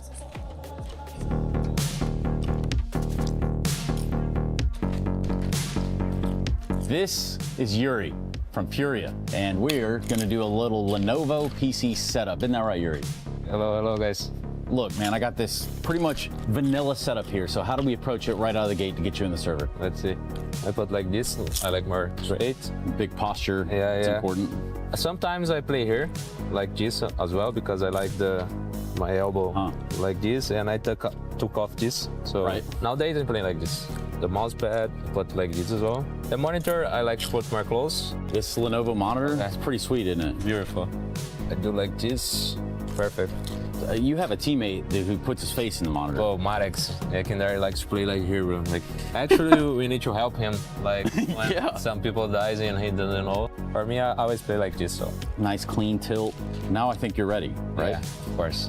Okay, so today we've got a little bit of an EWC Paris special here for you. It's a bit of a heist. So I'm gonna need you to get in here and try your hardest. Okay. You got a baguette, and I know you're not afraid to use it. Okay, let's go. Bro, actually, I need to improve my movement sometimes. So I see that. Yeah, sometimes I like to play 1.6. Oh, really? Yeah, because the bunny hop is very nice. It feels way better, doesn't it? Oh my god. No, I need to go to baguette, guys. Yep. Okay, nice. You did pretty good, all things Yuri. Thank you so much for joining us. This has been a Lenovo PC setup. Thank you, guys. Thank you. Shout out Lenovo. Cheers, man.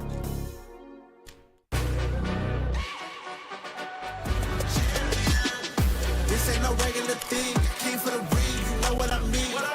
You see my name in the lights. Better get right, I'm champion.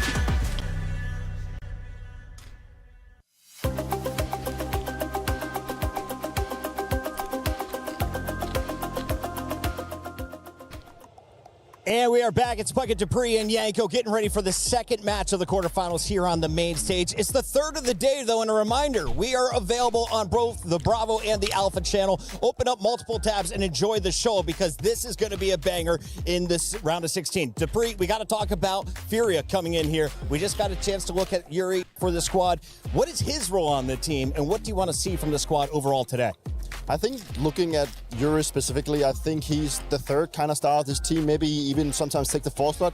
They have a lot of firepower in the team, and he's been very notorious for his clutches the last couple of months, and I think that is also what he brings to the table. He's a good closer, and also a guy that's very reliable when it comes to the likes of also Caterado. So this Brazilian duo really, putting in a lot of effort, and, he's also, to me, a player that's been around for a long time. He has a lot of experience. He's one of those guys that was brought up in the early stages of when Brazilian Counter really took its pace into the world. So the fact that he's still around, it just also talks to his experience and also what he brings to the team. There's been a lot of hype around Brazilian esports, especially in Counter-Strike, and we have an excellent co-streamer. Are you there, guys? Hello. Hello. Are you listening? I'm listening. I'm loving it. Welcome to the mainstream. Welcome into the venue. I know you've been co-streaming since minute one here today. Yes. What has been the highlight so far? For me, it's the Brazilian party right now they are doing. I'm very happy to be part of EWC one more time. I love this tournament. I think that it's very important for clubs around the world be part of this, and being Paris one more time, it's a big pleasure. I'm cheering for the Brazilian teams, but I'm already happy to be part of this. So thank you so much, guys. I gotta say, I also am cheering for the Brazilian teams. I was an original fan of Fallen. Cold Zera had a monster moment at the major that was immortalized. But right now, how do you rank the Brazilian squads left in the tournament? I think that FURIA, it's the top one Brazilian team right now, but Legacy, it's a very strong team, young talents. So I hope that both goes advanced today and tomorrow, but both have good chance to be at least at semi-final and final. I think that at least one Brazilian team will be in the semi-final. Carlos, I'm a little bit curious AURORA from your side, with all the fans coming to cheer for FURIA. Is that the same type of people? Is it the same squad that keeps traveling around with them? Because it seems like the support at the major was massive. Now we can feel that the support here is also massive. Is it the same squad? Yes, I think that's the same squad. The Brazilian guys who travel around the world for cheer for FURIA. They are. We know each other, and it's a very good guys. The Brazilian fans are very passionate, and they are in the Counter-Strike and another tournament, so they are a very good guys. Final question for you guys. If you were to call out one star in Brazil right now for all the fans around the world, it's Fallen? Fallen. Why? Why? Because he's the godfather of Brazilian Counter-Strike. He's the guy. So you didn't need to finish the question. It's all will be fallen. Thank you so much for joining us. For anyone who doesn't know, where can I watch your stream? Thank you. Oh, it's over on the page. We'll get that for you guys. Thank you guys very much. We got to go to a check-in right now. I got Lou and I got Ian and apparently a very loud group of FURIA fans. There's nothing like Brazilian esports fans, and we can prove it right now. There is nothing like Brazilian esports fans. Vamos fazer barulho! Iago, FURIA, this has got to feel like a dream to be here in Paris with your fans, cheering them on. There's nothing like Brazilian passion. That's true. Hardcore kayo ng mga Brazilian sa FURIA. From Brazil to have a good party with all and support our team. That's FURIA, and we're gonna win this with our passion, our energy, and our love. Where does all of that energy come from? You guys never stop. We never stop because that's our blood, the Brazilian blood, Brazilian juice, and we have the sauce to make the party happen and show everything to the world. Speaking of which, where's Lou? Lou? Yes, you want to show me? Sou furioso e o sentimento não pode parar. Olê, olê, olê, olê, olê, olê, olá. Fúria, olê, olê, olê. A cada dia te quero mais. I'm sorry to interrupt you, brother. What's your name? Who are you here to see? Are you a Fallen fan? Yeah, for sure. It's a reference for us Brazilian players. I can't hear you. For me, it's really special to be here, seeing Fallen players. So I'm really happy to be here. 2-0. FURIA can win FURIA, the Esports World 200. Cup. Okay, good luck. For sure, for me, we will get revenge like FURIA versus Falcons in the final. I hope so. Pero og matuan, daog gyapon ka. All right, one Pero may daogon sa 200 mo. Vamos fazer barulho. Make some noise. These guys are up next. Lou and Ian, I will trade you jobs right now. It looks like a party out there in the audience, but we got to talk about the team that is going to have to deal with all of the noise. AURORA is coming in as the underdog tonight. Yanko, they did walk away with a 2-0 victory to get into this matchup. Yeah, AURORA is exactly where they want to be. No one's talking about it, right? All eyes are on FURIA. They're the main favorite on that side of the bracket. And yes, this is a rematch of the semi-final of the major, but a completely different AURORA. This time around, from a full Turkish squad to an international team, bringing in Kiksan and Jimpat. And, you know, after a rocky start in the best of one, they were able to come back in the best of threes and book a playoff spot. And looking at this matchup specifically, I think if you're taking the side of AURORA, this is maybe one of those matches where you want to be seeing a little bit of the potential this lineup can have in the future, right? But looking at the fact that they've only been together for a couple of weeks, it's too early to take on a beast like FURIA in this regard. And I think it's also, they know that themselves, right? It will require a hell of a match from the AURORA player to take in. There's a lot of talent in this given matchup, right? But in the end, I think FURIA they have things settled for themselves already. I think they are too drilled together, and it's going to be a difficult one for AURORA. This is very interesting, Chris, because for AURORA, right, last year and a half, always making the playoffs, choking the playoffs, right, with that squad. Like, their level would always fall off. They'll still have the Turkish core, right? And Jimmy, is that going to change the complexity of the squad? Is going to bring us something else? Because the thing with FURIA on the other side is, if they're on their good game, base, it's going to be a 2-0.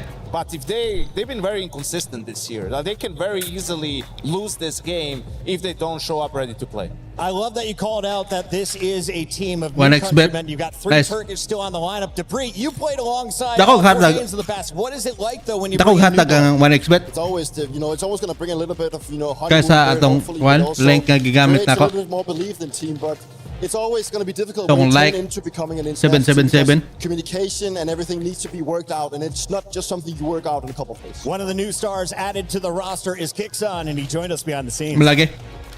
Dagan sila sa piata to. In the AURORA booth, where I just so happened to bump into Dako na Kiksan 1xbet kaysa like 1777. Stage first of all, though, on a scale of 1 to 10, 1 being absolutely horrible, 10 being the best you've ever seen. How would you rate AURORA's form so far here? Mana siya IGL sa Falcon zone na.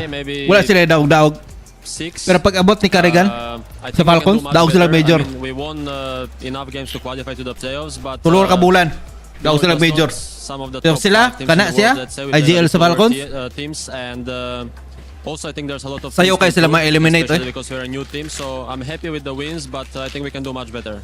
I was reading the interview that Woxic did with, I believe, HLTV the other day, where he was Dili kaya saying sila himself, you and Ash, ineffective very ni siya similar nga IGL mindset. So I kayo. just Dili wanted to kaya ask you sa some lahi rin siyang examples, karigan. that you've seen of you guys kind of being on the same page. Layo rin guys. Layo rin kayo ni siya That ni wants to be karigan. active, he wants to be aggressive, and he wants to do things. And I'm not Karigan, sure how much he did it in the veterano past. gid Maybe kayo. for a while he was a bit more passive for some reason, but Nutok ba? I instantly understood what kind of player he is, and I think he is really happy to be doing these things. So that's definitely one of the things that we have the same mindset about.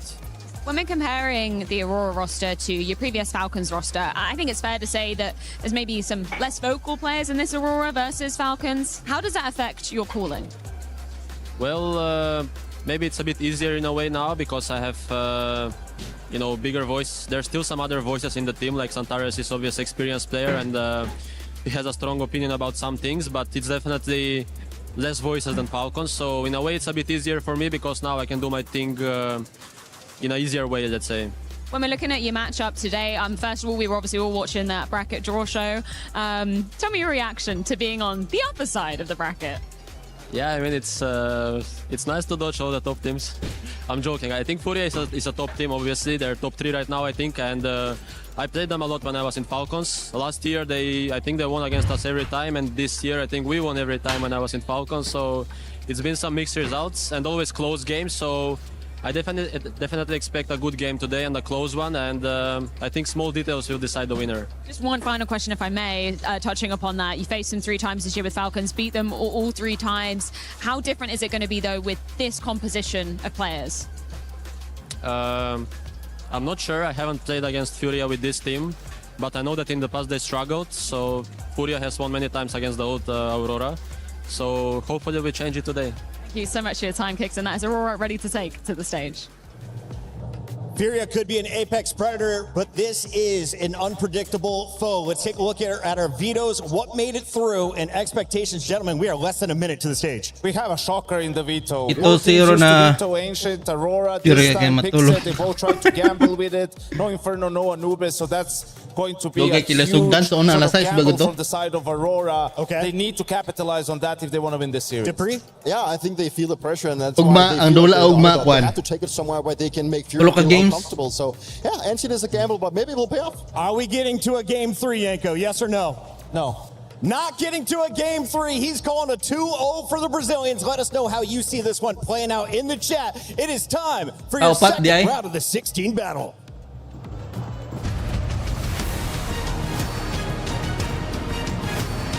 Upat ka games ugma. Upat ka ron, upat ka games ugma. Ugma Navi versus Legacy. Falcons versus the Mongols. Face Clan versus Vitality. Bait versus Team Spirit. Iandam na daan imo ang pusta nimo, Mike. Para ugma.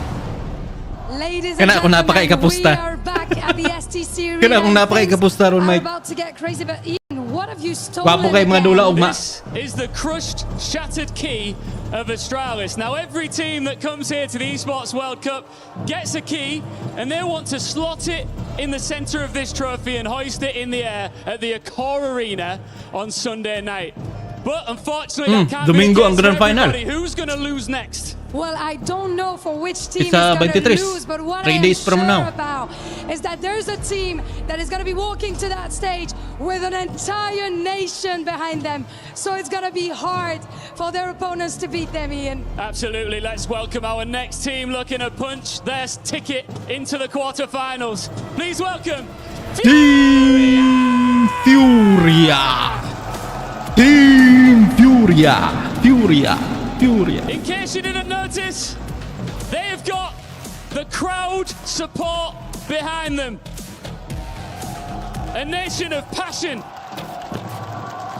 And they have been unbeaten on their road to the playoffs and fresh from the first major grand final in this organization's history. With Fallen in his final season, Brazil's Giants are fighting to make this run last all the way to the trophy. And to a great team, there needs to be a great opponent. AURORA Gaming! They were one series from the EWC crown last year in Riyadh, but now rebuilt, reloaded, and back with unfinished business. The Turkish firepower, Zantares, international core, and AURORA are here to finish what this bad started last year. Lain na And ilang they are logo. not afraid of the Brazilian crowd. It's FURIA versus AURORA. Only one spot in the playoffs is available. The other will see their key shattered.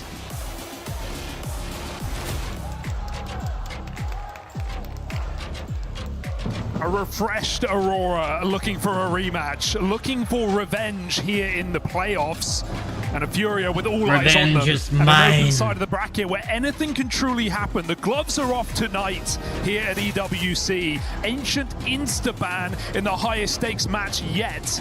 And I'm here with Chad Birchall. Ancient Chad, did you see that coming? I love it from AURORA. Retooled, ready to go. Kixon and Jimmy, they know how this map functions. For AURORA, the core, they played it a handful of times. And for FURIA on the other side, a total of 3. Tanaw na lang to Two ron. of them, they've tried to pull it out against Vitality. Toscoin mo gana. Once Hari it worked, patay ba once it did Toscoin? Chengdu and Rio. So, And today, to see pili that ka. as, the Map first imo map of ha the series, I or agree with the death. side. FURIA, Kung map imo pilion, they can, take this kami away mo from AURORA. They might just be able to run pili away og with the series iban ba nimo ng 2-0. mapa ha? Isn't that still Or an if, right? pilion Furious ba nimo? form, not exactly certain Now karon kung coming into this imuhang season. We don't know what to expect. imuhang Just a couple of weeks ago, example they were ikaw. losing online matches.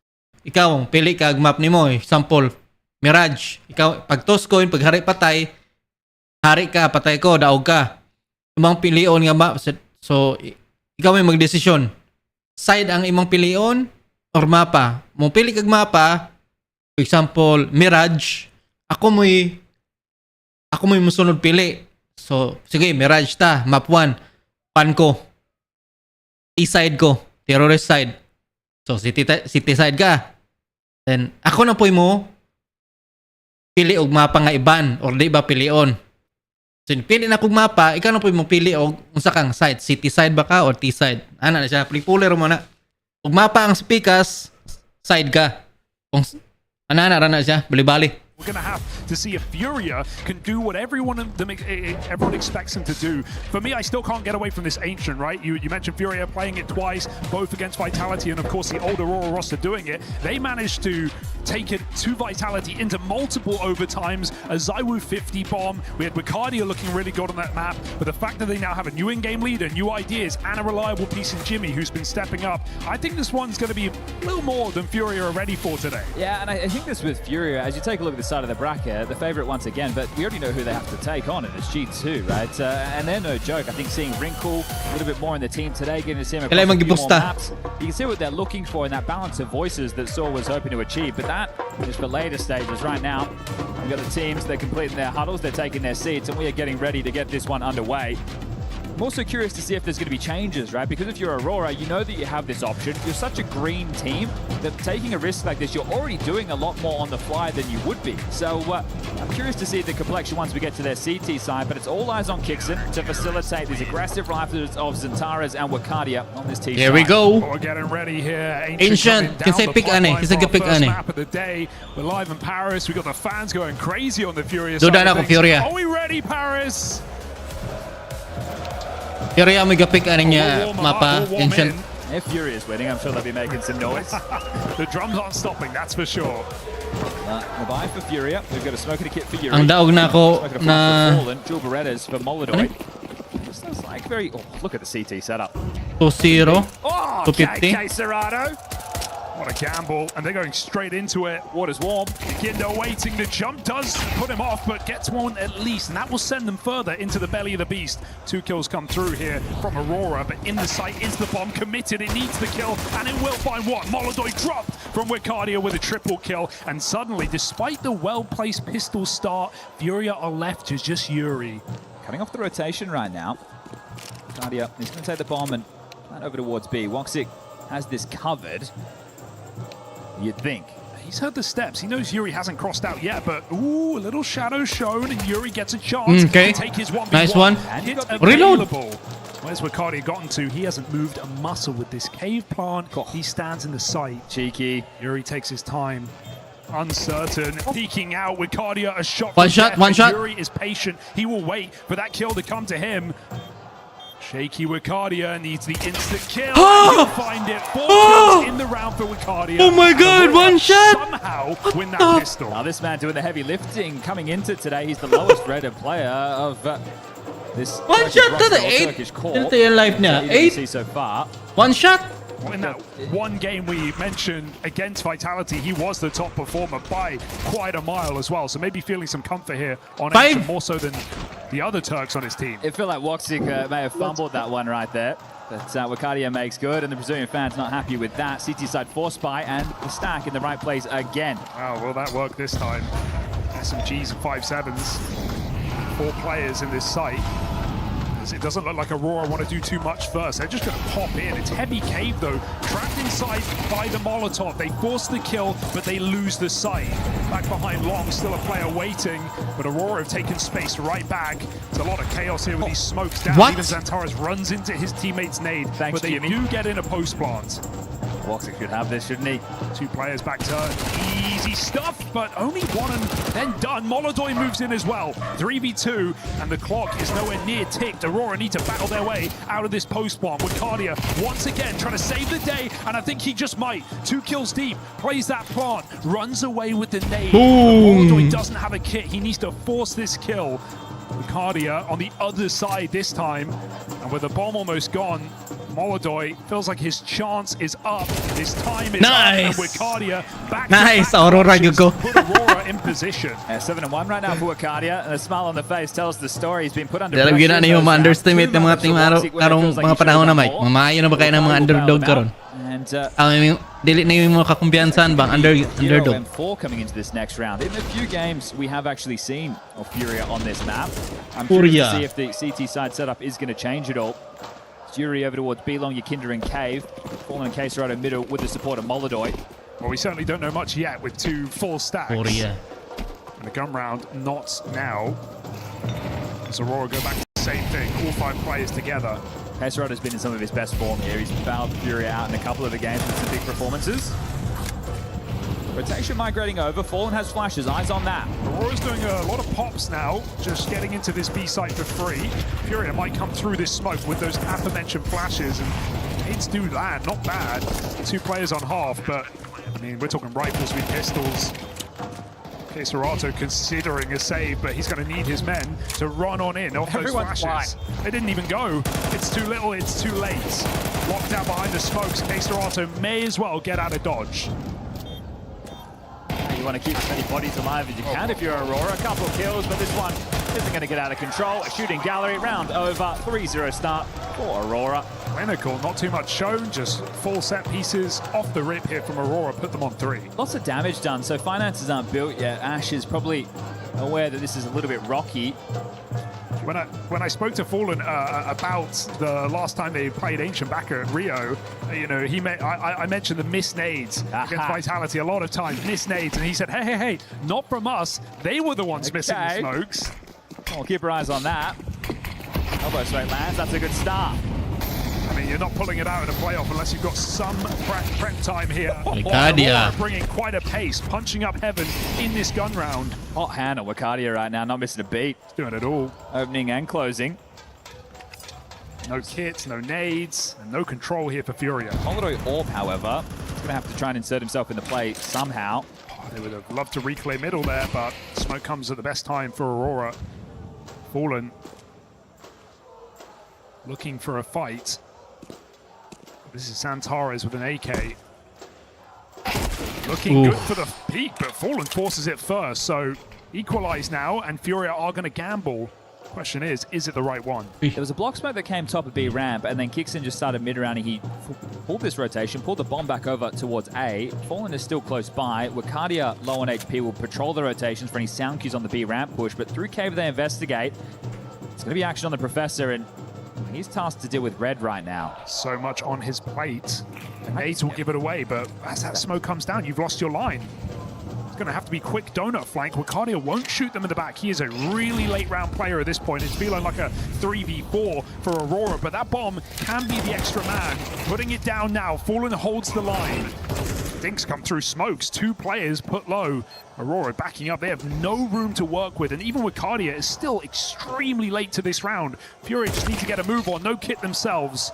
Another big kill from Molodoi. And Jimmy, how much time can he buy? Might even just have a full stick here in this 4-on-2. Tap, they don't bite, and it seems like Aurora are just walking away, accepting their fate in this gun round. Yeah, FURIA don't know, but they can defuse with ease. I realize now there's no pressure, and a very nice round there from Fallen. A couple of important kills to steady this, and damage done through the smoke on the way in. That'll be the first round for the Brazilian core. So good. All good. Super winnable for Aurora. They had the smoke down, they had the sight. It's just that Fallen kill from Temple that really puts Aurora down. And damage through smoke. They had no response. I suppose the finances educating this save, right? The fact that we knew that they were already walking a little bit wonky. Those guns carried across. 2 kills for Papa. 2 kills for Papa. 2. Calling himself Papa, all right, well.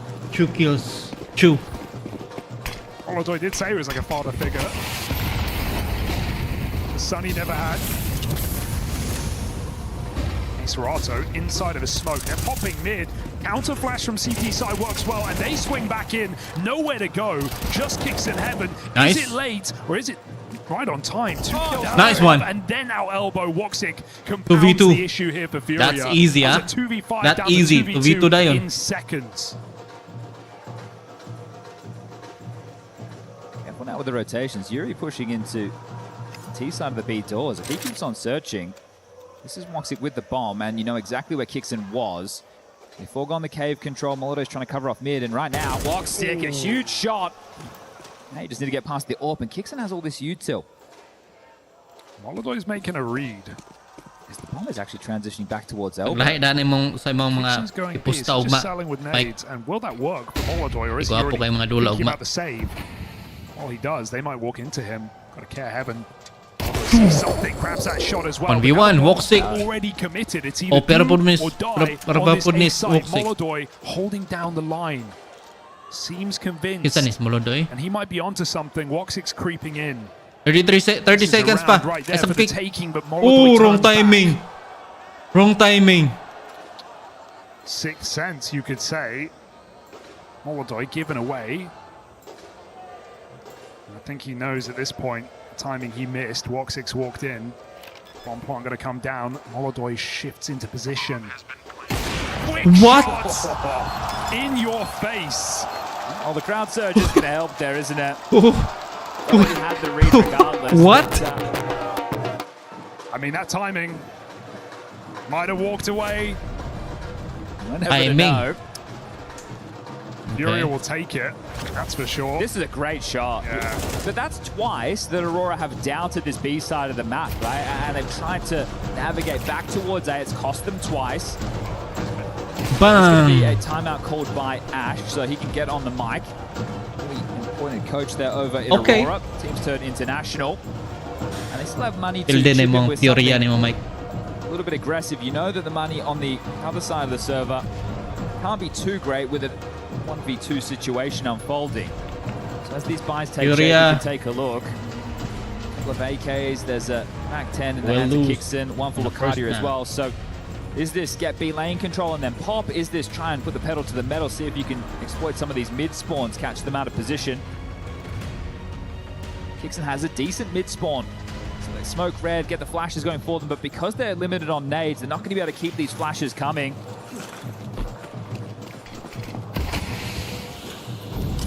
He's going quick. Given the room too. First timing into the donut smoke, and I think if you walk here, there's no way FURIA would know. Even if you're familiar with the map, are you familiar with this? Kixon behind enemy lines. They wanted to go B, but I feel like he's got to be calling. He has all this room. Slow down, boys. Should be hearing some steps now. I think the plan's been cancelled until this happens. Fallen holding on. Gets a bit of a spot. FURIA start to rotate, but this bomb is still committed here outside of B. This is a long rotation for Aurora to make at this point in the round. With no nades. Fallen's just going to find Kixon here in a moment, and the Professor keeps making moves. Now you're not going towards A, so this is where communication, mid-rounding, It's going to be costing the Turkish core as, yeah, this is tough now. They had their window when players were pulled out of that B site, but now they're back in position. FURIA with eyes on ramp. That bomb stuck in a corner. The rest of AURORA walking in through the cave, and rotation is here. Third man in position. The map is too quiet. They've just re-cleared middle. It's all feeling a bit obvious now. And AURORA have no nades to block any sight lines. These rifles are going to wreak havoc. Flash comes in. Brief dodge, but got to get past this line. The Keisarato's on, and you said it yourself, he's been reliable in this tournament. He's going to keep that up here. Will not let them get in easy. Re-peek off the back is punished. Mag 10 is pressure that Wicardia jumps on. 10 and 2 on this player. Molodoy doesn't know where to look, and he can't get away with that. Wicardia another multi-kill, and AURORA another round, surely. Paul's picked up this AWP actually, back off to put that in the hands of Molodoy. So the Force, after the 1v2 loss, it will pay off, and that is a great round to win in a number disadvantaged situation with no utility. Wicardia is putting in an absolute shift right now. In 3 of the 4 rounds they've won, he's been the man. Yeah, what a relief after losing that, having that round kind of robbed from you back on the A site into this weird kicks and timing that got room but wasn't played off. AURORA still shoot their way out of this situation. He's done some quick maths here. Fallen will be able to drop the AWP. He can get himself an M4. Molodoy can drop one. I imagine Fallen will take something like a 5-7 or an SMG, and someone else will get that. But that's if they want to try and wrestle this back. They get the 2,400 loss into the next. 2 M4s and an AWP. It sounds like a full buy, Chad. But just curious to see what the approach is, because they don't even know that they lost A through middle. Right, Fallen, he could assume that, right? Away, exactly. Yeah. So they don't know that that was the gap. I'm not sure it'll be open again. It's weird to not see FURIA play it at all, just sit behind that smoke with 0 pressure, but they're going to do it again. Especially when a team that doesn't play this. Keisarato is HEing this smoke, and Molodoy's in donuts. They still want to make some sort of play for middle here. Later in the round, break comes in. Xantara's on the lip of the smoke, looking for a headshot. Yet to get going. This could be one way to do it, but put down half. It's going to reset off middle, back to B, where AURORA have laid their hat most of these rounds. Yeah, full information from Molodoy still, so staunch play, flash over, and really want to clear this. But with Molodoy's position, not hearing any steps or more U2, you'd think they should be safe as houses with this one. A couple of smokes to block, that's on Keisarato and Yakinda. We settle into this, 60 seconds left on the clock. 3-man B set up. Molodoy still with the mid control, Fallen tasked with A. A focus, rifle uncleared, flash does nothing for you, but Wicardia is the one guy who keeps delivering. Another double entry, and that trade is guaranteed, as is the round again. Quick, explosive hits here for AURORA is putting them on the board. 13 and 3, we'll just keep counting. How many double kill entries can this guy find? And he's got 2 clutches to his pocket. AURORA. Nothing worth AURORA win without getting map 1. A round Fallen can't win.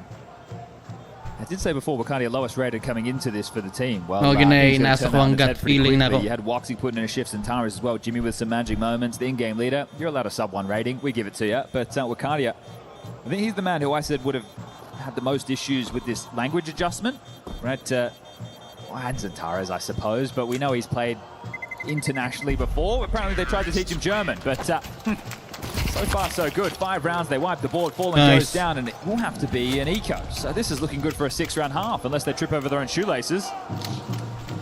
Can't see that happening, even when FURIA have had stacks in the right place, been unable to convert these rounds.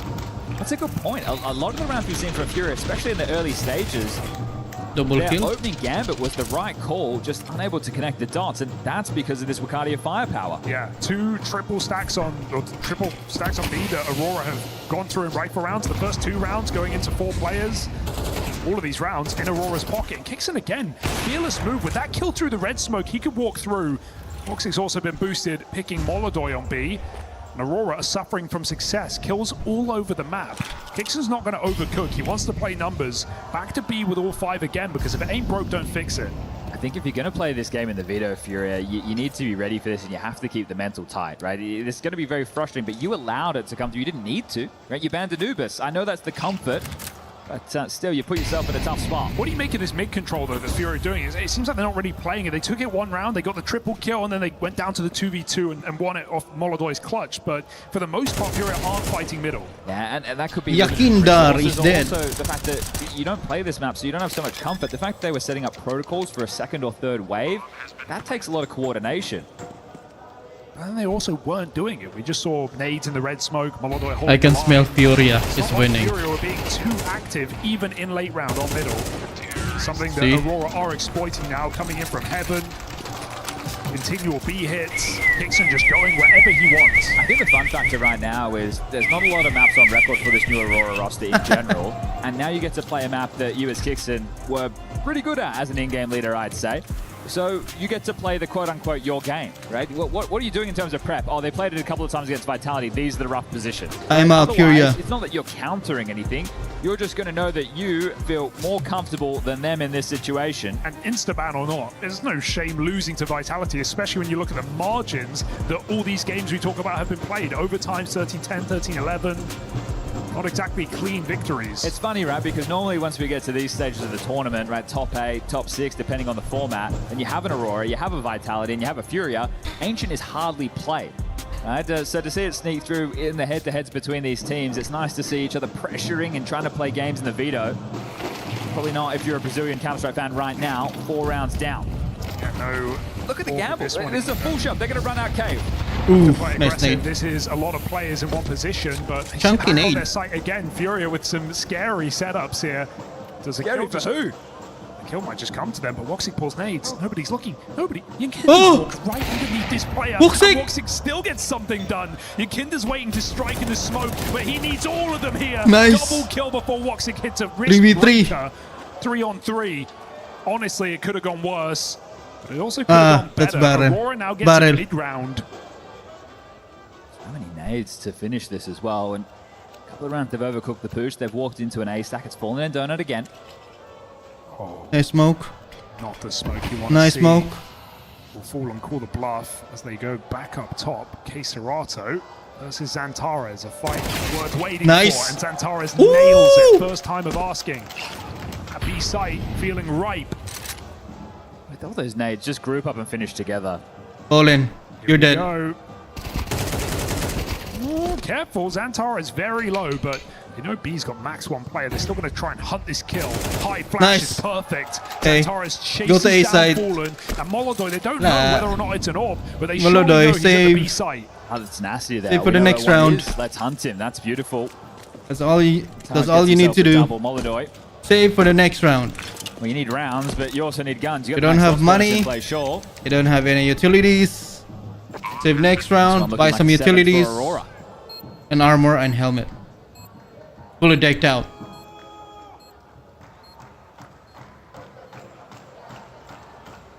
Clinical, but also very calm, right? They're walking into a lot of heavy site setups and not having a problem.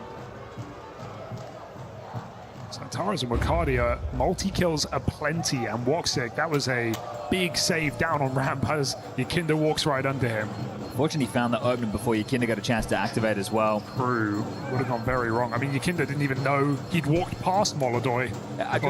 Woxic. Just taking a look at the opening kills, Kixon 0 and 4 in that department. The opening frags are actually falling in favor of FURIA, and they're still ending up losing these rounds. So that makes sense. Out of their comfort zone right now. And I think this is a great option to keep if you're AURORA. Now, we don't know if this was something they were actually working on to bring into their map pool. Again, this is something that if they wanted, now they've gone international, they can pivot in, they can drop another map, they can try and play a 7-map pool. We know how that normally goes. Here we go, they're fighting mid. Nades go in and AURORA say, no thank you, not interested, but up heaven, Kixon's caught back turn. And these positions, maybe they're not ready for. No one able to help out, offer any compromise in middle. Kixon's spending a lot of time dead. 0 and 5 in the opening death department. 2 kills to his name, but he at least gets to be the puppet master. Even the rounds where he's running out middle, it's not like he's finding kills, even if he is finding space. Feeling like a selfless game, but his team are dragging him through these man-down rounds. 4v5 and Wicardia. My eyes are attuned. Could be brutal entries here if he plays before his team on this execute. Wicardia goes searching. Oh, careful though, SMG up close might just jump on that Molotov. Yuri doesn't choose to do so. They block him and it's drawing a third player over towards his people. Ooh, that's one. Nice ball bang. Up nicely, and Fallen once again is left alone. Bad molly. Fading. 35. How far do they walk? Fallen's going to take a little jiggle. Didn't get that spot from afar. K-Serato drops the bomb and they still don't know. Fallen's here. Surprise, surprise, Woxic can't hit that flick. What? And through the smoke, K-Serato comes running. Offers assistance. Another multi-kill for Wicardia, but this time in vain as Fallen and K-Serato lock down A. 3-7. Now he's going to hold on to this AK. There is cash for everybody bar Kixon, and that makes sense. He's constantly the dead man walking. Funny to see, in all these rounds of FURIA have their players in the right place. They lose, but in the one time that AURORA walk into the understacked site, FURIA get back on the board. Very important rotation from K-Serato there. Can they salvage this, right? 5 rounds, it's still going to be so tough to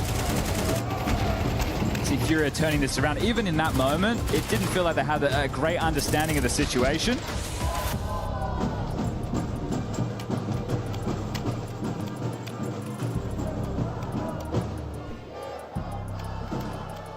But at least they've got everything they need right now. This could be a neck breaker. If AURORA win this gun round, FURIA have nothing for the last round of the half. Yeah, they get 2,900 as the loss. There's a little bit of residual cash in the likes of Yakinda here, sure. 4 players will be struggling. Feels like it's kind of we just see them throw Molodor and AWP and say, go do something, but he's been relatively tame in the CT side. Hasn't really made any moves. Not looking to fight heavy middle again on the CT side. No longer scared of these B rushes at least. Straight out mid for Xantares. Look at him go. Spotted behind the box. Does Fallen really want the smoke? Xantares takes that headshot. It's been a back and forth affair in middle. Cardio once more as well, but he won't clear his corner. Yakinda converts the spray, but escaping is a different challenge, one he can't amount to. 4v3, and AURORA have been great in these positions. The real cutthroat nature about the Turkish core that I've seen in the international jersey, right? They're always willing to take these fights and are much more aggressive than at least I'm used to.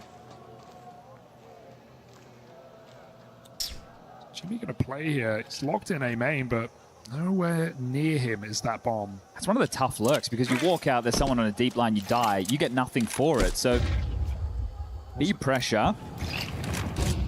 I hope he finds his timing here, and Molodor has begun that rotation, so this could be the perfect remedy. Or is it again just this backstab that is so reliant on the site hit? The bomb is reconsidering.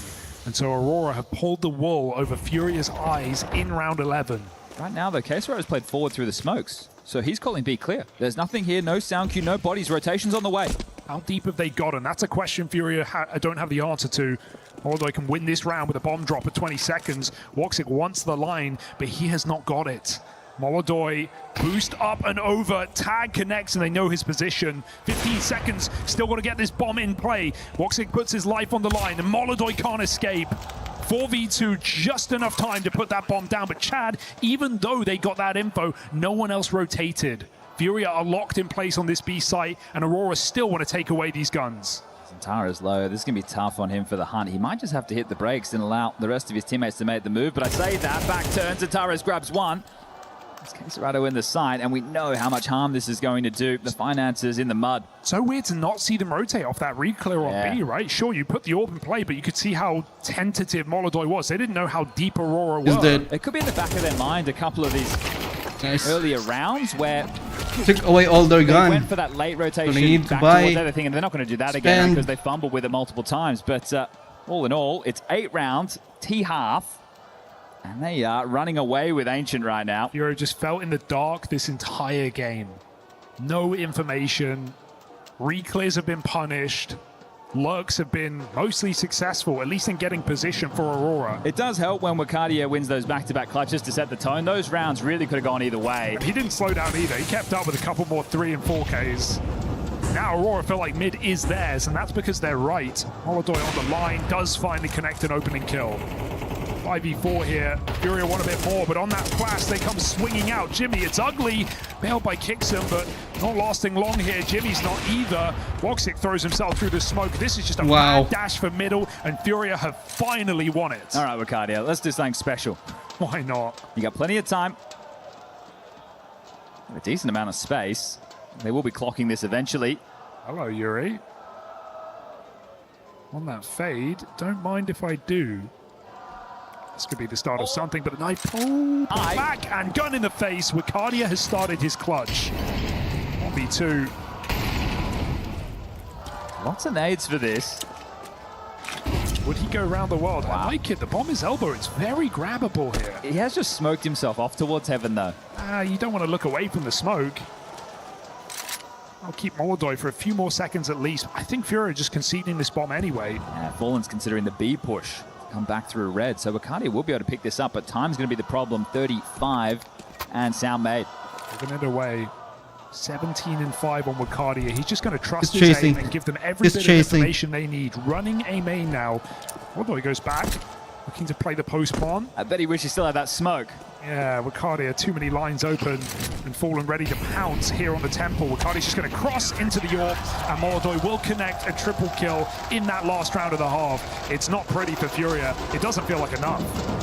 Now we get to see what the CT side setup is going to look like from Aurora. That's where you're going to have to identify early this nameplate Counter-Strike. Do they want to run with what they had before with the core of the Turks and then just plug Kixon and Jimmy into the holes?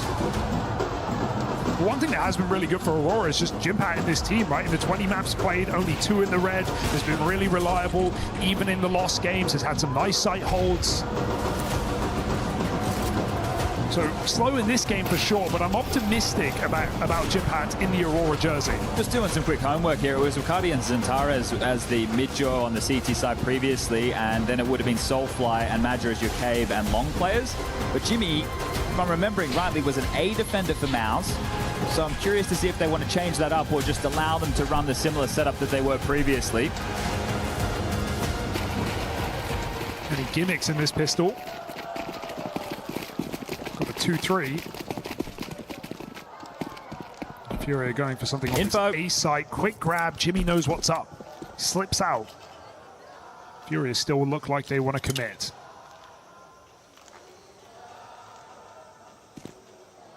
Only one smoke on this play. Team flash. Easy dodge. Can't dodge death though. Smoke misses. Yeah, it's that's begun. one they missed. That was not Vitality. Put it down in the smoke. 5 Okay. Ooh, careful. 4. Kixon moves in. There's no kit right now. You're in a strong position. He's got crossfires as well to hold down this site. I don't think Aurora are getting back in here. Backside spotted, dealt with, and done in this pistol. 3 from Yuri. All right, well, that's the recipe for success if we want to see a comeback on the cards. Just 3-round gap now. The question is, does Aurora force or do they take the eco?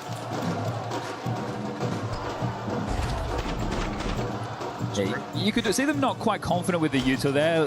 Molodoi impromptu, right? It's not the set one, it's not the one that bounces and pops up or anything, but they still stick the landing.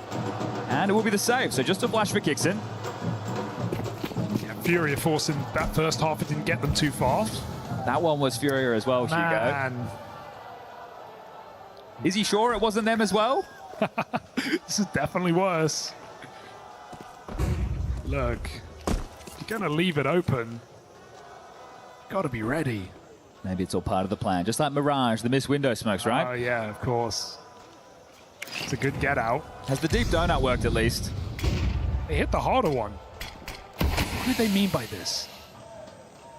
Well, it's an A fake. Like the bomb down, I think they're just investigating to see what they can find. Kixon will throw this flash and they will pipe through the smoke. Kills available, but back in main, Kid not on the chopping block. Fallen head off. Go to Temple, get out of there. Both players low, but putting up resistance. Fallen playing his life, so no threat for the round, but Aurora would love to grab a gun. What a passing from Fallen. Wow. How's he done that? Doesn't know how lucky he is. He's... Oh, again? Again? Come on. They've got to check this, right? The smoke is too suspect. And Fallen just walks away. The master at work. The 6 is all but confirmed right now. They just want to make sure they take everybody with them. So let a Woxic. Not flawless, surely. They give away nothing. Simply done here from FURIA. That was a bit of a masterclass in the A site. Okay, making up for the rocky start to the first half. They're back in it now, 2 straight rounds. But jokes aside, Chad, I mean, if you're missing your Insta smokes, if you're missing your CT smokes on A, once we hit gun rounds, these are going to cost you. And that's the thing, they wouldn't have even been aware that they missed the red smoke there. So we'll see if it comes back to bite them. Let's pay extra attention to that. So 4 M4s and a FAMAS, no kit, limited util. Jimmy towards A. Oh, Red and Donut do land. Xantara is right in the middle. Pre-smoke, but no molly. FURIA get that heaven control. Going for middle as well. Aurora locked out, fine to concede, and Keserato just walks in the guts. Good amount of room. And there's a big gap here. How long is it open? Woxic reconsiders. This kill would relieve a lot of pressure, and so Keserato stable finds that 5v4. Time to go is now. He's about to get more contact. But he's got cover. Up from heaven. Xantara's turns to the shots, and Keserato repeats. So bomb out A, and Jimmy has no idea. Aurora just get pulled around the map in this round as FURIA's contact play wins this gun. Good luck saving. Yakinder, if he'd like, can throw his body on the line. He's just picked up an M4, so maybe not as enticed now. Lost bonus 2,900 going into the next, and well, it's a slow hunt. Looks like the setup is Wakadia Cave, then kicks in B long. I think the Falcons roster had lots of changing of position as Wakadia. He's in the open, but hasn't been cleared. Means he doesn't get anything. It's Kixon snatching them away. He'd love to get an upgrade away from the FAMAS, but this will be round number 7 for FURIA, a 1-round gap. And they're bringing this one back. For all the fakery and foolery of that first half, that one looks pretty good here for FURIA on this T side. 7-8. Obviously reliant on Keserato getting that game. entry. One round lead. Out of position. So drop guns and cross your fingers, or eco till next. That's the problem, right? I think this is a situation where you partial buy behind the saves and everybody gets a gun onto the next. You can bring out Woxic's AWP with the max loss bonus. So this isn't a gimme for FURIA, but it's definitely one of the easier rounds. 2 rifles on B. Do FURIA know that, given the kills they found last round?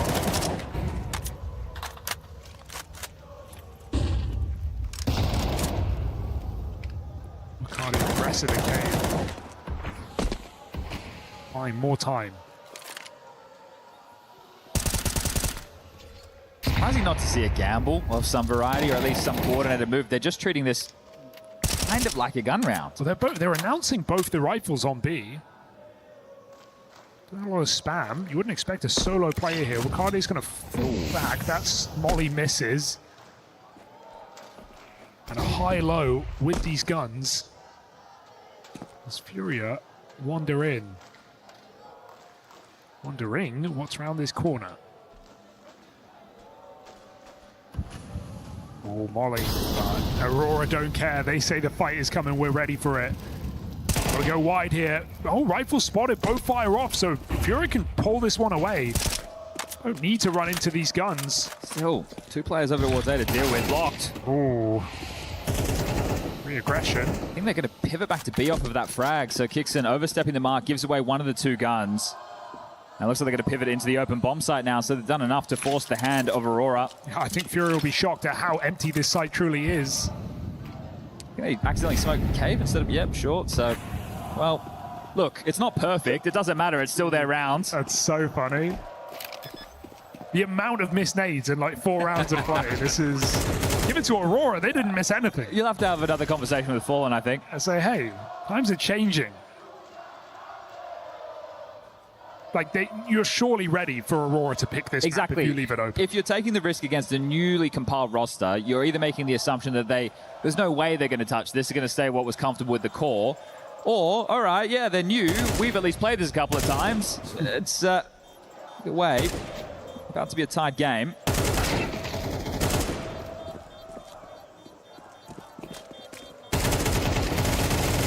Now getting activated so that sweep against the pistols. Centaur's looking to get away with the rifle. Fallen says no. And we're all tied up 8 apiece. Okay. Lovely stuff. 4 straight so far on this T side. Not a single hit from the CTs just yet. And Ash on the mic. Another tactical timeout from him. Sid straight talking to Molodoy. Very direct.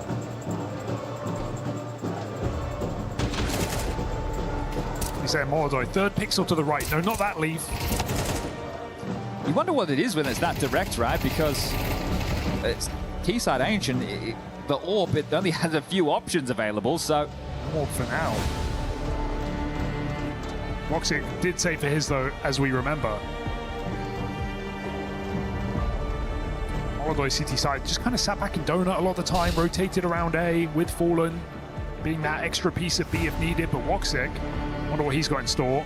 I feel like this is the kind of guy who's going to be peeking down ramp.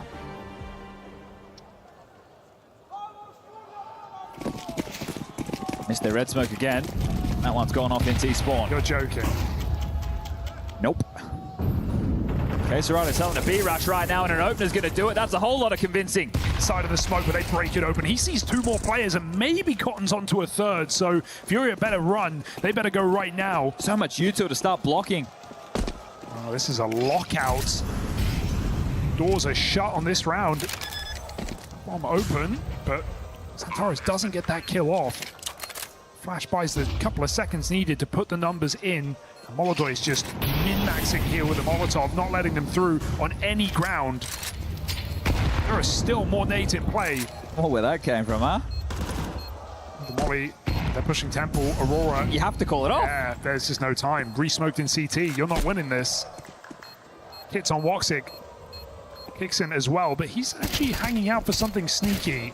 Careful, buddy. He's going to let them go. Surely not. They're all still here, going for maximum damage. Good double from Kixon, but everybody in the site, they might be dead to bomb. Now they can live just here. This is all good in the hood. They've been doing their homework, and, well, Furia will take the lead. Some of it. Can't believe it. Well, no way they can live with the bomb, but we can't let a red smoke. All right. How are we missing red smokes? They're clearly not playing pugs on it either, are they? Great from Caserado. Have they hit a red smoke? I think 1. 1?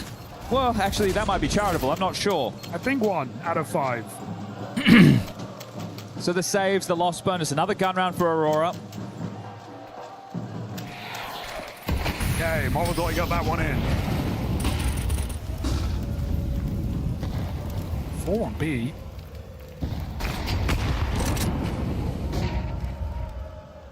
Aurora are making the play.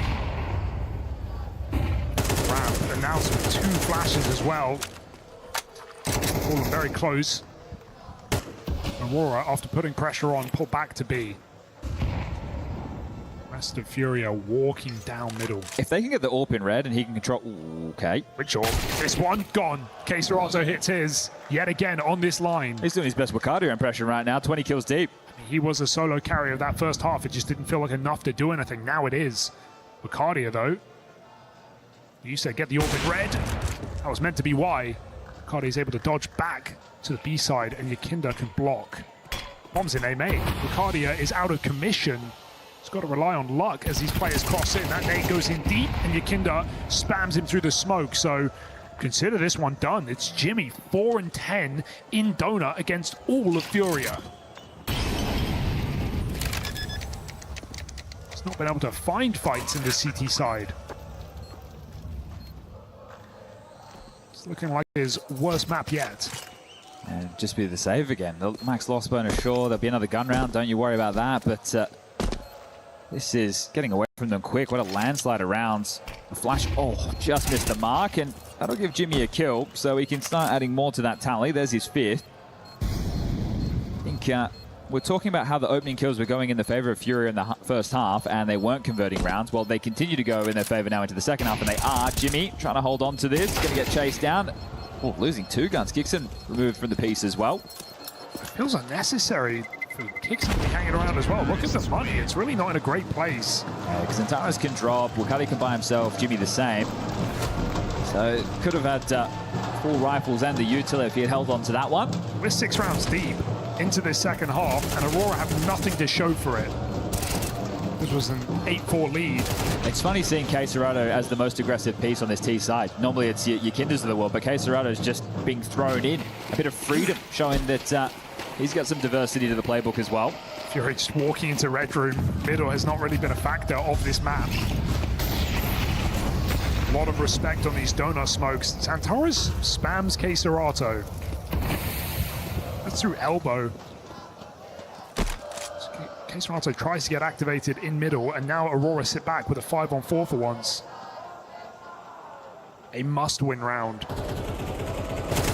And he's back in his aim, just staying in middle. Only a round where it feels like they actually have a bit of a read on the situation. They're not just being outmaneuvered or faked out by one man in an entry kill. That's it. That's a short smoke. They walk it all the way back. FURIA have been doing a lot of shifting around the map on this T side, and so trying to regain lost ground. I ask myself how this can go wrong. Missed shot for Woxic. Jimmy has the smoke to block. I think Woxic is missing this though. Unless he can't see a thing. Making it difficult on this A site. That donut smoke as well. It's going to block FURIA, and with no entry out A, they're kind of locked out here. That kill might change things. Bomb's loose. Yeah, he's still got a kill before he departed. Wicardia puts us in a 4-on-2. I think FURIA, I mean, they don't need to save. They've got the money, but where's the easy way in? That donut smoke fading, reconsidering now. Into Jimmy they go. Are they even going to try and put this down? 10 seconds. They've got to get this kill instantaneously. No noise made, no position revealed. Smoke on the bomb. And it will come in. Yuri gets that frag. I think he's just got it. Oh, nice shot for Woxic. Yuri surely too much to handle.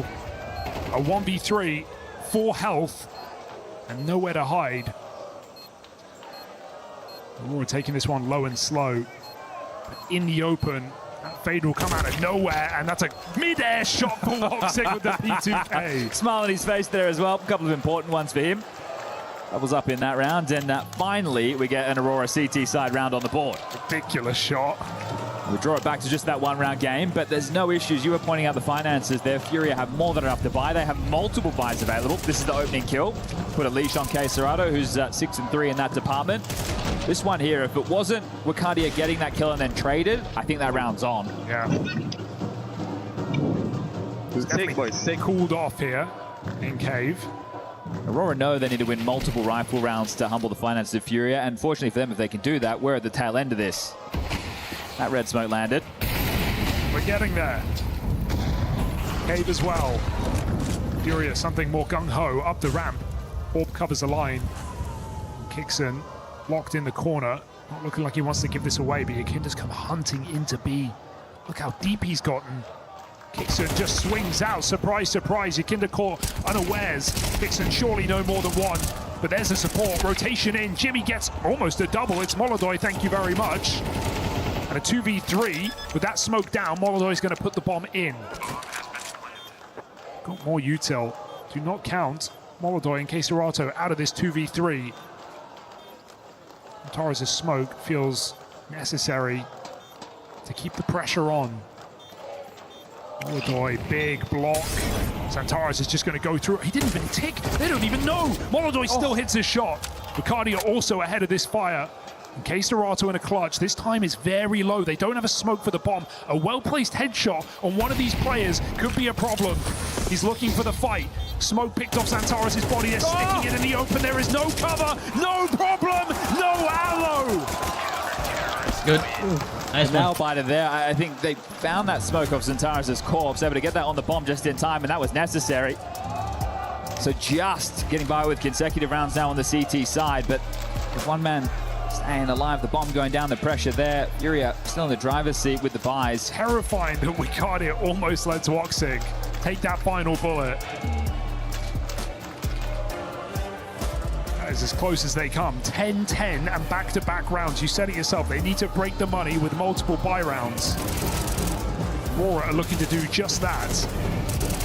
Looking for a late resurgence here on this CT side. It could even be buy rounds down the stretch. Right, we're looking at 2,400 loss bonus either way. If they keep getting into sides, getting the bomb down, they might be able to buy out the remainder of this, but you need to break AURORA the other way. Donut smoke, red smoke, cave smoke, everything you want to show we're fighting for mid control.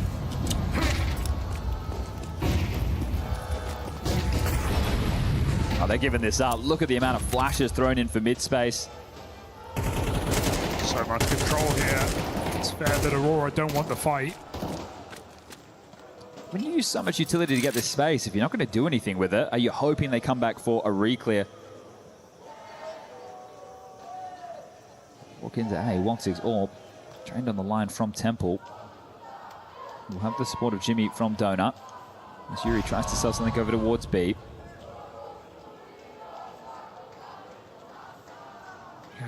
Will give Woxic a brief warning.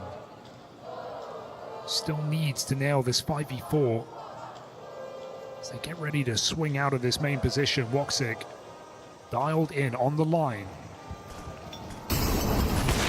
Right under the crosshair. Now they've got the sight. Jimmy at times has been extremely passive, and he's going to need to be because they're coming for him, looking for this clear. K-Serato converts that spray by the skin of his teeth, and there is nothing in this sight until Xantares comes through the smoke. Molotov does not let him get away with it. And with Woxic locked out at Temple and bomb down, man up, I don't know how AURORA get back in.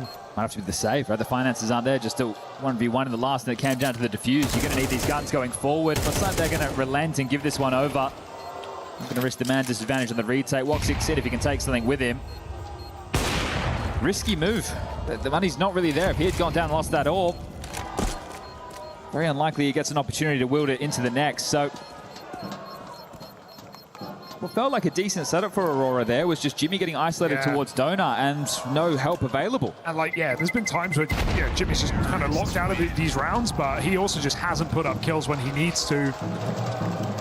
The only way they can maintain a foothold is with Donut there.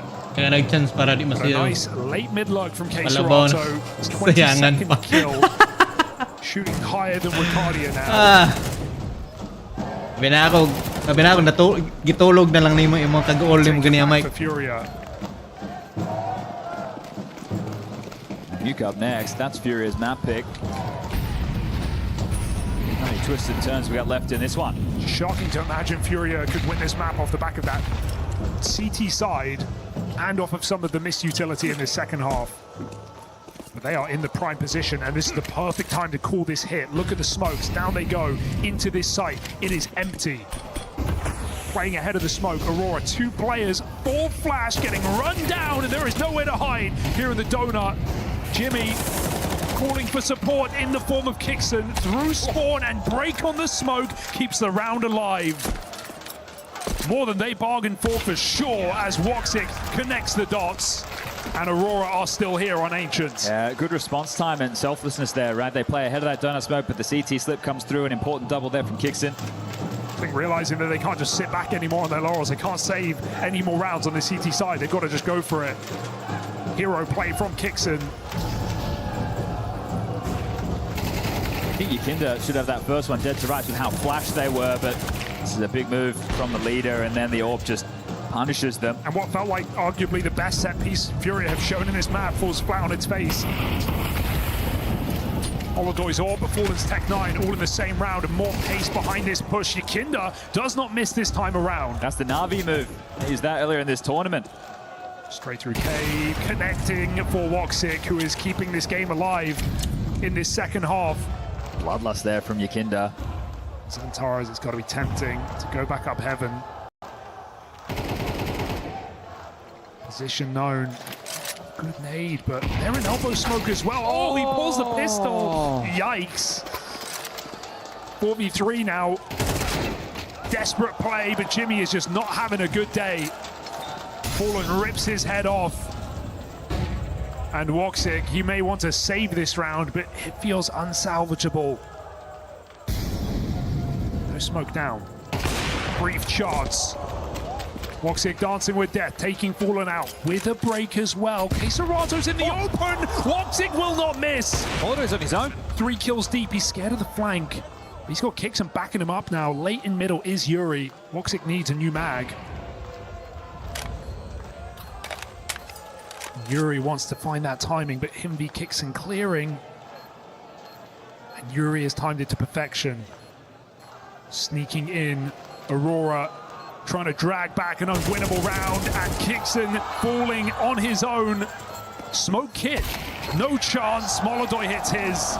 And despite Woxic's best efforts, that is Furia taking that point. You just look at that Xantara's moment, right? That has to just be a miss click on the keyboard there. You're quick changing away in a fight like that.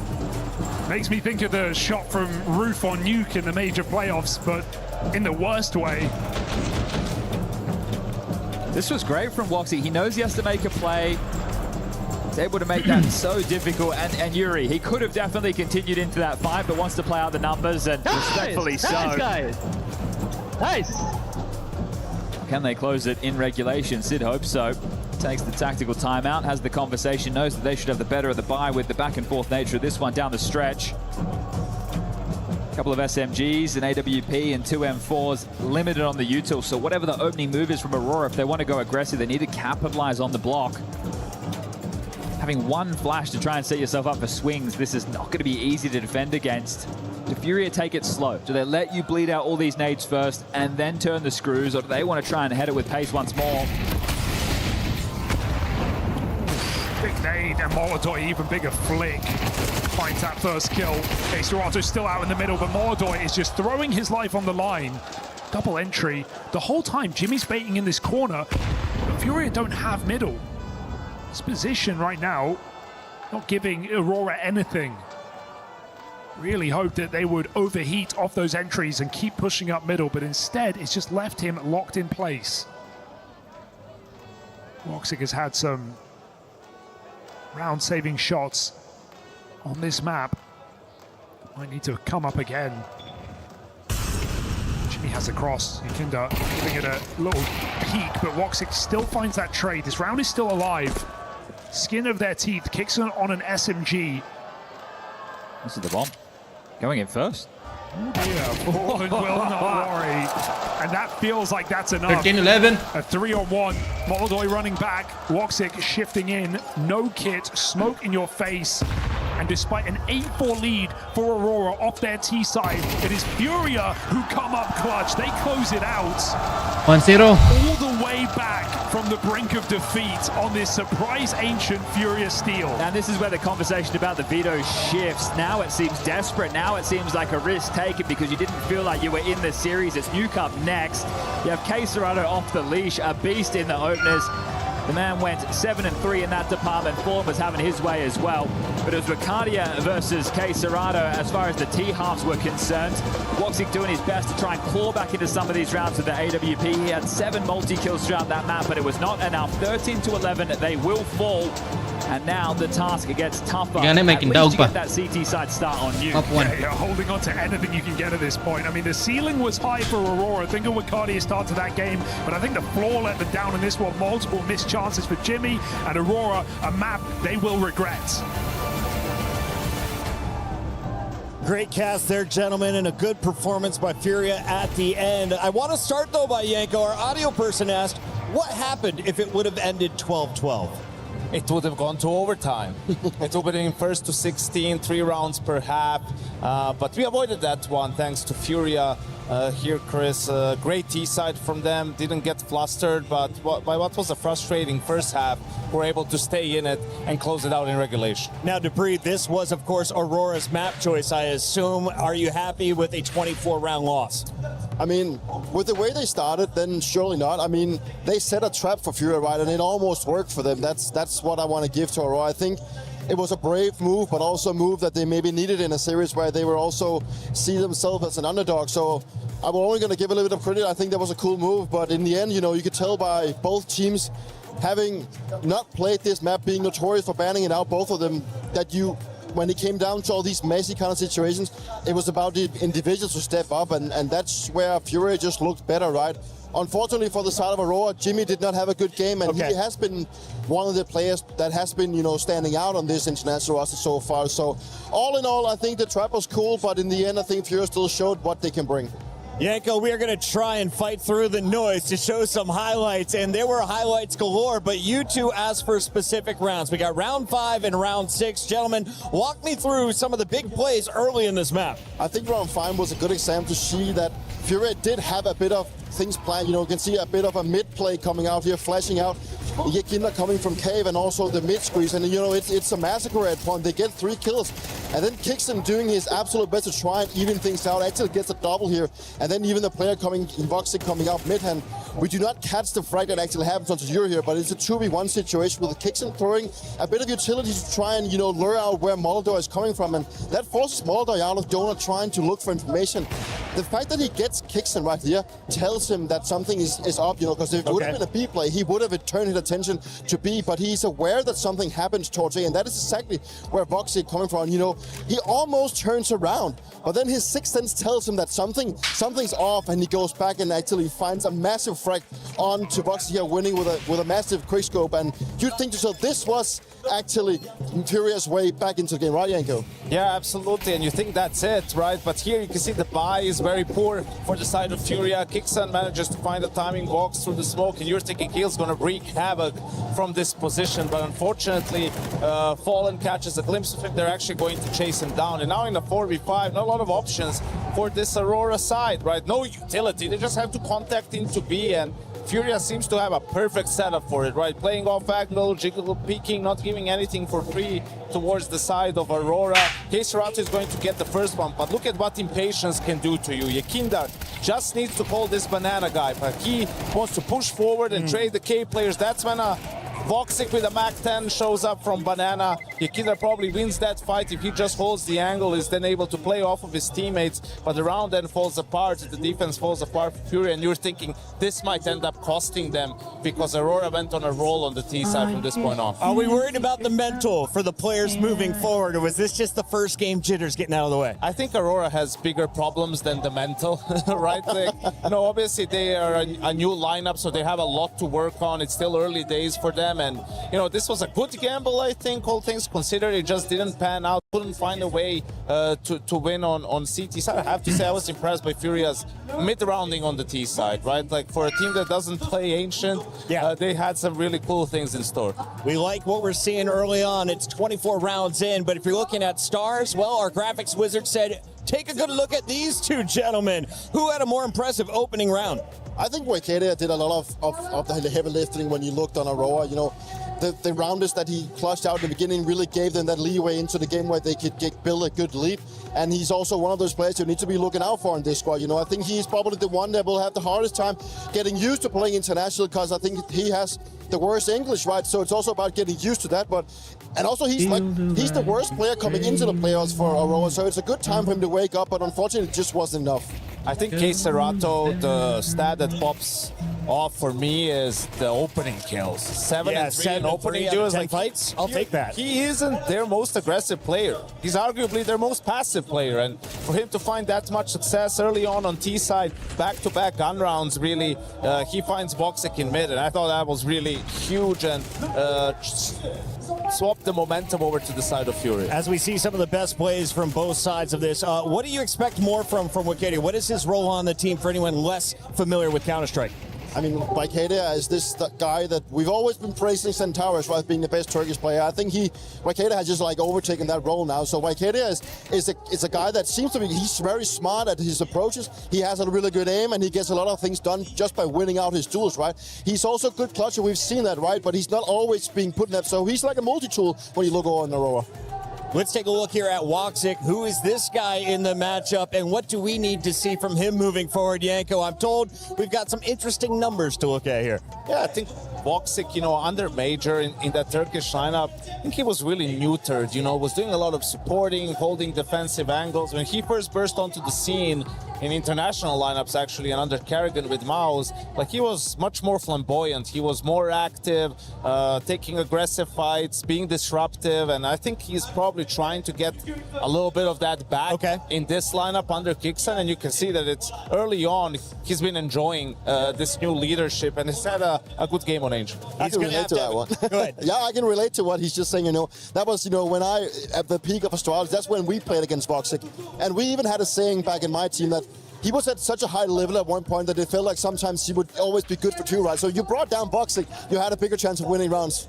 He's good for 2. That is always a fearsome foe in the matchup. Let's take a look at what is going forward, though, for Aurora, because if you lose, your key is crushed. Your tournament is done, and FURIA is moving into our final 8. Taking a look here at what we got in store for us. Expectations for Nuke, Yanko. I like this pick from FURIA, because for a team that is going to have communication issues switching from Turkish to English, I mean, Nuke is the worst thing you can play with how the CT side works and how on point you have to be with giving information, with your rotations, right? That's really going to get tested on this Nuke CT side. And also the fact that Aurora does get to start on the CT side.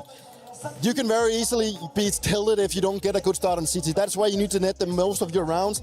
And if you're already running into communication issues on the CT side, then it's going to be very tough to get the rounds that you needed to also be able to convert that on T side. And the last time these two teams played, Aurora started CT, they got 9 opening kills on their CT side, only 4 rounds. So FURIA had a day against them in Cologne. Got to convert those openers. Let's take a look, though, at what's going on over on Bravo, because it wasn't the Brazilians taking the opening map. No, a bit of a surprise here. Mao's taking down Legion. Walk me through the final round here, Dupree. A bit of a surprise. Yeah, last time I looked in, Gamer Legion was in the lead, so it's a big comeback here from Mao. That went faster than I could even look at, right? The fact that Mao's actually closed it out, 13-11 on Gamer Legion's map, that's what we expected to see, right? But this new look Gamer Legion with Flammers has also been looking way better than what we saw at the Major. The big surprise for me, Chris, is the fact that it was this close, because I thought the Gamer Legion was the worst team in the playoffs, but hey, they changed something. Yep. Gamer Legion going 24 rounds. We just saw Aurora go 24 rounds. Do we get past round 18? I think so. Stay tuned. Map 2 after this.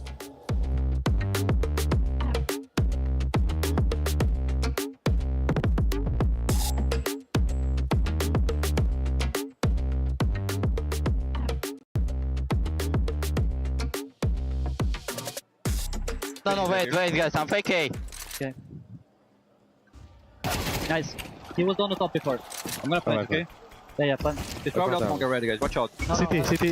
He's CT. Sure? CT close to B, yeah, CT close to B. Olha, só tô estrepando aqui, tá? Eventually I'm gonna leave. Daniel has one more smoke, one more mother. Nice!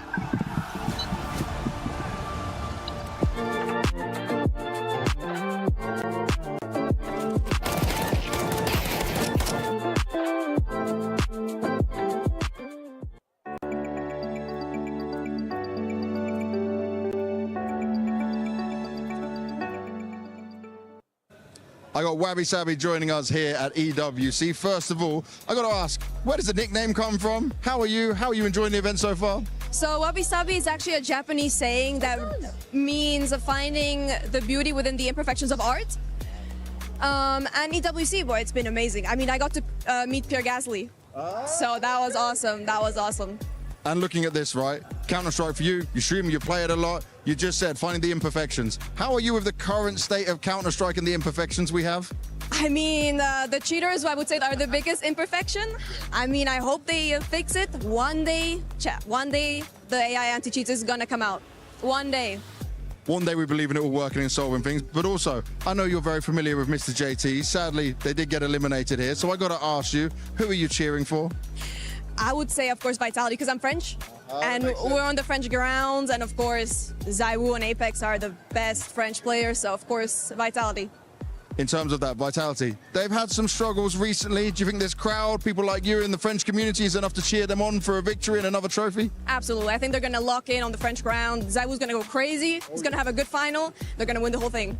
I love it, and I love the confidence, the way you said it. Also makes me believe it a little bit. Anything you want to say? Let's go, Italy! Let's go, Vitality. We'll see how it goes.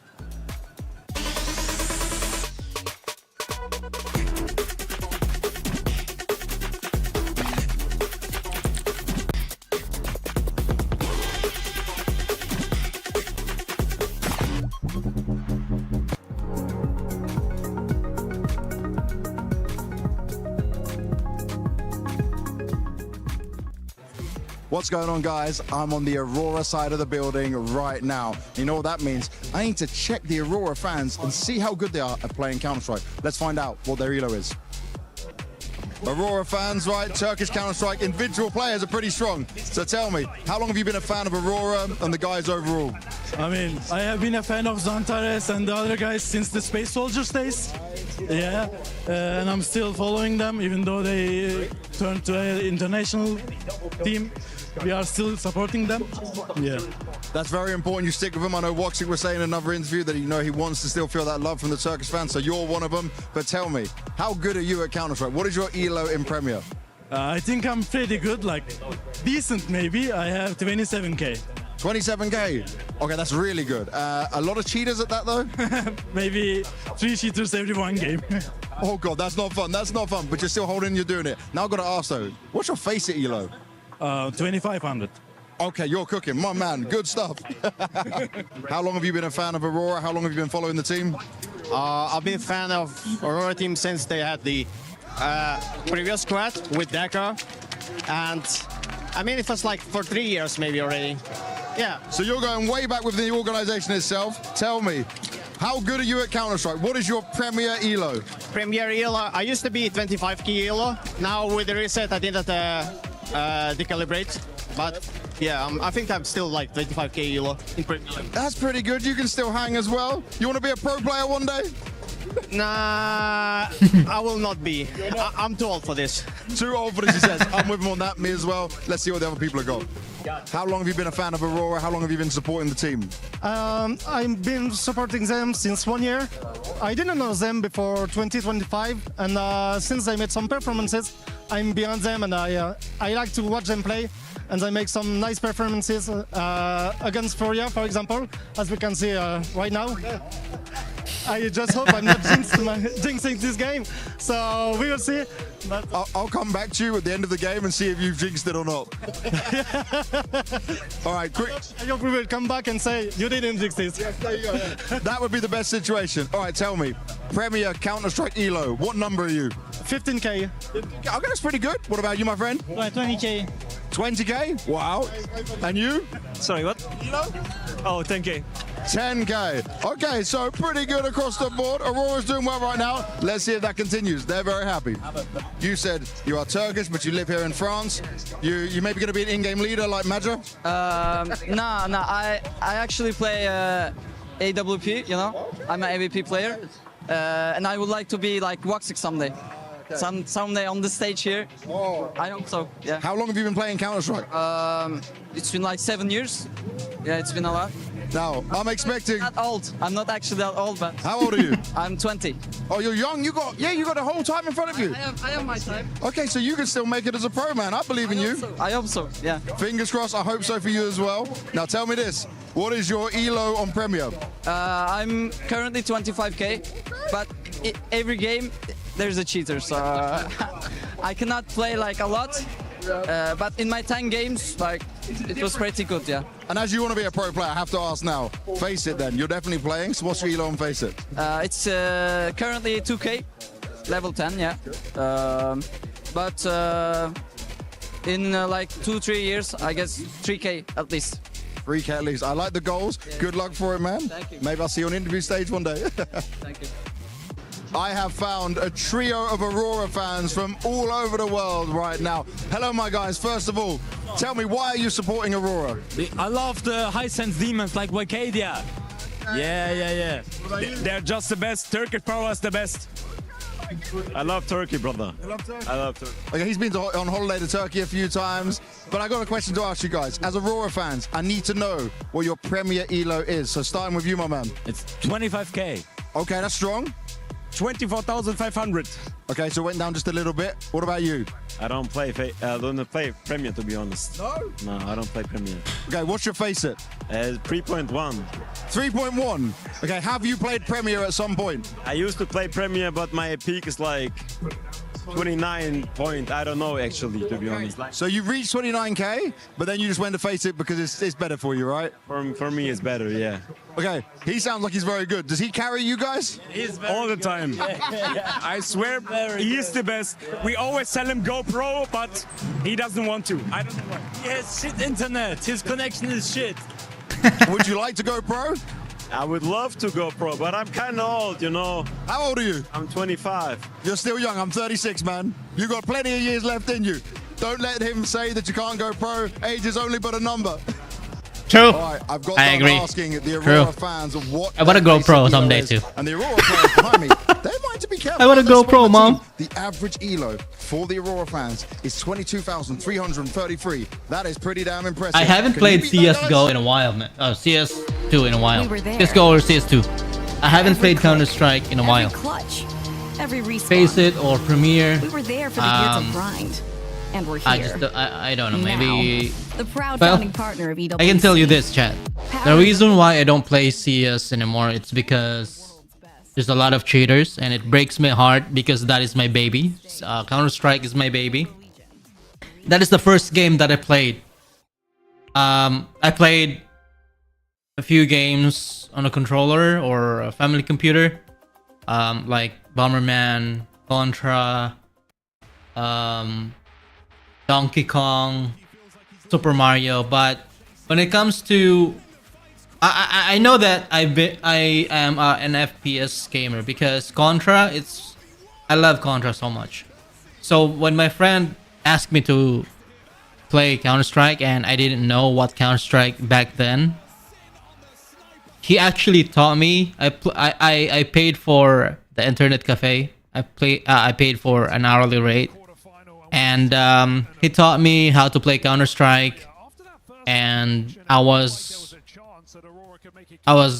addicted to it. And then that is the first PC game that I ever played, and that is the reason why I love computer and I love, you know, computer games, PC games, and the rest is history. That's why I'm a PC gamer and I'm an FPS player, and it breaks my heart that a lot of cheaters are ruining the game, and so that's why I just avoid that game, because there's a lot of cheaters. Face it, I don't know, man. I haven't played Face It, but yeah. All right. Anyways, let's get back to business. Into the ramp. Decent amount of util, but if they're going to try and brute force ramp, KSRODA needs to sell a fake. Yeah, look at the stack, though. There's multiple players in position. Will they panic off those nades? Gonna hear them come running. Jimmy missed shots, needs to warm up into this game, but he's got teammates by his side, and 2 opening kills for Aurora as Furia go nowhere fast, maybe just back to spawn as Aurora shred them on ramp. Ricardia lets out Aurora. If you missed the last map, he had an awful lot of work done in the early stages of Ancient. 2 clutches for Aurora in map number 1, both thanks to him.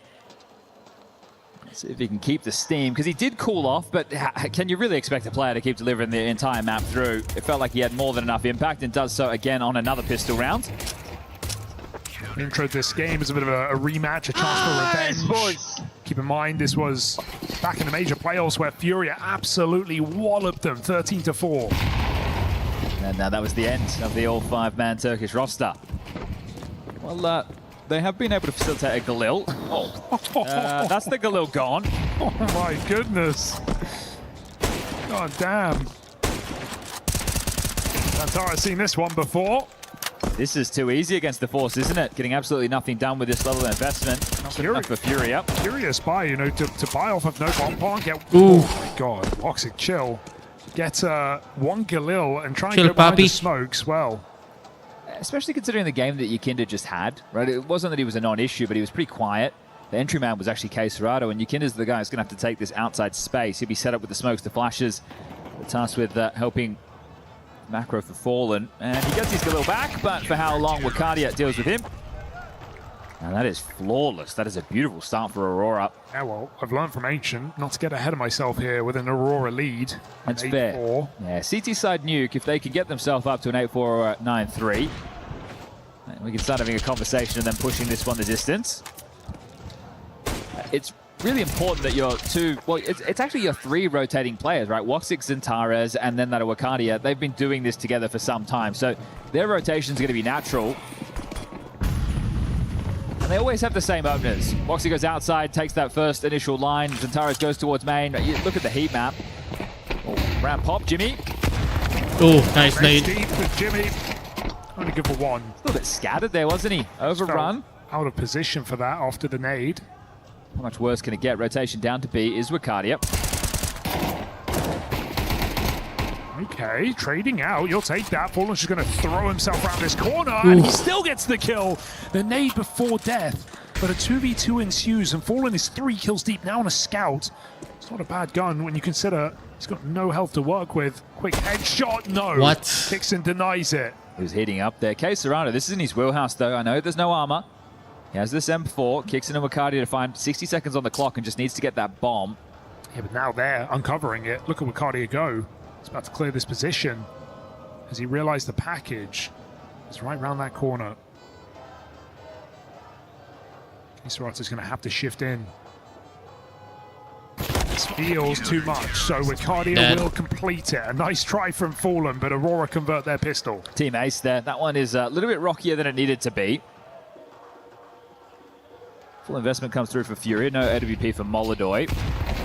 I would like to see something a little bit more steady from Jimmy, especially considering the last map. Well, the way I introed him into the series today was he's been extremely reliable. Sure, a lot of online games, but 20 maps played and has put up 2 red ratings in all of those maps. So not really been what we expect to see out of Jimmy. Well, speaking of red, might be seeing red in a minute. Furia, only player to get frags is Fallen so far. First gun round, you expect that to change.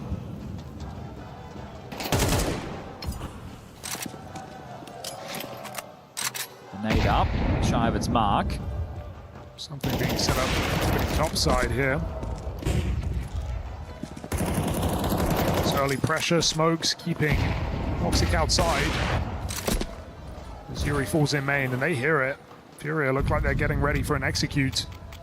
Jimmy's playing passive on ramp. He's going to have a fast rotation. Re-smokes outside deeper, but Xantares swings out and finds Fallen, so you can have the yard. You're going to need to worry about the A site. Yakinda runs out and about. Xantares is already back in position. That bomb through the smoke somehow survives. We've got a round on our hands. 3v2. All the entries on upper, and Jimmy's got a decision to make. Back he goes. Woxic, no kills offered up, and despite the disadvantage, Furia battle their way in. This is where the players they hemorrhaged last round make it a bit of an issue. Do they give this a go? It's a tough retake. There is one player up for grabs. Molodoy committed. Deep nades. If he can get one, that's nice. Yuri takes them both. Furia are on the board. Yeah, that's a bit tough from Xantares parking towards CT Vent. You expect him to get that every day of the week. Especially with that swing towards yard to find the opener, the tone setter onto Fallen. And then it was just Yakinda pathing into that A side on his own. So the fact that they're able to pull this off, this is great. But he's the only one in, and then through the smoke, you think Xantares should have that kill. Make it look way easier than it had any right to be. Oh, for sure. All right, well, the AWP still MP9 for Kixon, M4s for the rest. But that down the hatches. Fast on this, though, is Yakinda. Saw that from Red. They know what to expect. Xantares wants to shoot him in the back. He might get caught. Could go both ways. He's missed that timing. Did they see him? Wakadia finds Yakinda making a play, and Xantares is still here. Their suspect, Serato spams him. It was actually all the way from the back of Silo. Thanks combined for the equalizer. Wakadia rotates down to B. They're still loitering in yard. They have no lobby presence whatsoever. And again, the deep smokes. They did like this the other day as well against 9Z. A lot of players over towards Heaven and Hell, or at least that was the expectation, as the locker smoke didn't look perfect. Fell a bit short, hit the lip. But no one checking it, so no info. Aurora actually called a bluff. But then they changed their mind. They had 2 going down ramp. Now they're coming up. They clear out lobby. They're going to find nobody home. Kixon, he's the first in. And that info he found on his lonesome. So the fact that the ramp push keeps coming is quite curious. It's going to be Woxic down here to try and stall this. There's no smokes. Now they know. Clearing lobby in its entirety. If it's not heaven, it's B. Woxic is still in a decent position, but smoke window, it looks like he wants to commit, and committing is going to make it very hard. These are the kind of fights Woxic loves, but I feel like a trade is going to happen here. 20 seconds, Woxic hits his shot, trying to back up. He's got one more loaded in the chamber. Jimmy comes down on support, and they don't swing, they don't punish. How is he still here? Nice. That falls flat on its face for FURIA. Yeah, a bit sloppy. Again, returning to that 9C game, similar things happened, right? They expected just their pressure to force these rotations, and then they enter these sites so late, but they don't actually have the info. And that right there is going to cost them. Oh, okay. Almost after time. Kicks knows he should have had that one. Close.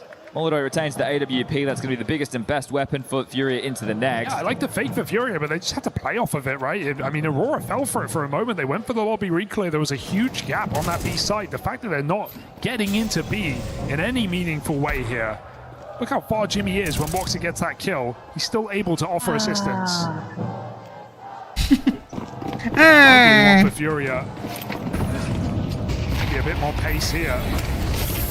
Straight Rush. into Molly into Rush this B. top site where Cardia locks the door shut. Shut down. Thank you very much. Caserado gets consolation, but all in all, this is still on. Yakinda's in position. I don't know if they hear that drop, but Woxic certainly hits his. Good awareness there. In an AK, I'd say there's a chance, but because he's got the AWP, just waiting for a mistake. Not his weapon of choice. No reason to give him this.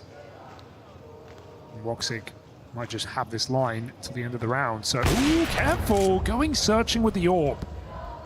That could not have lined up better for Caserado. Kixon takes a stronger position.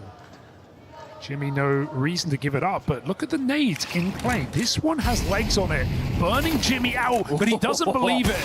Cover from Kixon, not that much damage. Why am I still giving this consideration? That's where both are, so the reroute right now is on. Where are you off to, Caserado? I mean, they have the bomb. Yeah, I don't think you'll be forcing a rotation with that at all. And now the expectation is heaven. Trying to add some confusion. To himself? Yeah, maybe. 25 could just be that CT spawn save. Okay, a bit of a limp. Oh, why not? All right. You've come this far.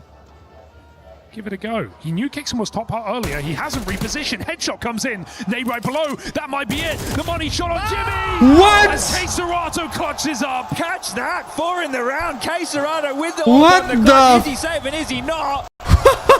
That one should have been done like a dog. Oh my god. Dear. Ash will not be happy. Bit of a meltdown. What are you doing, Aurora? Saves. It's Caserado on an AWP. It's a lobby push. You give him the first info comes through and it's a miracle. That's why you never give up, Chad. Rounds like that. No business winning it. Fiction, man. The holy hand grenade. On your head. Fiction. What the? That's going to sour the ranks. Yeah, the Woxic lobby reclear, opening up the round. Clip it. Yeah. And that is a despicable round to lose. Touchdown. That's a tilter. Oh, that's 5 rounds, CT half. Their money's in the mud. You're starting to build up a really respectable score line. Oh, no, no. Oh, dear. Bitter pill to swallow. Well, it could get worse if they lose this. The force, just one rifle. Oh, they're just sending again. Yakinda on this top site, insult to injury. When can you miss it? Give me this site.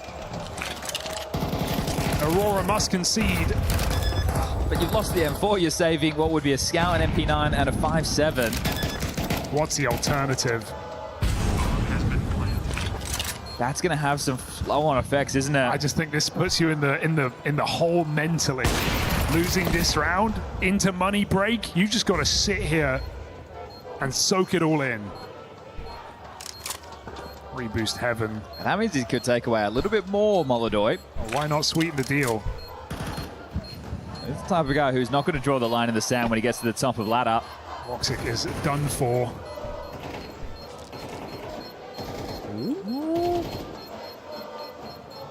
Okay, unless he just runs away. Looks fine. So there's something. Terrorists win. It's a very hollow victory here as FURIA pop that top site.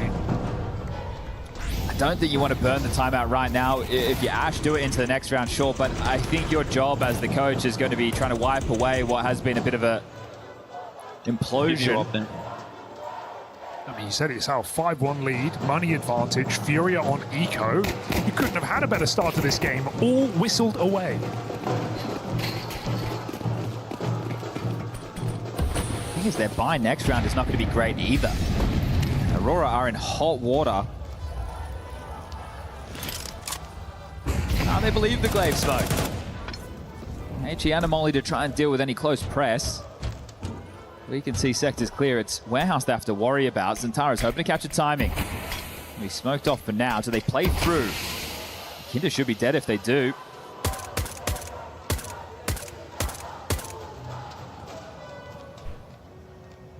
Should be simple here for Yukinda. Jimmy gets into position. So actually a bit of a bait and switch here. Is Yukinda buying it? He's clearing corners, it looks like. Re-swing denied. Molodoi does get tagged, but doesn't need to fight out here in Yard. Okay, just take it. Toxic throwing the nade. Couldn't finish the job. Bomb on B. What's going on, AURORA? Scorers evened up. Well, that was our expectation with a round like this, so Kixon. Need anything for your troubles. Undetected for now, but for how long? Well noted. Bit of damage done. 3 bullets left in the USP, and Fallen is there to protect Yukinda. Just put the clowns in the car. 4 on T side. Be happy with that in the early stages. You've got 3 on the trot. As mentioned, the CT side buy was never going to be great with this flow-on effect of losing the absolute mare of a clutch to K Serato. You need Woxic on his AWP, but not just on this map, but just considering how well he's played in this series as well. Man, not only the AWP, you have 1 incendiary to block on nuke. What are you doing? Blocking deep outside, blocking door, blocking hut, blocking ramp? Well, you can only pick 1. And you blocked each other up the ladder too. This is looking clunky. Certainly a stench in the CT side. Long break, trying to get Molodoi going. Xantara's back garage. It's a strong position when you consider FURIA have thrown these deep yard smokes. You have yet to play off of them. This A site is still padded up with 3 CTs. As those smokes, standard wall goes down. And a lurky one to get you even further. Xantara now loses all his information. His main flash. They're going round. In Fallen goes around the world. Xantara's must be considering. Attention drawn, Jimmy. Oh, that's late. He's going to get hunted here. He's got to move quick. Woxic pushed back into Fallen, and they still don't know. He's walked past Xantara's. Woxic locked in this corner. Can Fallen find him? Looks simple. He takes it. Ramp gone as well. Don't need to rush B, but there's only 30 seconds left. You know that's the rotator. So at this point, you've isolated at least 1 man down to B. Xantara's might get caught here as well. Oh, spot goes both ways. 25. Fury disengage, up heaven with the bomb. Kixon still on the top. Yukinda not considering, but K Serato finds that frag. Backside, 1 more man. K Serato, this is the round on this fight. He waits for a bit of support, but Molodoi's mollied off. Spot for Ricardia, traded 7 seconds. He's got that running stick. at him. Jimmy's running him down. Bomb planted at least, but both players fall. And so AURORA in this absolute roller coaster do come out unharmed. Yeah, odd moments. Again, I reflect on that 9Z series. It was similar for FURIA. That have all the space, that have, you feel like a good amount of information, and then they just waltz into what was the topside stack. This is great from Fallen. He's thread the needle. It was absolutely perfect. Yukinda coming up the ladder, not even wary. He's facing the wrong way. And so strung out, disconnected, not together. And Jimmy runs him down, gets the 5th for AURORA. It feels like a situation that you're just never in, right? When are you in? When do you have ramp and hell and you've killed Rotator, but you have nothing else? FURIA don't know where to go. Well, the bank balance can get blown open again if FURIA win this one. Woxic's AWP in play again. Good sign for AURORA. To return form, Wakadia, crazy reswing in lobby, finds that orb. Moves to tell the tale. I like that. You're taking at least the complexity of the rotations and map control out of it. I mean, Wakadia is just trusting himself in this game because both maps he's been the top performer. I'm watching Molodoy. The fact we got the camera all the time, he's put up his mic up and he's had a bit to say right there. So he's really unhappy with that one. Just a frustrating way to go down, eh? Yeah, I thought the tilt was on the other side of the server. Still a tense game. A-site your only option. Maybe for the best, although I say that into ramp, there's an AWP in play. Woxic should be good for the first, then drop down, play the numbers. He's certainly not going to concede a kill from this angle. Not for free, at least. Easy job. You can have even tried. Woxic's out of there like a light. Might just be the save. Serato gives it a good try, but 2v5, walk away. So a stabilizing round. If they can keep all 5 up, the money that Aurora need, given some of the calamities. Let's pull and get that orb over towards Molodoy. They'll get the 1900 loss. It means they can get guns in Serato and Yukida's hands very easily.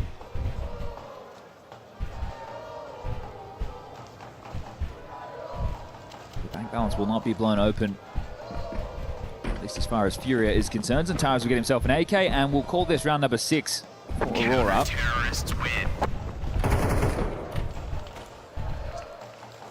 I don't think they're going to go for the similar type of lobby gambit that we just saw Wakadia pull off. Nice to throw that in, it keeps you honest. Yeah, a certain level of respect you expect to get. Wakadia not in that mood. Aurora, 2 more rounds, 2 more buys. Price is averted for now. Very quick outside wall. Waiting for the break, see if they can catch Woxic back lobby, but he started ramp this time. Ooh, crossed. Centaurus makes it. As that third smoke comes in, looks to do something, but he's been getting found in his garage lurks. This may be no exception. On the break, it is perfectly timed. Zantares fed that kill. Fallen does follow up. That's a big scalp to find with Wakadia down. Molodoy has Zantares locked in position. Zantares not giving it away for free. I say that. That's a leg shot. Costs you something. Pays the toll. 4v4 and FURIA in these positions have just often walked into A. While that's often been met with stacks, this round is not one of those. Jimmy in heaven. Clear outside here. Aurora staying active. 3 Ts in position. Zantara's just below the line. That's a great nade. That's a grenade. 35. It's always so late with FURIA. Yeah, time's really making them make the call here. Where are those top rushes? Oh, they've smoked main, but they're going to go through. They're going to walk right into this side. Kixon is out of position, locked in, clearing yard. Jimmy's been dropped in top. And 4v2 FURIA, a very risky maneuver, but one that looks like it's paid off. Come this one fine. 40 seconds on the clock now. It's a Heavenside plant. They've got to buy no matter what. Yeah, I can't imagine you give this one a look, but Kixon is hanging around again. He is going fishing to see if there's anything. I think there's value in taking guns away, even just minimally at the end of this round. The other ones who have that 1400 loss bonus coming their way for the final round of the half. Oh. Double. They're going to just drop in, go for the Hail Mary. They've done the maths. It's going to be worth a shot, but Molodoy drops one more. And that's not happening. Never was going to. FURIA onto 5. Fallen triple kill. And that is slow. Feels a bit limp there, doesn't it? That attempt to go for the defuse like that. We had a moment with Kixon on Ancient as well, and their money wasn't fantastic. Wakadia is now having to operate with an MP9. It just seems desperate. It doesn't feel like a move. You could have a full gun round right now and get yourself 7 and be a 7-5 half, or instead you go for some silly business like that. So that one could cost Aurora the lead before we get to that break. No kit. Yeah, see, the emissions in this are huge. 2 incendiaries. Such a crazy risk to take in such a low percentage moment. If you had a smoker, you could drop a molly towards the hut door or give it a go along those lines, sure, but I don't like that move, and I'm not sure Ash does either. Well, we've seen Furia lose to that exact round. I think it was FaZe in Fort Worth. Dropped in heaven last second. Who were the ones who was it Tyler or was it Lin Vision? Oh yeah, one of the Chinese teams definitely had like some executes for that kind of play. Kinder's having a very tough time in terms of these openers. He's 1 and 5 in that department. To be fair, the 2 times I've seen him, it's been outside into the break smoke. It's an unforgiving position. That's a thankless job, but still able to get themselves 5 T-side rounds. Let's see, can it be all tied up? Kevlarless Orb, no kit, and Molly's burned seconds in. This is Furia's opportunity to level out the half. Again, the breaks have been successful, but not in this round. Kinder gets down, and so kills or not, he's got position. And what do Furia want to do with this? So for the first time, he's actually not being met with any resistance. He's got all this space, he just doesn't know it. Voxic and Jimmy. AURORA set up well for this play. Flashes do force the AWP off. Jimmy committed to the corner. Voxic tries to offer assistance. There's a re-flash there. He's very blind. Jimmy 1-for-1. Voxic gets one more chance, and it's only a leg, but down the vent, denied. Kinder not ready for more. How could you be? But you've got to get this kill, my friend. Xantares runs him down. Cancel the plan. B is lost. Both CTs in position there, panicking. And Furia found the gap. Ooh, careful. He made it up. Oh, here's that. Doesn't matter if you miss. Backside nade, big problem for Yuri. And he's got no support. K-Serato's late to this one. Xantares has crept in. Backside denied. K-Serato clutch. And they've read it. Into position he goes. But AURORA, how do you fumble this one? No missed shots today. A full stick. 7 rounds. They survived their 7-5. And you think how good it could be if they didn't end up losing that clutch to K-Serato. So all in all, they're able to piece this one together, get themselves the 7, a 2-round lead as we switch sides.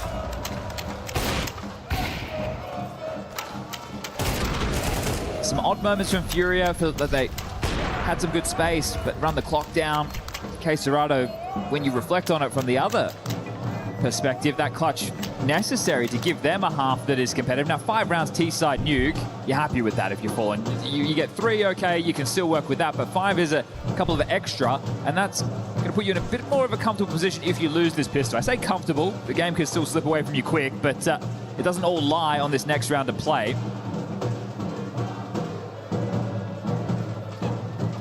Split the pistols on Ancient. Will we do the same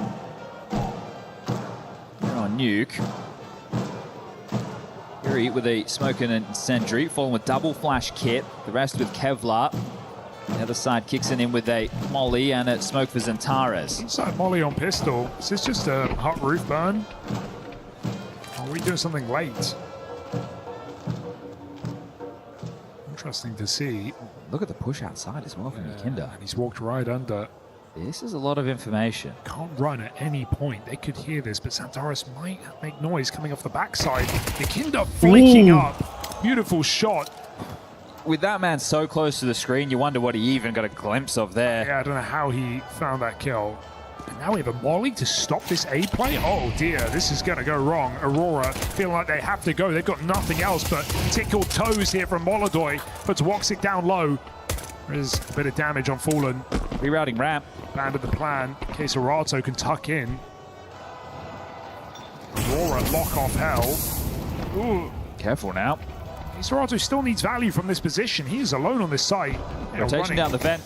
Full sending. Not clearing, and K-Serato, don't hold your shot forever, my friend. He's going to take the kill. Double up with Fallen's assistance. Dixon cornered, nowhere to run, nowhere to hide. It's Furia with the pistol. Well, teammates here for Furia, all 5 contributing in that pistol round. Glad the K-Serato doesn't hold that shot for too long. We've seen too many trigger disciplines go wrong. Yeah, with Molodoi especially. 2 in this event alone. So we do split the pistols, the bomb doesn't go down. This crazy. It's insane. If you haven't tried sitting as close to the screen as Yakinda has, give it a go and see what he possibly could have seen. The guy strains his eyes just to look at the radar. So will be the Glock Eco. No Deagle, no Flash, no nothing. So a free opportunity to tie things up. This would have to go horribly wrong for FURIA to lose this type of a round.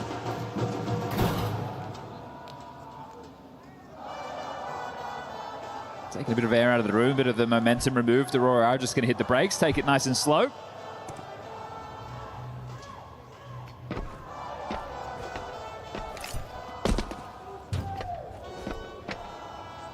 I think in a round like this, there's a lot you can glean if the conversation being had.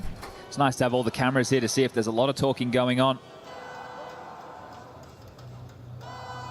So looking down the line, lots of looking back and forth.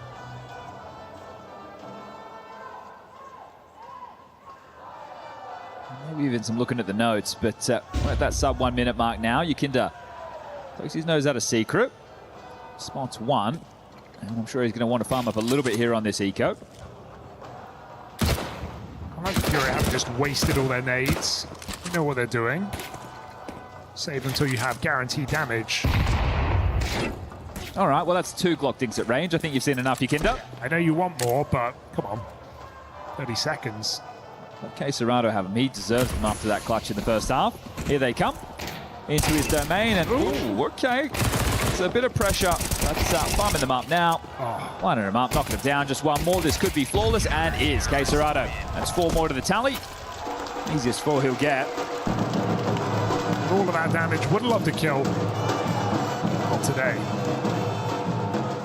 Do have a tech, so we will take a moment. Looks like Zentara is requiring a little bit of assistance here.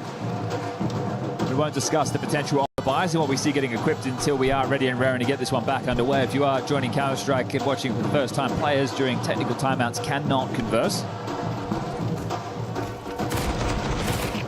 And a reminder of the Gamer Legion versus Mouse series going on in the secondary stream. Winner of that will take on Foot, who took down Magic earlier today.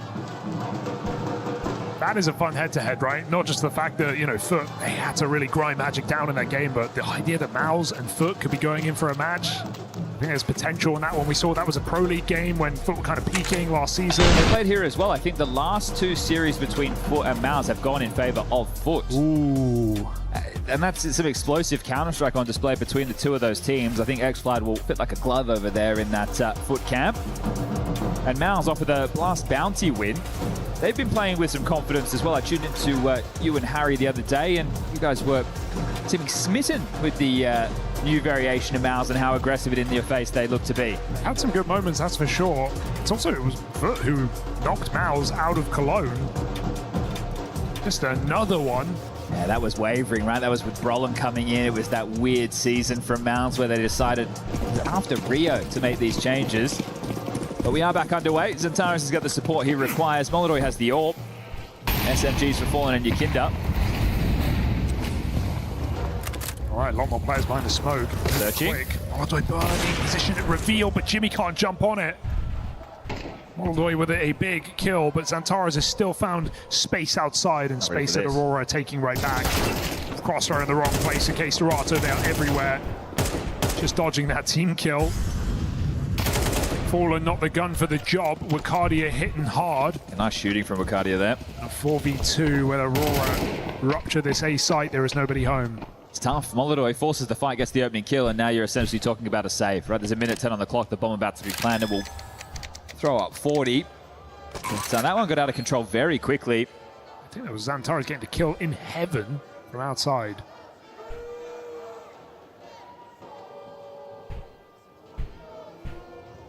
So even though there's questions about the new AURORA, the identity, the calling, I mean, the aim is still there. We still have some incredible players.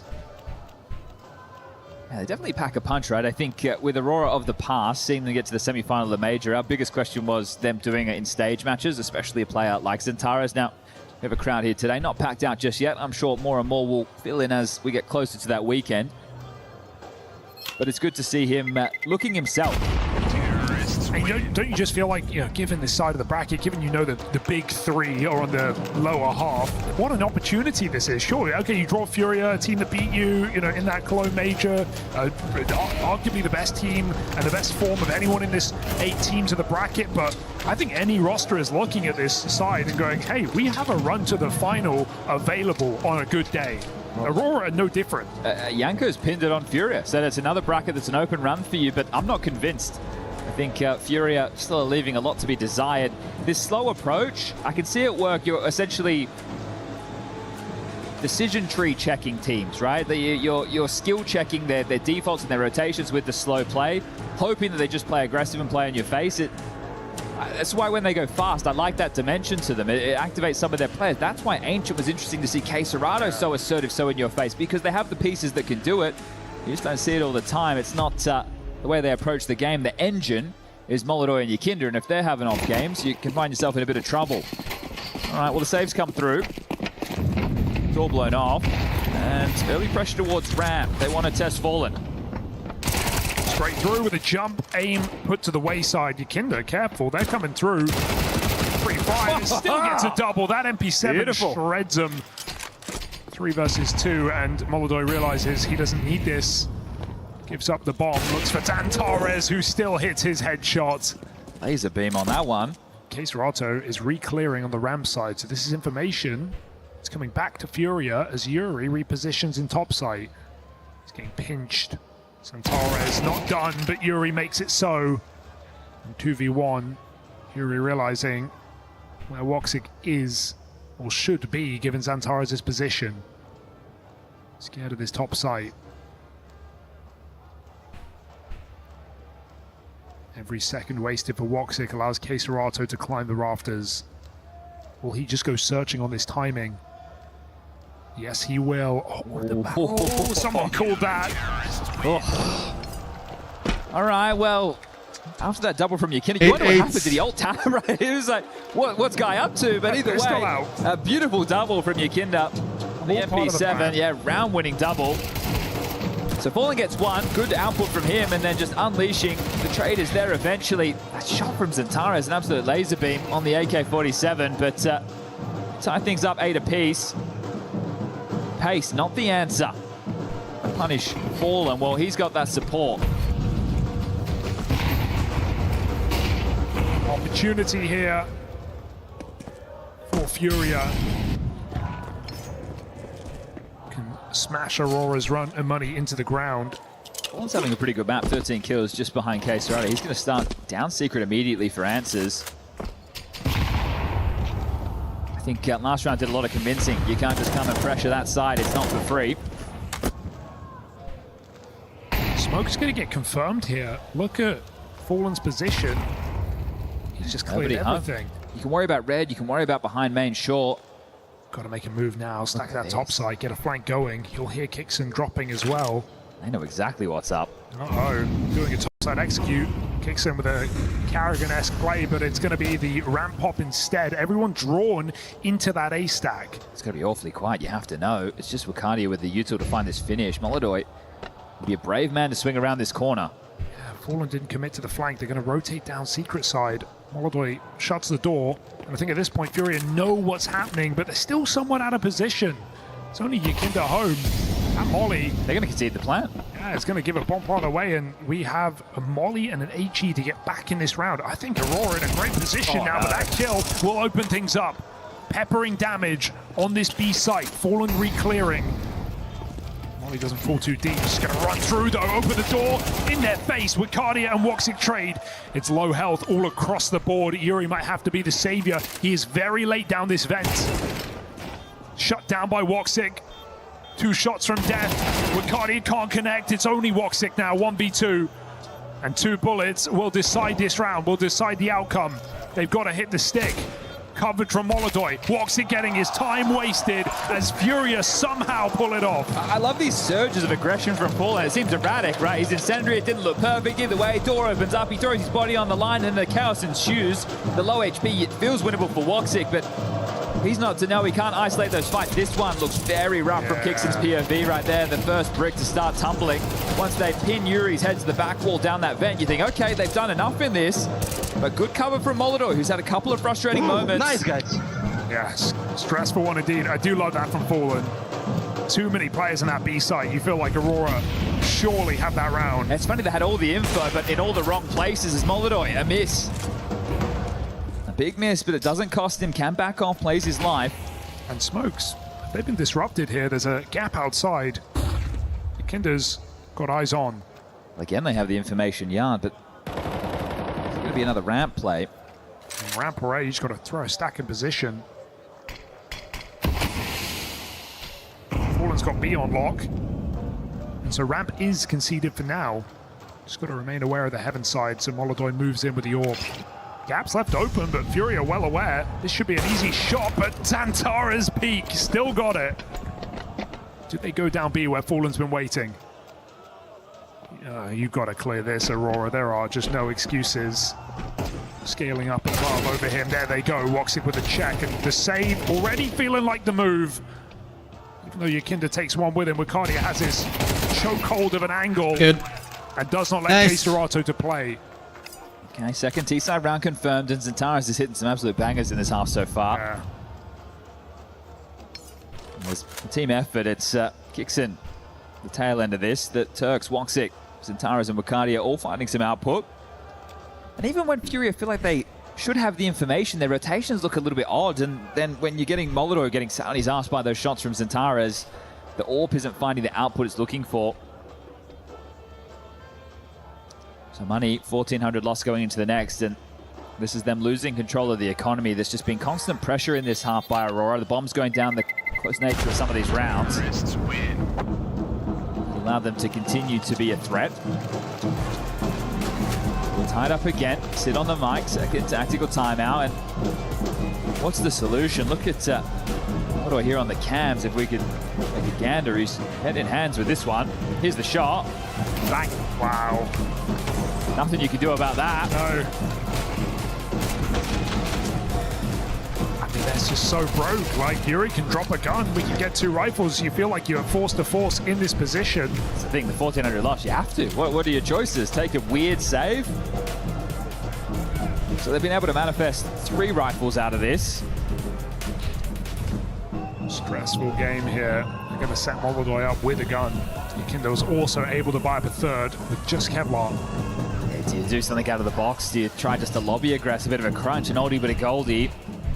Whatever your move is, it better stick the landing, because they've got the util, they got the firepower, and they might have you on the ropes financially after this one, FURIA. Now we're looking at a serious lead for Aurora down the stretch. Cannot afford to fumble this round already. Down to just a smoke, a nade, and a flash. Oh. Looked like more damage than it was. And that one is more damage than it should have been. Wicardia brought up to 1 HP. Lock that in. Maybe double setup on B. Bait and switch. This 5-7 can be a problem. Xantara's clearing though, we know that's fun. Good shot from Yakinda, takes the headshot, still recovers, and they don't prepare themselves for a second. No idea Wicardia's low. Oh yeah, Yuri would love to take that kill, but Wicardia's just going to hold the line, wait for support. 4v3, but no guarantees. With Yakinda's health on notice and no ability to pass that gun off. Yuri committing. I think even one here is a scary position for FURIA. They're going to lose the control. Can he get more than one? Woxic with a nice re-peek. Wicardia's taking the AWP. They're not certain about this B site until Woxic comes in with a clear. It is empty. It is open for business. Flank timing's good. Molodor is running as well. That's going to make Wicardia attuned to this position. Holding the vent side as Serato comes down. 3 players, same spot, miss shot. And Wicardia's got to be fearful of ramp as well. Numbers spotted. They don't know where that last player is, but side by side, FURIA walk in. And it's starting to dawn upon Aurora that ramp is not the problem. Molodor making a play. as K-Serato attempts to bait the save, but there is no kit in this round. There is no way out. That's tough right there. K-Serato off doing his own little play. I wonder if that was communicated. Hey, I'm going to try and sell this, but if you're going to sell it, then the window player should be peeking later. It just felt like... I just didn't have the time for that kind of play, it felt like.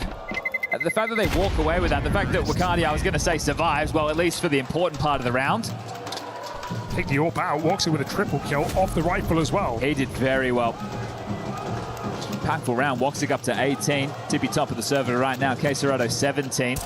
Sure, Yuri temporarily puts it in that 4v2 position on B, but then he's committed. He gives up that angle. This is a great shot. Yeah, it's a hard shot to hit, but it just gives Aurora all the room. And it's not just the kills. The fact that Woxic runs out B there, that's the only way you win the round. If you doubt that site is empty, you give FURIA time to rotate. Got an intentional MAC-10 on Kixon. Woxic could have dropped him an AK in this. He is aware of the state of affairs that it has to be the eco from FURIA, but there is a gun saved and a boost erected. Oh my, okay. He'll take it. Can Molodoi get given that AK? He also has Kevlar. Might be worth the handoff here. Oh, catch. Oh, or just come in. Down secret they go. It's Yakinda just with the USP to address that, but here's the support of Fallen, who also just has a USP. It looks like a repeat round, but with a little less for FURIA. 2, now 3 on this site. Kixon MAC-10 couldn't be a better gun for the job. It's going to get sold. Molodoi can't get a double, and it's the same situation with even worse results. 11 rounds up for grabs here on this. Wait a second, Yuri's dropped the bomb. There's no way. Surely not. Nade is nice, but K-Serato is nowhere near. Good dunk. Teammate has come in, and K-Serato is so late. Too late. Just don't peek. Don't give them a thing.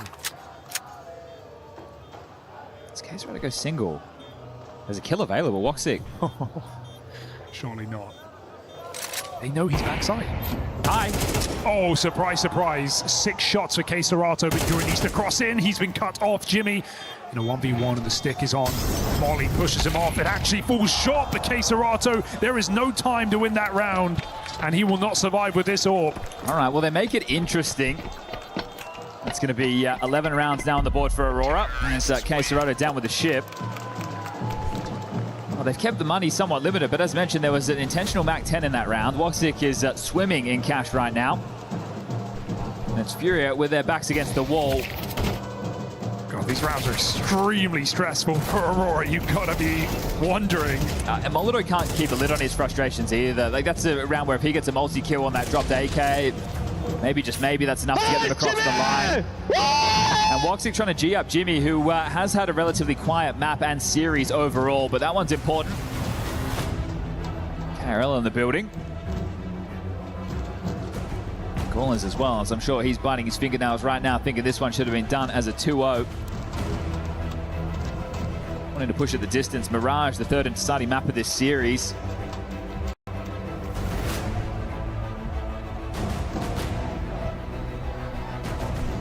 Again with another MAC-10, I'm telling you. This man just trying to make space. They wouldn't top pop, would they? Well, why not? FURIA did it to them. Insta-smoke lands, so... well, misses, more like. No insta-cool here. One of those cross smokes did not connect. They threw it off of the rip, so Santares has to fight outside if he wants to make it by. I'll be honest, I'm not sure that matters too much. FURIA have had the information in a few of these rounds, and they've still looked a little bit lost in the rotations. No late wall anyway, connect, so this feels like a bit of a fake out on the yard. FURIA going to get caught off guard, they're sending it. It does go down the vent, but MAC-10 out the door. That's the Kixon bomb. says goodbye. You're going to drop my friend, down he goes. No rotation just yet. It's Fallen to address this. This is weird. K-Serato wants to hunt, but 5v4, he's got teammates down B. Don't need to give them away back up. 3 players here. Nothing to scuttle out. No smoke for scaling. It's just Molly, HE flashes. I mean, it wouldn't count Aurora out from shooting themselves out of this situation. They've got 3 different positions all at once on this B site. About to erupt at the same time. Zantares misses that timing. Window break. Clears the corner. Commits to it. Fallen's found. Kickson follows up. That Mag-10's got legs. 4v2. Just throw in the towel. But FURIA begrudgingly trying to give it one more go. Up close. Zantares oversteps. And Kitson Yakinda with awareness of the lobby lurker. Time being wasted. Yuri's followed up. There's a 1v1 in lobby where Cardia wins the key kill. And with no kit for Yuri, this one's too far gone. A 2v4, an admirable attempt, but a round for AURORA and a map point here on FURIA's pick. They give Yuri nothing, not enough to win this one. 3 kills deep, he is out. Jimmy will take another clutch in the stat line, won't he? He's not going to get the kill for his troubles. Yuri takes 4 short. But that's 12. AURORA secure it, and that's overtime at a minimum. The vent dive in a full gun round. You can see Molodoi is not comfortable at all, right? He was tasked with dealing with the window. He starts to press into a different setup. Fallen can only really cover. Look at the awkward position that Fallen gets put in because Molodoi decides to change his spot. And by doing so, it crumbles. They get the opening kill, relatively for free. The rotation is there, and that is miserable from FURIA. They knew bomb was down B as well. They saw it on Kickson's back, so I love how AURORA do that. 2 doors and a window at the same time. Oh, careful, Fallen.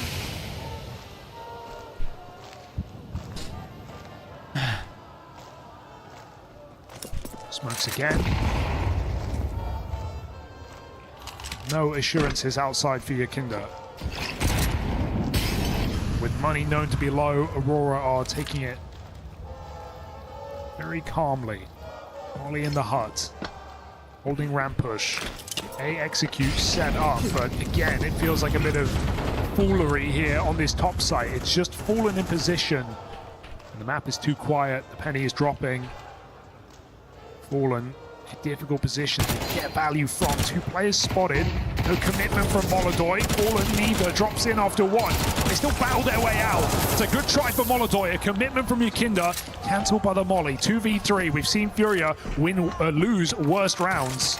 Juggling the guns right now. Zantares into the yacht. Woxic with the AK. Woxic has been hitting shots.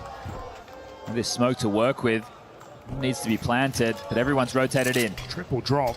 Gonna fake it out. Smoke, but you're not getting that plant for free. Pressure's on. Bomb dropped again. Woxic, 1 versus 3. He's hit shots, but can he do this? This is a bridge too far. Isolates, fights. K-Starata runs him down, and that got scary. But FURIA survive. That was a low money bash. Yeah, you might have to take the eco of your AURORA. Still, it's only 1900 loss going into the next, so as we start to do a bit of quick maths here, they're in hot water financially as well. They really are screwed, aren't they? It might just be 2 back-to-back force buys, or you take the save right now and then Kickson can go with a Mag-10 and give an AK across to Zantares. It's not an enviable position to call yourself out of right now. They will take the eco. 3 players below 2K. This is I guess it's a little heavy. Woxic scout, if you want to limit him, but they've not really been fighting outside. What is this, the 2nd full eco we've seen them take this half? In the modern game, that's pretty rare to see 2 full ecos from one. Oh, Yakinda, there he is, close to the screen again. Here's the info off the shot. But this one should be a guaranteed 11th. Not really a route to a bomb plant in a map like Nuke, with no utility. They're not getting down that vent. See some looking at notes here as well, right? Zantares, he's definitely, he's got a smile on his face. So someone's keeping the vibes high. Woxic's cracking jokes, I'm sure. But Moso, thank you so much for the follow, man. But may as well take the time in this one to discuss how to close this down in regulation. Kickson's doing a lot of the talking. Last map was 13-11. Last series had back-to-back 13-6s, so maybe on for more of the same. Symmetry on display. Looking to trade map picks this time round. Fallen, how many can you get on the fade of the smoke? Pushes forward, there's quick changing going on. Fallen's just good for 2. Molodoi's redemption on the orb. He could just putt in a couple and give himself a bit more confidence. The second will be hit. The swing out from Yuri there. 20 seconds left in this one. Shouldn't get dicey. The fact that he gives it up is a sign of the times. That's an AK in Zantares' hands, but K-Starata's position strong, and there's no time on this clock. 10 seconds. Easy pickings, so you'd like to think. Decent amount of damage. 2 drops will be necessary. Yuri and Yakinda both shy of that 4K mark, so they will need their teammates to hook them up. We had bigger concerns regarding the buy of Aurora. So Kixon, I'm sure he's going to drop an AK across, probably to Woxic or Wakadia in this one, take a MAC-10 for his troubles. Jimmy might have to operate on a Galil. Zatars will be able to get his own AK.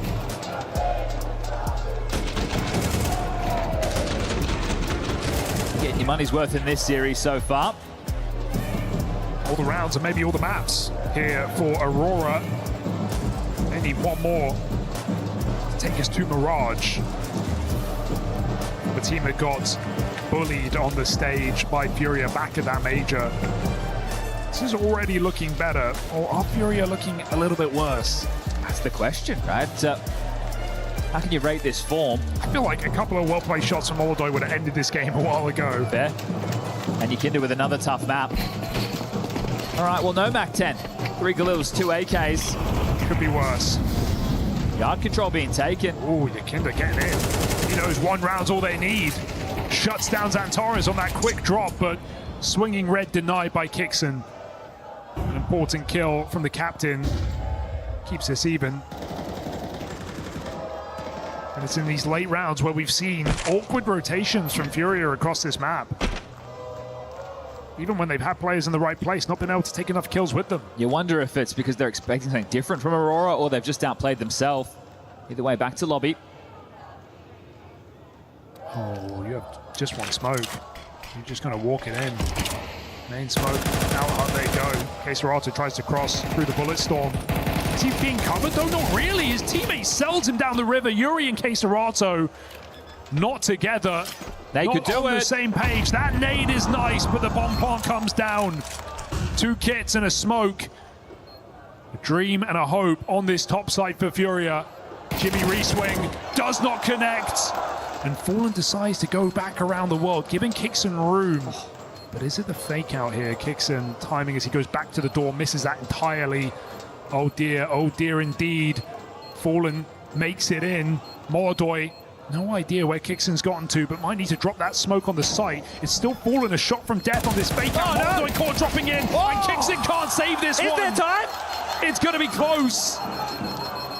But Fallen forces overtime. What the?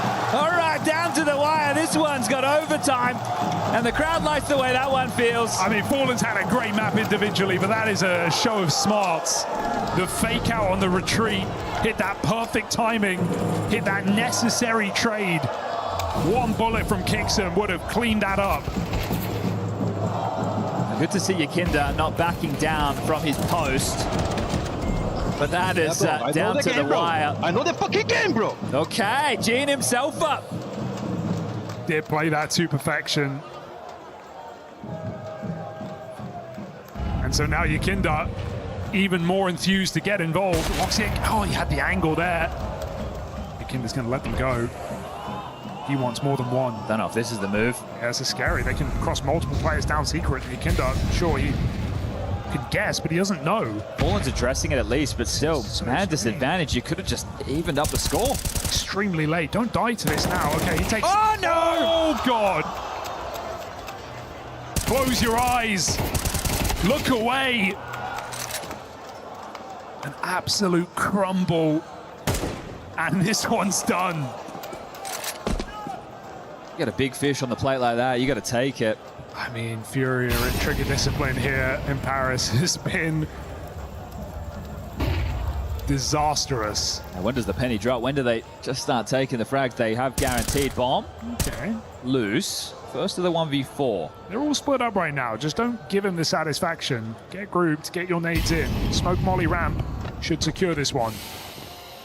Smoke for the site. They're going to get that plant at least, and that lowers the odds for Yuri dramatically.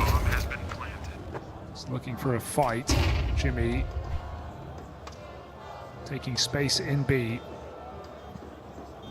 Clearable position for Yuri, and again, no trade set up. Just not going to be enough time on the clock by the time he traverses the rafters, clears out the angles. Sure, he can make it a 1v2.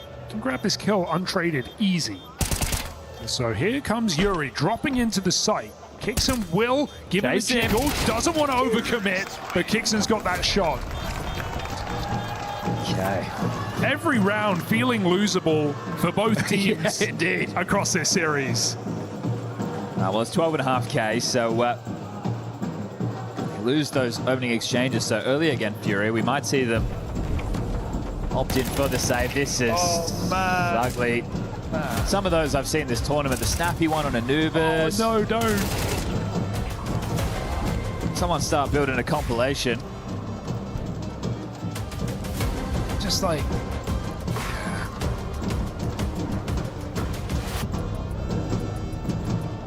I think the hardest task for Sid right now is... mental. Yeah, getting some impact out of Molodoi. 16 kills for him. He started up with Yuri, sure, but the rotating position on this map, you'd love to be finding a bit more output, especially when you compare the pair. You can see on the screen right here, Molodoi versus Woxic. Woxic's been great. I think Molodoi, his scoreline is deceiving. That's fair. I think he's had more trouble.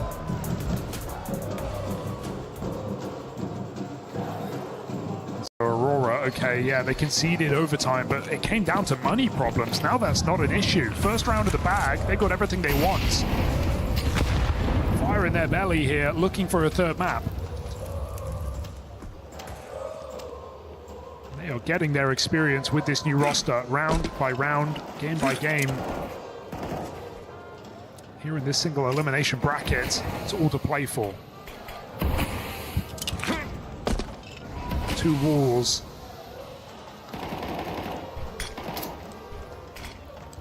Aurora refresher gets him down secret. And hey, it works. You see that first nade lands. Aurora managed to get down relatively unscathed. It's KSROTO down towards B. It's the man you'd like to stall. This 2 towards ramp. It's going to limit their options as Woxic tries to disguise the scope.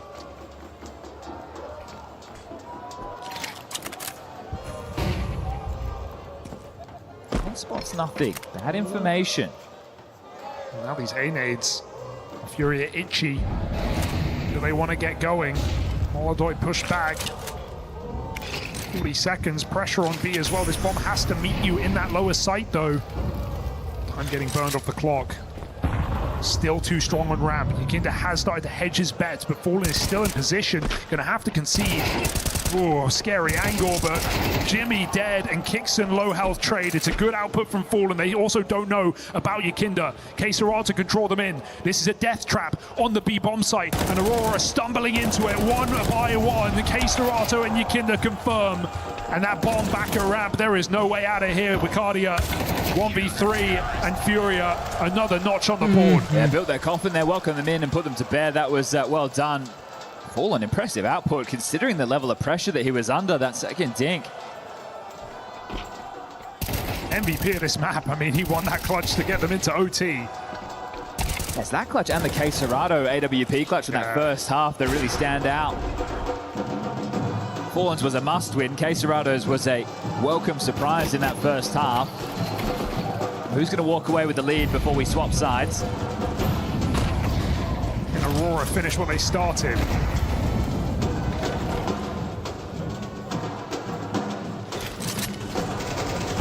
Three Turkish players standing very tall in this map.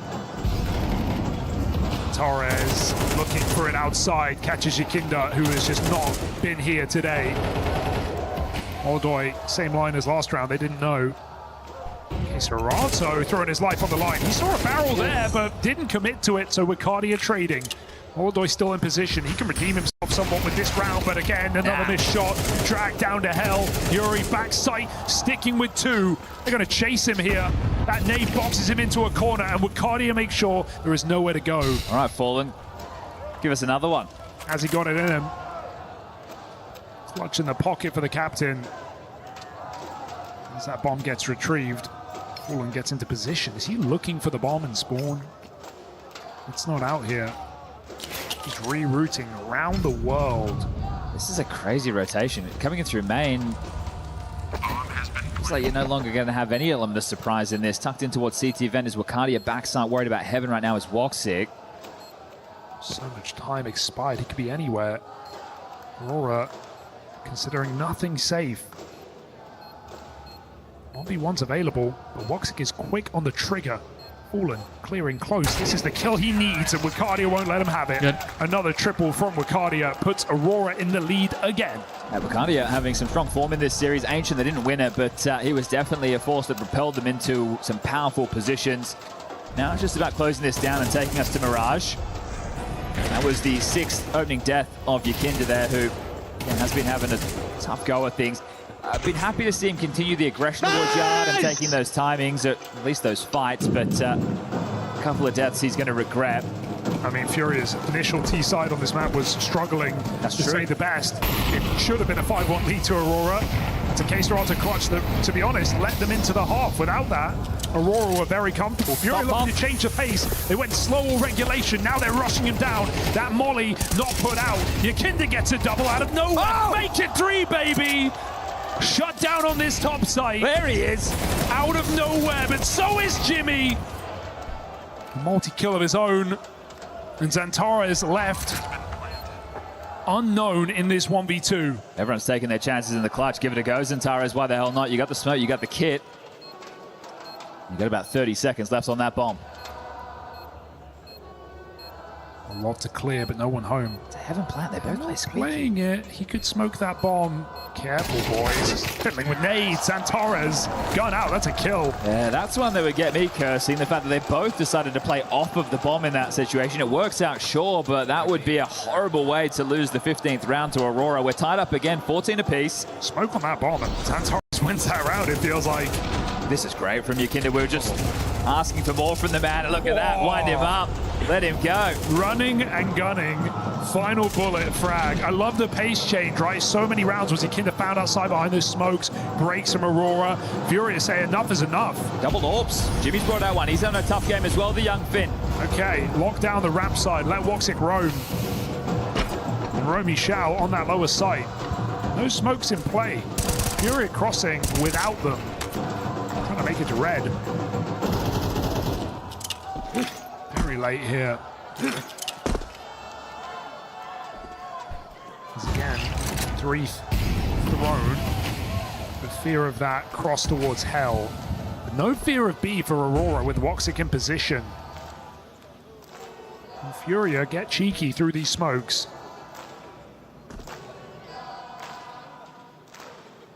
This feels like a round tailor-made for Woxic, who's been extremely reliable in this playoff match. Wide line, hits his and gets out. B is closed. Gonna have to mid-round their way out of this one. Xantara's position revealed. They come chasing. Yuri, banger shot. Jimmy with that second door. Got to worry about his backline. Kicks and drops into the site. This is the bomb towards heaven and hell on its lonesome right now, Fallen. You got to be careful. I mean, he's been reliable, but this is a risk. And these late round moves where they've gone into the darkness of these setups, they struggled so much in that first half. He's not going heaven, he's clearing ramp. This is an audacious play. Do they realize that Jimmy's pushed up? K-Starotter's aware, but it's a crunch together. Kicks and moves in as well. Jimmy spotted, bomb loose, 18 seconds. There's no saving this package. Jimmy, careful, does get his kill, but this one is done. You're not getting there in time. This is map point. Head for the hills, boys. You don't need to fight this.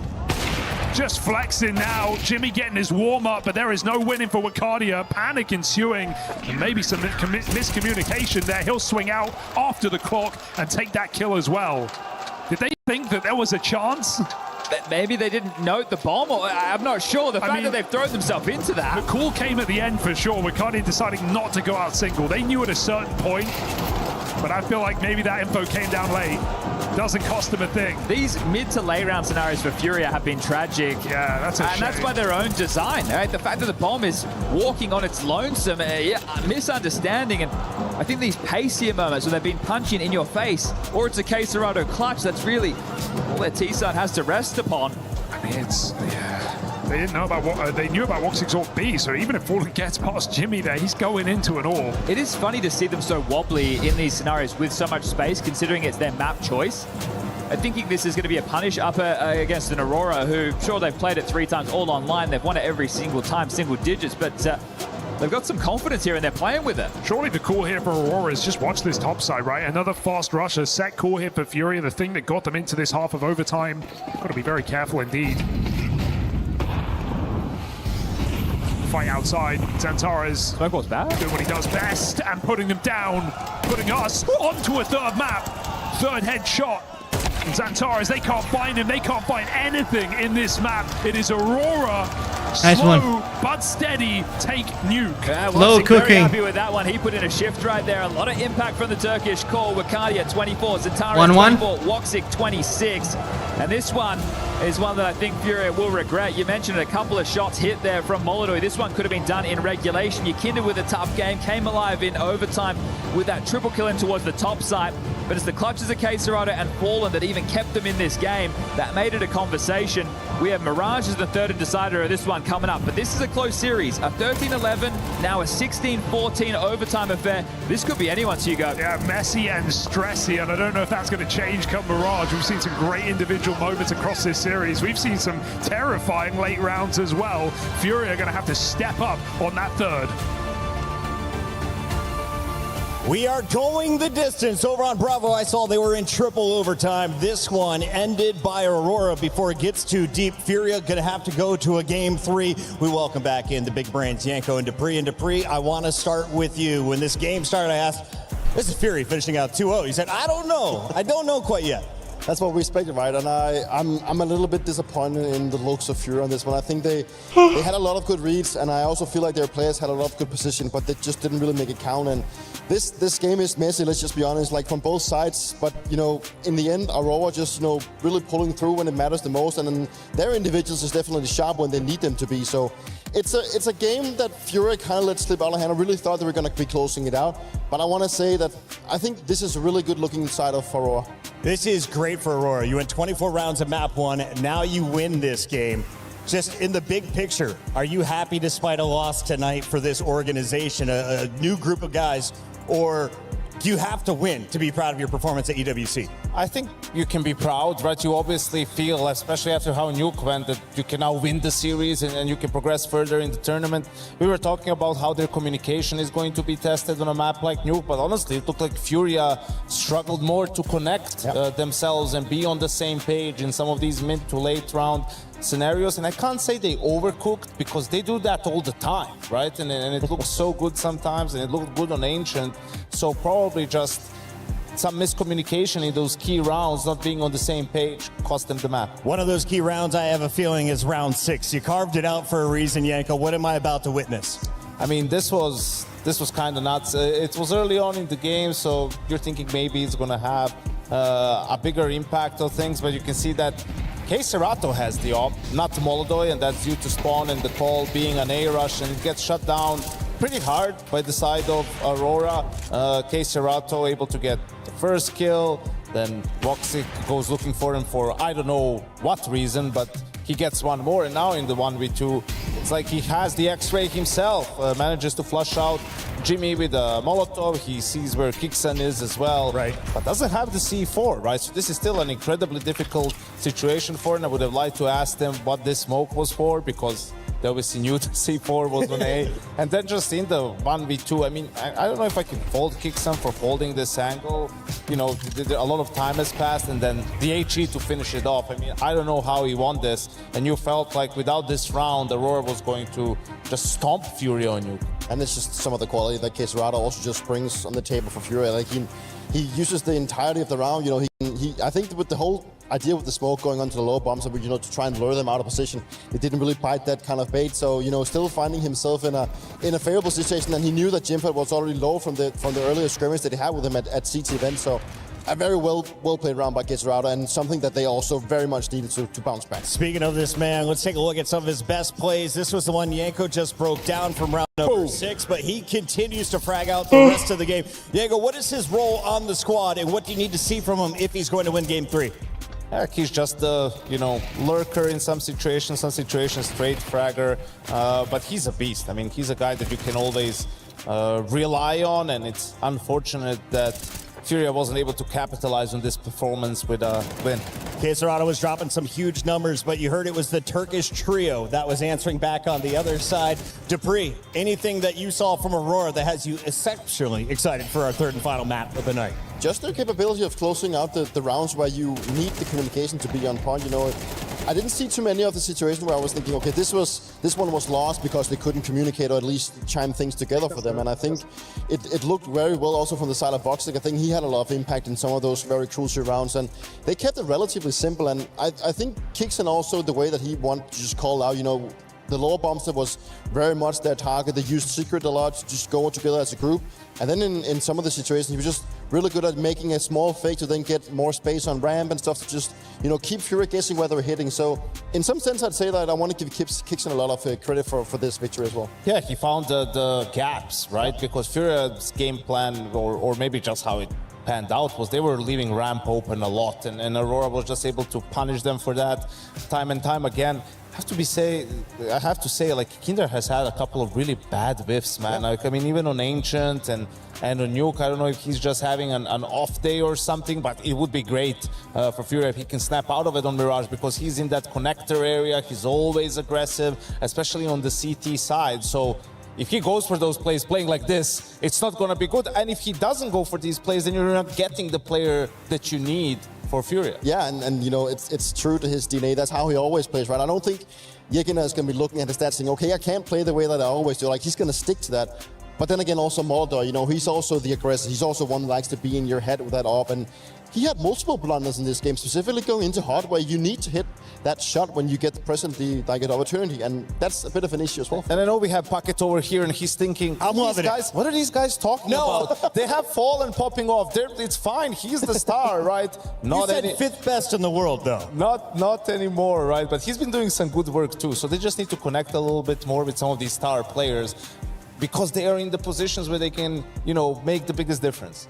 It's not the first esport where the old man doesn't have the hottest hand in the lobby, but he did have some big clutches. When you're speaking of young talent, how old is this guy? As we take a look at some more highlights, production has been making montages behind the scenes, and the CS fans around the world are loving it. Keep sharing it all over social media. And tell me a little bit about this star on our screen. Xantares has seemingly been here forever. Like, he's one of those Turkish players that just has been standing out for so long. He had a time in Big as well where he was also the star. So he's always been considered the star rifle on whatever team he would be going to. And it's incredible that he kind of keeps up with it, because I'm not sure like how exactly old he is, but I believe that he's more than 30 at this point. So I know how difficult it could be to keep up that kind of level once you turn to that age. But in hindsight, he's had his issues finding the impact in playoffs. So it's still good to see that he can bite a little bit. And Dupree said it. I mean, Vicadia most likely surpassed him as the best Turkish player at the moment. Okay. And, there were even questions about, hey, if you're going international, do you keep Xantares, right? Like, or obviously you want to keep the core for the VRS and all of that, but now that the entire English-speaking talent pool is available to you, I mean, could you upgrade in that position? So he's had a great map there on Nuke, and I think it's a great opportunity for himself to prove that he still has what it takes to be on a tier 1 team. Defend your seat. Do it into your deep 30s, my guy. Do it for us old guys out here. Dust 2 is an old school fan favorite, but we are not going to be seeing it. Instead, we're going to Mirage. And talking with NBK, I was asking him, what's kind of the pros' favorite map right now? And he said, well, kind of traditionally, the most fair map has always been Mirage, or even. Do you still feel that's the case, Dupree? I feel like the map has been in the map for so long that at one point, you have to get tired of it, right? But seemingly so Val doesn't, so we just keep sticking with it. But I mean, like, looking at the fact that it's a map that requires, the individuals to be more on point, I think, I'm kind of leading a little bit into that Aurora could potentially take it. I think they've shown that they are more sharp today, and it's a map that doesn't require the same kind of communication as Nuke does. And even in Nuke, they did look promising. So anything can happen at this point. You just explained it, but I want you to say it with your chest. Aurora can beat FURIA, and the percentage of my belief is 60-40. You think 60% they will? We can do it. I think FURIA bounces back here, right? Like, they had an off map. I think Yekinder, unlikely for him to have a full bad series. Those are uncharacteristically bad misses from him, right? And I feel like he's going to find some fire in himself to turn it around and make the difference here on Mirage. Well, I got the official word that triple overtime has started on the Bravo channel. If you don't have both tabs open, fix that right now. The Esports World Cup is going on for 4 more days after this. For now, though, we got to finish day 1 with the casters.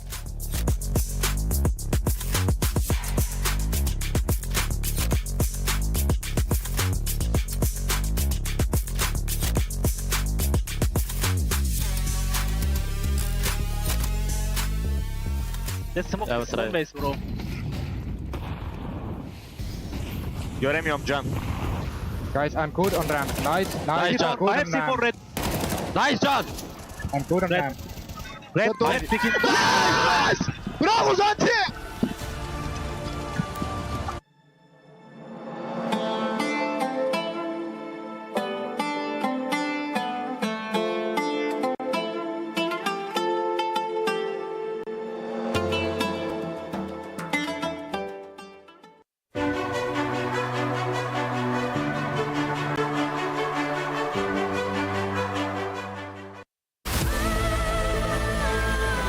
EWC is all about breaking records with the best of the best. That's why I'm out here at the racetrack today to do just that. I've got my driving instructor, Vincent. Vincent, hello. what is the record for this lap?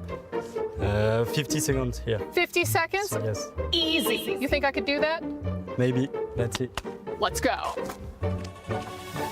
3, 2, 1, go. And here we go. No. Break. Okay. And reverse for go. Now, usually in my car, I have one of the little screens that pop up. Stop. With It's good. This is good? You Okay. can upshift for the one. All right, and I'm you can go. upshifting. Okay, here we go. You know what? I didn't adjust my mirrors before. I'm gonna park right here. No. I need to know who's on my 6. We are solo on the track. We are solo. It's good. See, that's how they get you. I think you can faster. We're about to set a record here, okay, Vincent? I'm Yes. gonna need you to be patient with me, okay? Because right now, I'm going for accuracy. We're doing this my way, all right? Haven't you heard that Frank Sinatra song? Fly me to the moon. You gotta lean into it, Vincent. You gotta lean into your turns. Lean with me. Lean with me, Vincent. Yes. You are feeling is the G-force, all right? This is what pilots feel when they jet off into outer space. Do you feel like an astronaut, Vincent? Yes, a little. They're gonna write songs about me, Vincent. And there she went down the track, blazing trail behind her, and all the racers looking out. No, they couldn't find her. You know what they call me? They call me the Yellow Flash. Try to be fast. How do you feel about stopping for a little sweet treat? There's a place right here. All right, one sec. Excusez-moi, je vous want me water, s'il vous plaît. Merci. Okay, this one's for me. Thank you. Merci. Oh, did you want any? No, it's good. Oh, okay, that's Thanks. fine. Where's the cup holder? No, don't have. Okay, you're my take cup it. holder now. Did you just throw out my water? Yes. Maybe I wanted to drink the rest of that. Did you ever think of that? You drive. That's true. Don't drink and drive. You're right. That's a very bad habit. Oh my God. I can feel the wind through my hair. The adrenaline is like nothing else I've ever experienced. Look at how beautiful the scenery is here. Yes. We're about to cross the line. A little bit. We're about to cross the finish line. Yeah! Nice. Good job. Woo! Little slow, but good job. Nobody has done that before. Nice. We did it. Celebration. That's the sound of my people. After weeks of celebrating only the greatest losers, now I myself have become one. We did it!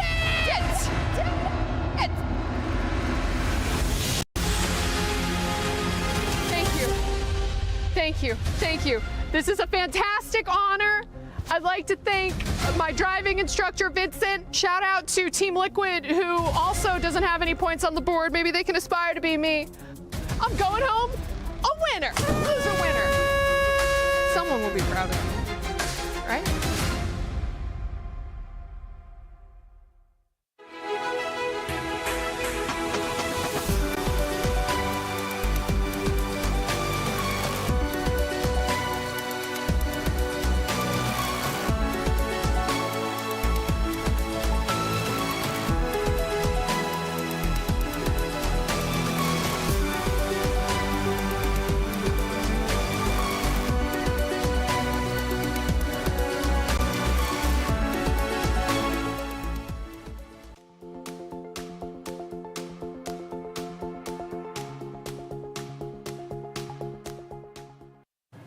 I'm here at the foot booth when we've got tons of things going on, and by that I'm talking about a reaction time test. I'm not doing it alone, of course. We've got real gamers in the wild.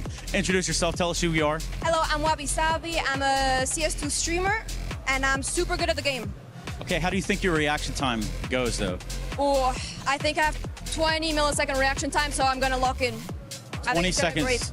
So what would 10 seconds? I don't know. There's some math to be had there, but either way, they're giving away prizes down here. Yeah. They're having a good time too. So I think let's give it a shot. Okay, 10 seconds. All right, lock in. Lock in.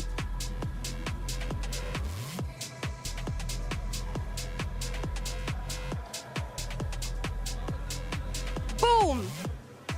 Was that good? Survey says 796. That was horrible. It could have been worse. It could have been like just a straight 6-7, right? All right, I'll see myself. Okay. Let's go ahead and switch it up. Let's switch it up. 40, by the way. Just prove it. Or I'll go on the reaction time test and I beat you here. You walk that back. Deal? Deal. Deal. Here we go. Wait, is it restarted? Yeah, you're good. Here we go.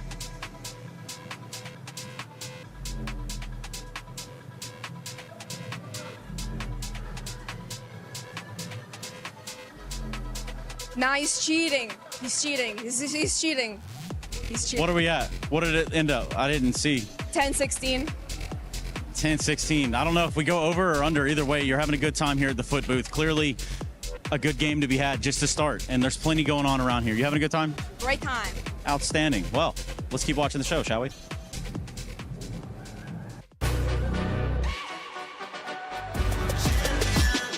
This ain't no regular thing. Came for the ring, you know what I mean. You see my name in the lights. With this being the final week of the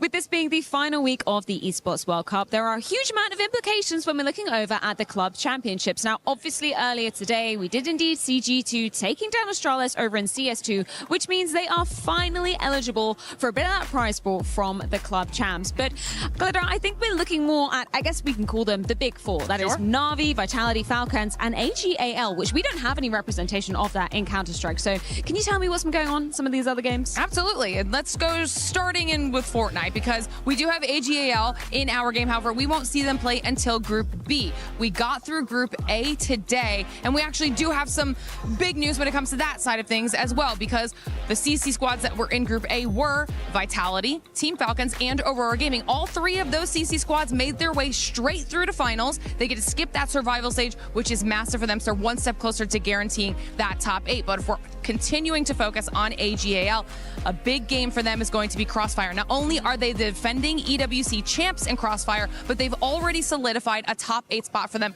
200 more points on the board, closing that gap between them and Falcons on the CC leaderboard. And to circle back to Falcons, we're looking obviously over at Trackmania as well, where they did manage to get that opening win, and I hear on good authority that they are the favourites to indeed be taking the title there, but we might have to see how exactly that goes down. Stay tuned for more.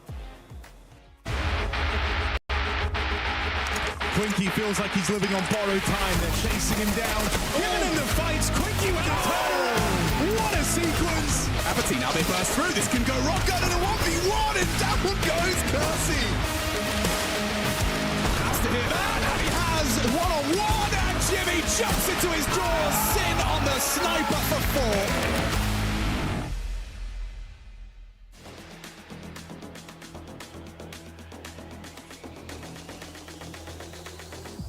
The highs have been high, the lows have been low in this series, but we play on all the rounds and all the maps here at EWC in this single elimination playoff. These two teams are soaking up every second they can get on this stage. We head to Mirage. It's our deciding map of the series. We're going to find out who's got the energy to play through the night. Well, I'll tell you who's got the knife round. That went to Aurora. They're selecting to start on this CT side of our final map. And if you take a look at who they've taken on since they've imported some international flair, this is their biggest opponent. K27, Nemesis, Focus, Echo, Hotu, Big, M80, and GG How. FURIA are in a whole different league. And they are bringing it to them as the Turkish core that's impressing me. Toxic, Zantares, Wakadia, all with massive moments, and FURIA just trying to hold on. This one could have been done in 2 either way, but I think over the maps we've seen, Aurora have looked like the better team. Yeah, I absolutely agree. You know, FURIA didn't have like the clear lead on Nuke and a clear victory in front of them, but I think they were in positions that were very winnable late in the game. It was forced into overtime. Aurora, an overtime that kind of only appeared on fact of the money. If they had 4 gun rounds, probably would have looked very different, and they were able to long it out in OT. Despite some pace changes from FURIA, it all felt like it came too late. I don't know if we're doing a lot of learning on this side of the bracket. It's starting to look a little bit weaker with these teams taking to the server. Same as Mao's dropping a map to Gamer Legion. You know what I'm learning, Chad? I'm learning that just like Cologne, I'm looking at one side of the bracket and I'm thinking there's a victor in there somewhere here for this EWC. Well, I hope that Aurora can continue to impress right now. New coach, new in-game leader. The CT side start with an A rush. Let's get crazy. Woxic will. Quick tap to the face as these pistols flood out ramp. Bacardi up top, not for long, and Glocks are plenty in this site. With that smoke down, they can cross and plant. Just got to throw yourself around this corner, but Xantara is denied as Yuri's triple kill may have sealed the fate of FURIA in this pistol. Yeah, Jimmy's going to come under a bit of scrutiny after this series. He's been relatively quiet. Let's see if he can win out of 1v3. Very, very unlikely, especially now that the position is noted. Yuri could be good for his 4th. We'll be making this the first round for FURIA, and Molodoy will confirm it. He's the man I'm going to keep my eyes on. Yeah. Bit of tilt present for Molodoy in the previous. Just didn't do anything towards the end of overtime either. Wasn't able to shake it off. New map. Maybe a new opportunity for Molodoy. Youngest man in the roster too. It's tough for these young guns to screw their heads back on tight when the frustrations start to mount, but that's what you need to do if you want to be one of the best in the world. All right, well, 4 spike for Aurora. 3 SMGs, MP9s, a 5.7 and a Deagle. Surprising, no ramp control. They play off the spawn here for Aurora. And no stack either. Spread thin. Looking to react. FURIA slow and steady to the top of middle.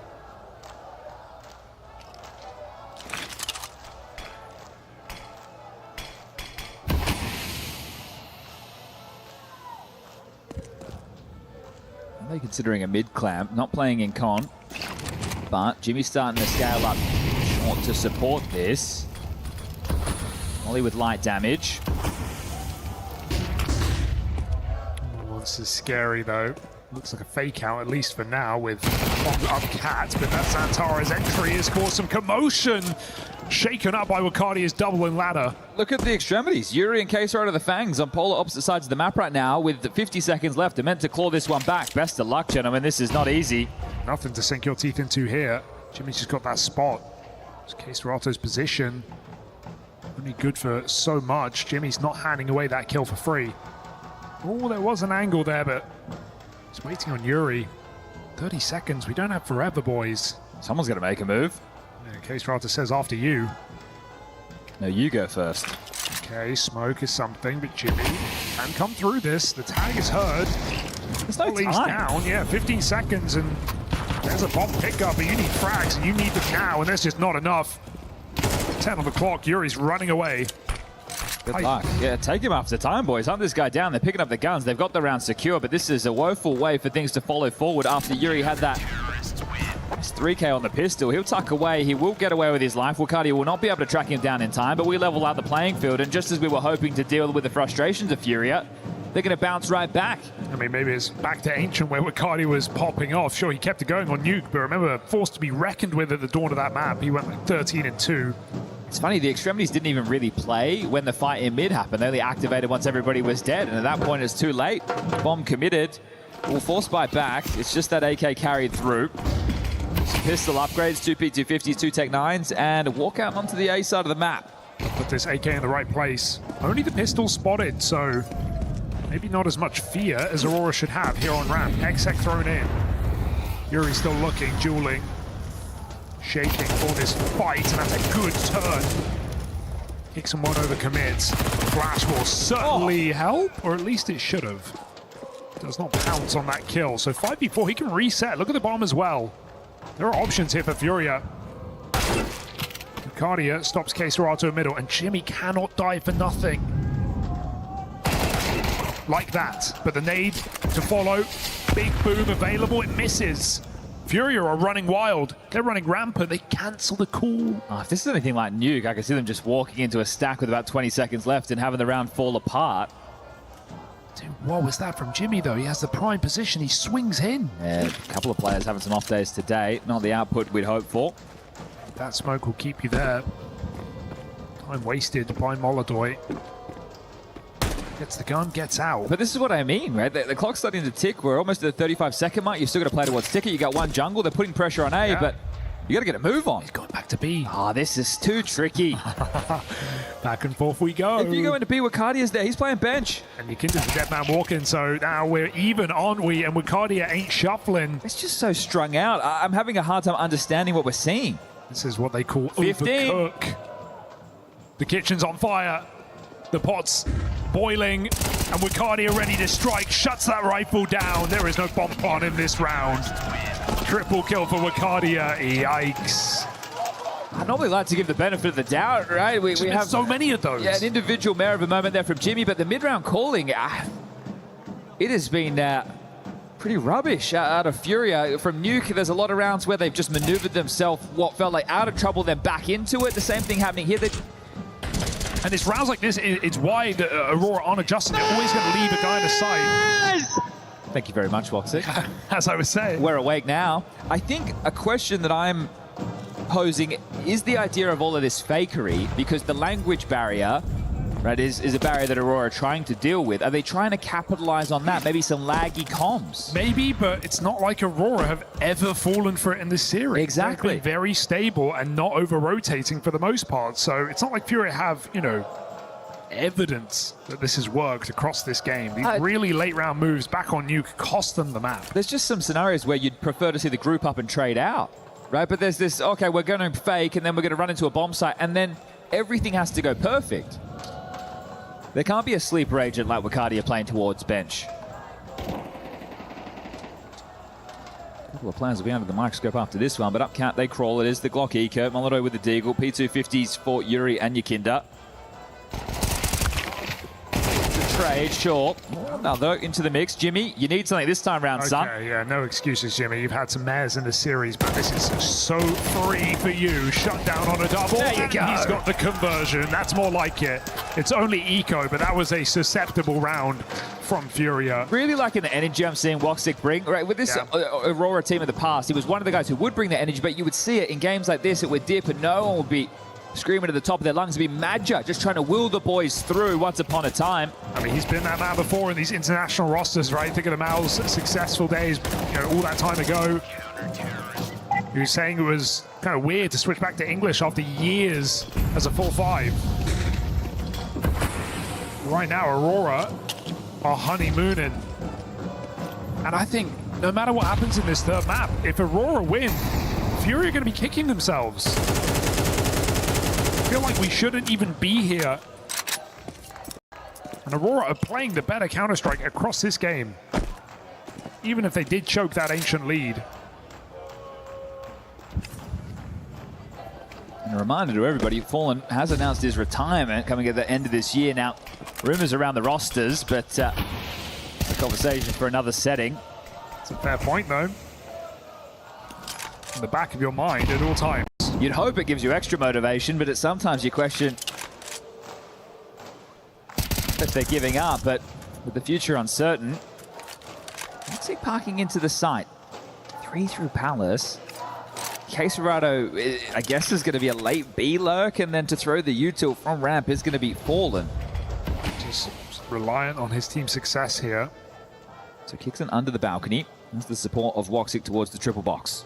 Oh, we had that whiff earlier from Kixon. Does need to hold his side of the bargain here. Ramp is the right routing. Fallen holding on, but no one able to clear him yet in this position. And Fallen just one flash. They're taking too long. 20 seconds. They're trying to double fake again, but that's cleared out by Jimmy. He does die, but it's a death worth having as it keeps players in this site. Orb has rotated in. Kixon is stalling on the ramp. He's finally going to get found, but 3v2, and that bomb is not down. Hello, Molly is good. Have they got it? Just about. But the repeat from Woxic should seal the deal, and there was no time left for Furia. Again, another late round, another very fakey move. Throw the AX set, go quiet, throw the BX set, Queserato gets cleared, then they hit A. It's all over the shop. It's quite perplexing, to be honest with you. Well, the defuse has been started and restarted a couple of times, just making sure that they can pick up the AKs, get all the util they desire, and I think you have to take the time out if you're Sid, whether or not it's into the next or the one that follows. Well, as you can see, it's into this next round of play. Nice kill from Jimmy, though. Keeps everyone in position. Woxic had begun to move, but because Jimmy fully clears apartments with that kill, he's already back there to stop them off the plant. So no good deed going unpunished here for Furia as the fakes continue to let them down. Just trying to assess Furia, really. They lost to Falcons back at the Major in Cologne, 0-3 in the final, and they were very slow. It was agonizing to watch. They never really felt like they were in that game whatsoever. Online, they lose to X-Sharks, aka Dendelay, but that was a 3-map series. And remember, Furia are the ones who dictated the veto. It could have been Cash or Mirage. Now, they did lose to Dendelay on Cash, so maybe that's what kept them away. And you know, 1-4. Keen to play Cash, even if they're not going to pick it. They float it every game. Played it against took Big. it in a BO1. They lost that game and didn't look great, but they clearly put the time in. Half by him. And Yakinda already the walking wounded and dead. More opening death for Yakinda as Jimmy gets to activate now, and they're just going to mop this one up. This is a beautiful looking shutdown, and well, they try a bit more pace. Molotov gets a little something. That's 5 HP, and Hanade is going to... Hold up a second. Hold up a second, Molotov. You look mad. M4 has no bullets. That nade is fine. Kicks and holds it from short side. A little bit more costly than it needed to, but plenty of cash stacked right now for Aurora. 5-1. This is feeling like the quickest start yet. Well, Jimmy is now in the server for the first time in this series. He's had 2 solid B holds, and that 1v1 against Queserato where he burns in the molly. An important round from him as well. We won't tell people one was an eco and the other was a half buy, but it's the positions he got them in. I'm going to give him that 3K on the eco. I don't want to continue to rub salt in the wound here, but it's been a weak season so far from Furia. I lost to Dendelay, a win against Wildcard that was 13-10, and then a win against 9Z, 2-1. This would be the kicker, I think, to lose this game. Maybe a sign of things to come, especially if they continue with this style on the T sides. I remember how Yanko kind of introed this death segment ahead of the first map of the series. It's all eyes on Furia. It's all expectations. Aurora, once again, are the underdogs, which is where they do their best work. Right, this team has struggled on stages, at least the core of it, and they felt like they definitely got over that to a large degree, but whenever they were favorites, you were never so certain. And now, storming the board. First kill and an opener for Yakinda. That's nice. Big shot. Heard the flash come from short. Rerouting back towards A. Just walks it over towards Ticket. His support will be in con. We can see that with the X-Ray. It is kicks in. All right, Furia, what have you got here?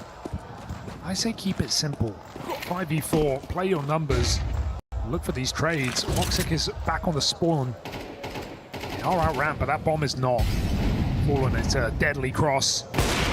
Deadly indeed. Woxic spammed. Kixon does get out through that smoke, but again, can concede in this 3 versus 3. 30 seconds. Deep nades for Furia. Kixon feeling the pressure, getting hot under the collar. Bomb does go down. Look at Yakinda in all of this. He is very late to this party. Yeah, they're searching for him in mid. Wakandia trying to track him down. It's a suboptimal post-bomb, but with no molly, no nade, suddenly it's feeling viable. Queserato can play for Yuri. You don't know where 2 of these 3 players are Wakandia might have him. Wakandia might have him. No way he's waiting for that. That's a crazy hold. Flash goes in backside, but first man plays. You know about the nice. Yes, you do. Somehow, some way, Aurora sweep that round aside. Oh, Ash is happy with that one. That's a magic trick. They pulled the blanket off the table. Oh, mate, the smiles on the faces right now telling a story. They are absolutely blowing Furia out of the water. Again, a hot start for Aurora. Same thing happened on Ancient. But this is a well put together retake. Cognizant of the lurk, and again, that Woxic energy. A 5-round gap. The lost bonus there. The bomb goes down. And Gorles, he can see how this is unfolding. That was with the Yakinda opener. Yeah, and just a safe 3v3 post-plant, but it was so trapped in that bomb site. B-pop. Why not? Yakinda trying to sell the middle. FURIA going for a big hit. Jimmy deep smoke. Is that an invitation, or do they wait? Doing it again, but it would feel like the kind of game where FURIA would not clear this corner. They will need to shut this down. Wakadi is the only rotation point. The rest are going to be heavily over towards A. Oh, we got smokes coming in. Kitchen smoke from Holodoy. Jimmy not overcommitting. Feels like he's going to drop back after revealing that position, but now he has nothing to stall this play out. Jump spot gets the info.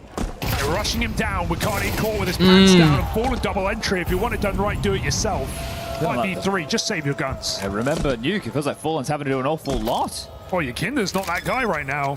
Not in this series. He has been very quiet on these entries. A lot of whiffs, a lot of awkward timings. And so Fallen shows him how it's done. Yeah, unfortunate there for Wakadi, right? Jimmy's obviously given the info, but this is another factor, right? Timing was missed. But you've also got intensity of comms as well, right? All of this comes with time. Sounds like someone who's played with JKS. Yeah, when they're pressing the issue like that, you're going to be screaming. It's 3 to retain as Holodoy trying to constrict the movements. I don't think he's going to have any say in this one as the bomb goes off. The second round for FURIA now, and that is the first since the pistol. Remember how he got here? It was Yuri just running out A, deleting Aurora. And then a force buy that, well, it didn't even feel that well put together from Aurora. It was just a 3-man pack from FURIA walking in the middle and clamped down on. Yeah, just great entry work there from Fallen, really. His fragging has been better than his calling in this game, so it feels. You wonder who's micro in these mid-rounds, because if it is him, then yeah, but I guess at the end of the day, he is the leader. It can be Yakinda as well. We know how vocal this guy is. Would make sense with how out of sorts he seemed. It's hard to know. Oh, double nade. Big shrapnel onto Woxic. Lives to tell the tale. So they're going contact here. Again, no bomb, so Fallen will have to come back and pick that one up. Something for the pocket of the Professor. Stray bullet would do it. Yeah, he saw him. He saw him. He gets that shot. Nice kill from Yakinda. His 2 kills have looked great. Is that a team flash off of Cat there as well? It may have been. Don't think it would have changed much. That was a hard pre-fire. Santara is caught by timing. That's more like it. 3v5. FURIA just throwing themselves together side by side into this site. And Molly won't spread. Got room back in ticket. That nade falls short. It's all gone a bit pear-shaped here. FURIA plucked the round. Oh, you thought about it, Kixon. You definitely did. Takes that kill while he's got it. Without holding the shots being going. Normally it's FURIA are the ones who are seeing fumble in that degree. At least it was already a lost round. Trying to make it a winnable one. So a couple guns to be saved here. And FURIA should allow that. At this point, build up your own money. One more will leave you very comfortable. So 1900 loss coming into the next. This is consecutive rounds. We can do a bit of quick math. The AURP being saved is great. Kixon can drop one. Woxic is going to have enough to do the same. So the buy will be all good in the hood. You don't want to let them back in. Want to pry open that door. FURIA going to work damn hard to secure themselves a sizable half. First tactical timeout called. Yuri showing he's one of the best at this A-side lurk. While there were more holes in the previous maps, when it came to the fragging for those 2 international imports, they are holding their own here on this 3rd map. Yeah, it's lucky Kixon had to play every position under the sun in the Falcons roster because they were playing musical chairs, him and Tessa, constantly chopping and changing. So Cryptim ready to play wherever is desired. Jimmy wants to be anchor in Mouse, so this is a natural fit for him. And it's definitely felt like Kixon feels a bit more selfless in this team. You know, I think at times in the Falcons rosters, he was in very strong positions and didn't necessarily get a lot of value on, you know, especially T sides. But you know, here, happy to run in with a MAC-10. Look, sacrificial lamb. I envy getting to play with some great players like Monacy and Nico. I don't envy having to call around them. Sure. Woxic. Whistles one by. It's felt pretty rare in this series. Woxic has been reliable. Well, this will be another A play. They're looking to bully Kixon again. So we were just talking about the man. We need to see some output. Just him and Woxic over here. What's he got? Little support. One flash for Woxic available. Also take this fight. Missed again. Does Kixon get going with that flash, or does he just lay in wait? Gonna hear these nades coming over. Rotation towards the ticket from Woxic. Will he get there in time? Again, another solo fake on this B side, but I don't think Aurora are buying it. Woxic has come back to spawn. What are you doing, Kickshan? Molodoi finds a shot. That's a nice repeat, but spam damage does it from Yuri. Yeah, his insurance policy right now is Yuri. Very important frag there. You're hoping for some luck to go your way. Ooh! Oh, that's Xantares.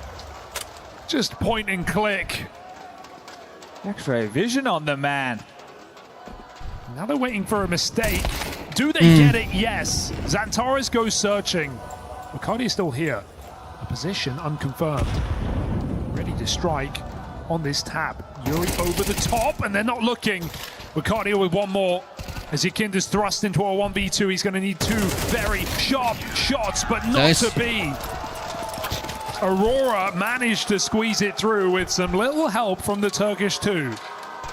I think the trade from Yuri onto Woxic pinned towards the triple should have been more than enough. That is... Show us that from Xantares' POV again, Just please. Unlucky. That second one bullet. It's one thing to drop the bomb. It's another to one-tap Serato. He didn't even see him through that smoke. That's nutty. Luck's on their side as well right now. Molodoi with a damn. And what can you do about that? They're putting them through their paces. You got to work hard if you want this one, Furia.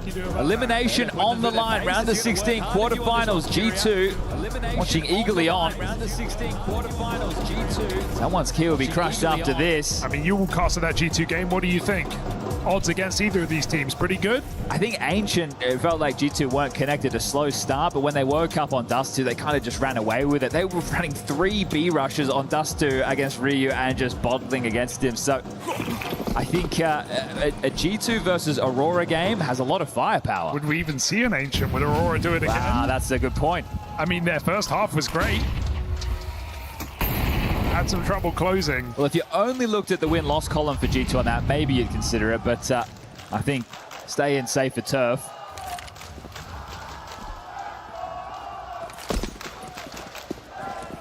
No doubt the crowd's still here making some noise for Furia. Ooh, good time for this orb, but Woxic's had a couple of misses in this map so far. He's on his own.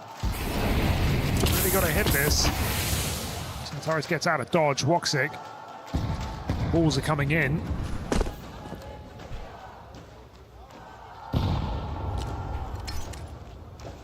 It's really just him here.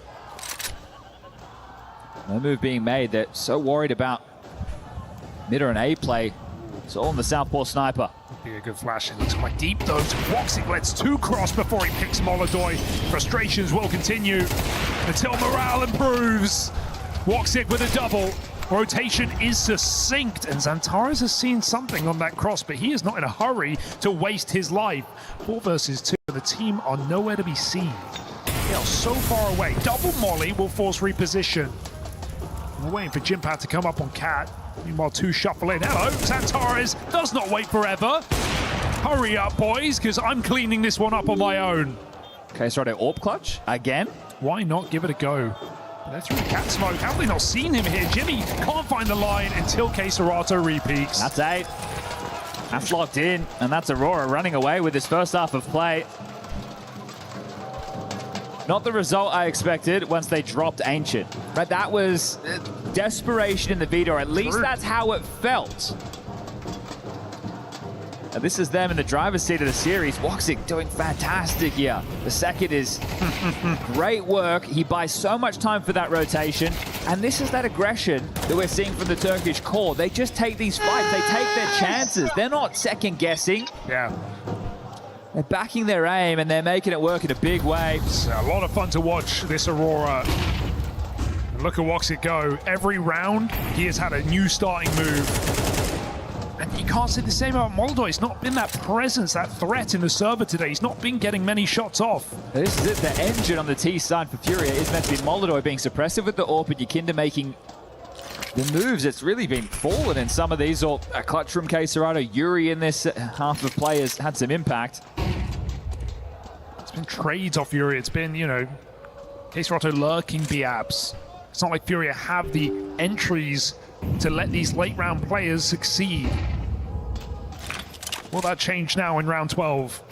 Can't have an off day in Counter-Strike. We've got an awful lot to play around at 16. A couple of extra games in the mix. 16. A couple of extra games. Off day in playoffs means a one-way ticket home. So window smoke to be deployed. Woxic has repositioned towards ticket. Moldoy given nothing. Pressure up middle. Woxic won't commit here. He's going to go behind triple. My goodness, that's audacious. Luckily, Xantares has his back. And so these two Turks holding strong yet again. Woxic will fall, but Xantares, unfinished business. What's that all? Goes swinging once more. Trades aplenty. Jimmy does find Moldoy.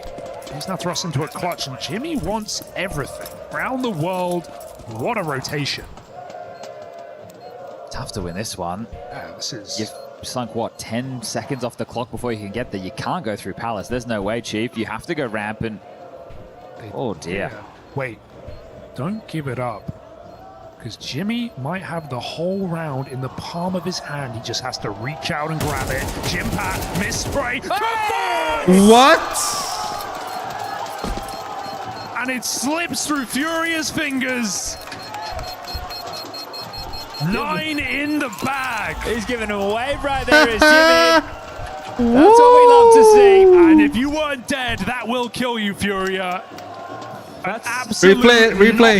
It's a 9-3 half with the pistol. Xantares opening kill, puts his body on the line. They're trading back and forth. You're thinking, okay, Fallen doing it again and not ready for this. X-Ray off in the building. Bye-bye. The crowd in the dark, but Jimmy says bye-bye. Can't give that one back away. Almost whiffed that spray as well. Bye-bye. See him in the lobby with a couple of those faces. This one slipping away as the Aurora management loving what they're seeing. I can't believe it. I can't believe it. I can't remember the last time I saw Aurora smiling this much. Yeah, true. They're having a good time, and understandably so. In a playoff. G2 in those quarterfinals. Could this be the run? Keep in mind, grand finals last year for at least the core of Aurora. Looking for another unlikely run. Stacks in the right place over towards B. You don't need me to tell you the pistol's mandatory. Shots need to be hit now, Furia.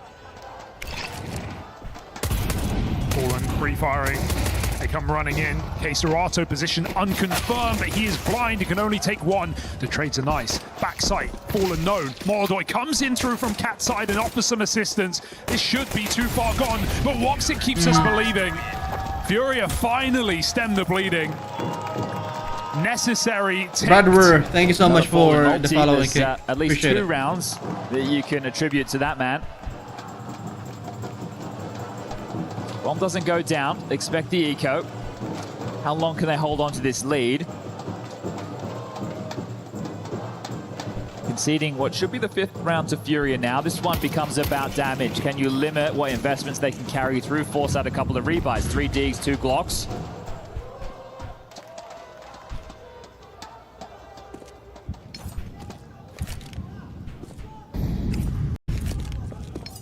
A great time to talk about the CT setup that you'd hope to see a whole lot more of if you're a Brazilian Counter-Strike fan. You got Fallen anchoring B. Kinder over towards short for now. He's pumped back into the site to join the boss man. Obviously on the AWP will be Moldoy, and he needs to hit his stride. Well, let's compare, right? Because we look at Woxic. What were his starting positions? He had some CT ticket rounds on gun rounds. He was picking ramp. He was boosted B. It's hard to know where you're going to run into this sniper. Can Moldoy be as diverse?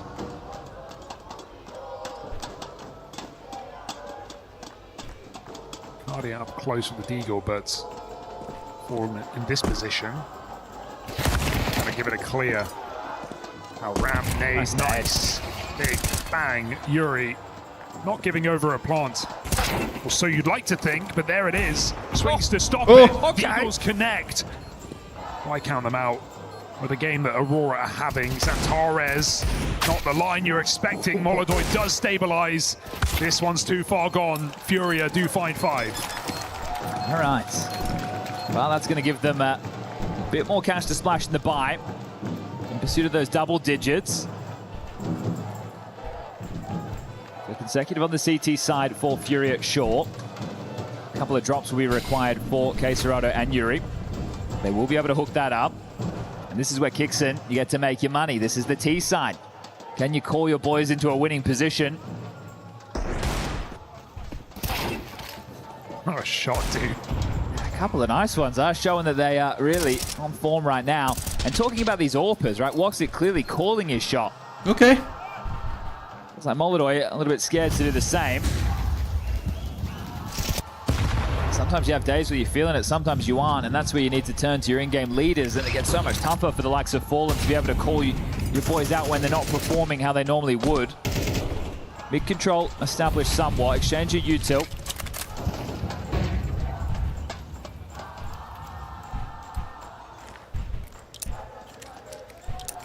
Just selling, eh? Nobody home. Closest being jungle for Yuri, so...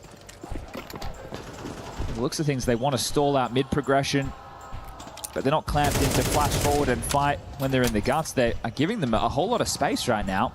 Right now, Fury have no info. Sure, it feels like a limp fake, but that smoke came down, and Fury can't see what's going on A. Meanwhile, Aurora come back for it late. You wonder if the B stack is because... what is that, Molly, man? Steve side for Aurora. They tried to hammer on Fallen at ramp. Yeah. Well, it's fine, I think, still for Fury. They can retake this site, but it's about to get taken. Chicken would love to slime one from short. 4 and 10, struggling game, struggling series. Just can't find that angle right now, but they've got to cross through, out connected. Yakinda 1-for-1, could be worse. Smoke in the jungle, 20 seconds as this bomb gets out. They don't even know about spawn. It's completely open. High flash is perfect. Queserato jumps on him. 4v3, trying to maintain this jungle control, and Aurora go back, but with a default plant, they can't move too far. Furia are gaining space. Another frag from Fallen. A 2v4. And hard shots, but necessary ones if Aurora want to find 10. Jimmy thins the herd. Cardi's got to live. That bomb is for him. He's the only one who can play it, and Molodoi knows it, trying to force that final kill. Jimmy can't stop that defuse, and so Furia are still on this stage. An orthodox setup there. Very worrisome setup with the way they approach that. But once you see that high flash come in, the understanding on the stairs right there, you think, okay, that's what was premeditated. That's what they were hoping to pull off. And that's where they stuck the landing.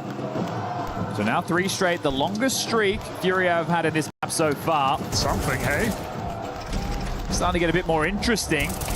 But you have to deal with what is the partial buy of Aurora. This should be a pocket round, likely just into an execute. 3 smokes middle. Window smoke, top cap, and con. They played forward. If they go right now off the rip into a B execute, they'll be able to catch them out of position. They're the ones who are being fakey. A fake. No. The Furia bite. Kinda's still down bottom middle. Fallen sees it coming. Everybody spotted. Rushing this site. Fallen no support. Coming through the kitchen now. Fallen holds his own for 1, but he's got teammates by his side. Stopping the scale. Nice shot. Nice one. Ricardia. Could they really do this? Yakinda's managed to slip through into the back of the site. There's no ammo in this rifle. Ricardia's just spinning around, and Jimmy doesn't know. Right below is where Yakinda sits. 4 kills from the bottom performer. Keeps Furia from embarrassment. I didn't think he'd get there in time. He's worried about underpass, but sweeps up short. And then surges forward. Well done from Yakinda here. They lost track of him for sure. But you can see this is not Aurora turning into scrim mode, players playing, right? You can see our fake plant, there's that, dipping and diving. That's when, once you're in, that's where the creativity of the players have to come through. But was looking like quite a dominant affair, has now become a 2-round gap, 9-7.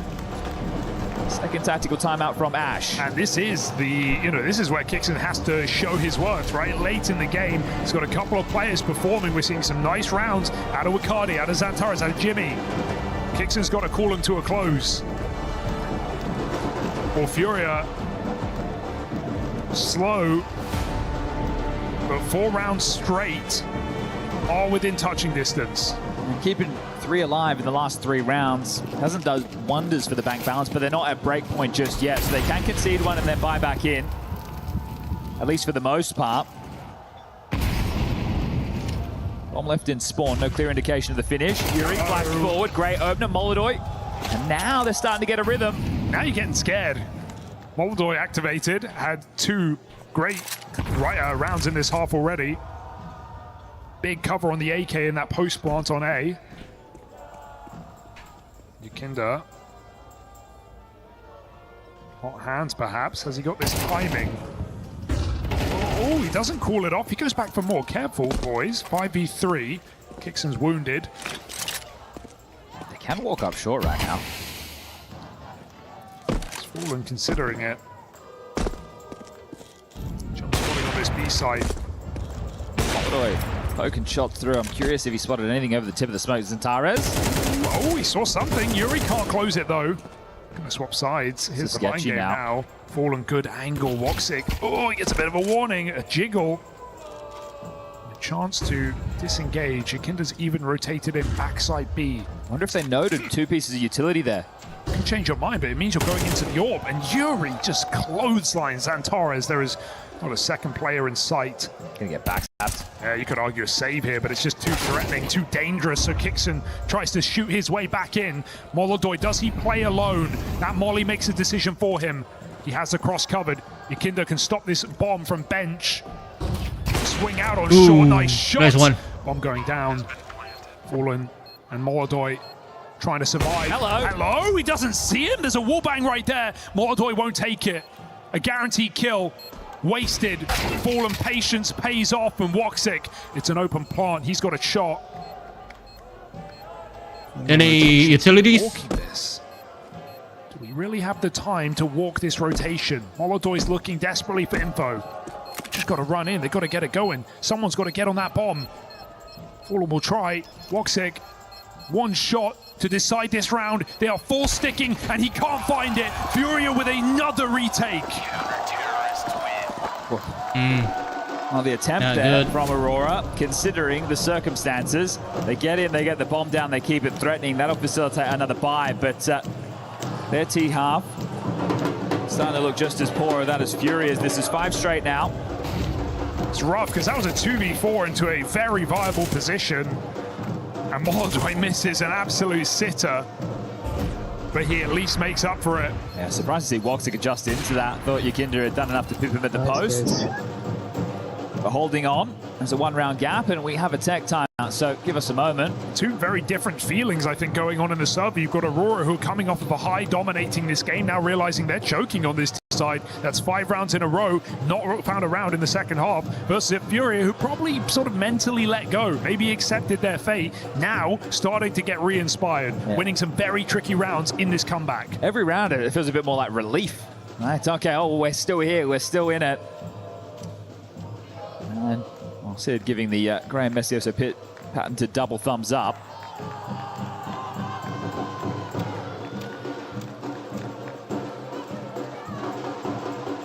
Mission needs to be to get into the site at a minimum for AURORA again. Get that bomb down, add that 600 to the loss bonus, so the 34, the kills on top, the plant bonus.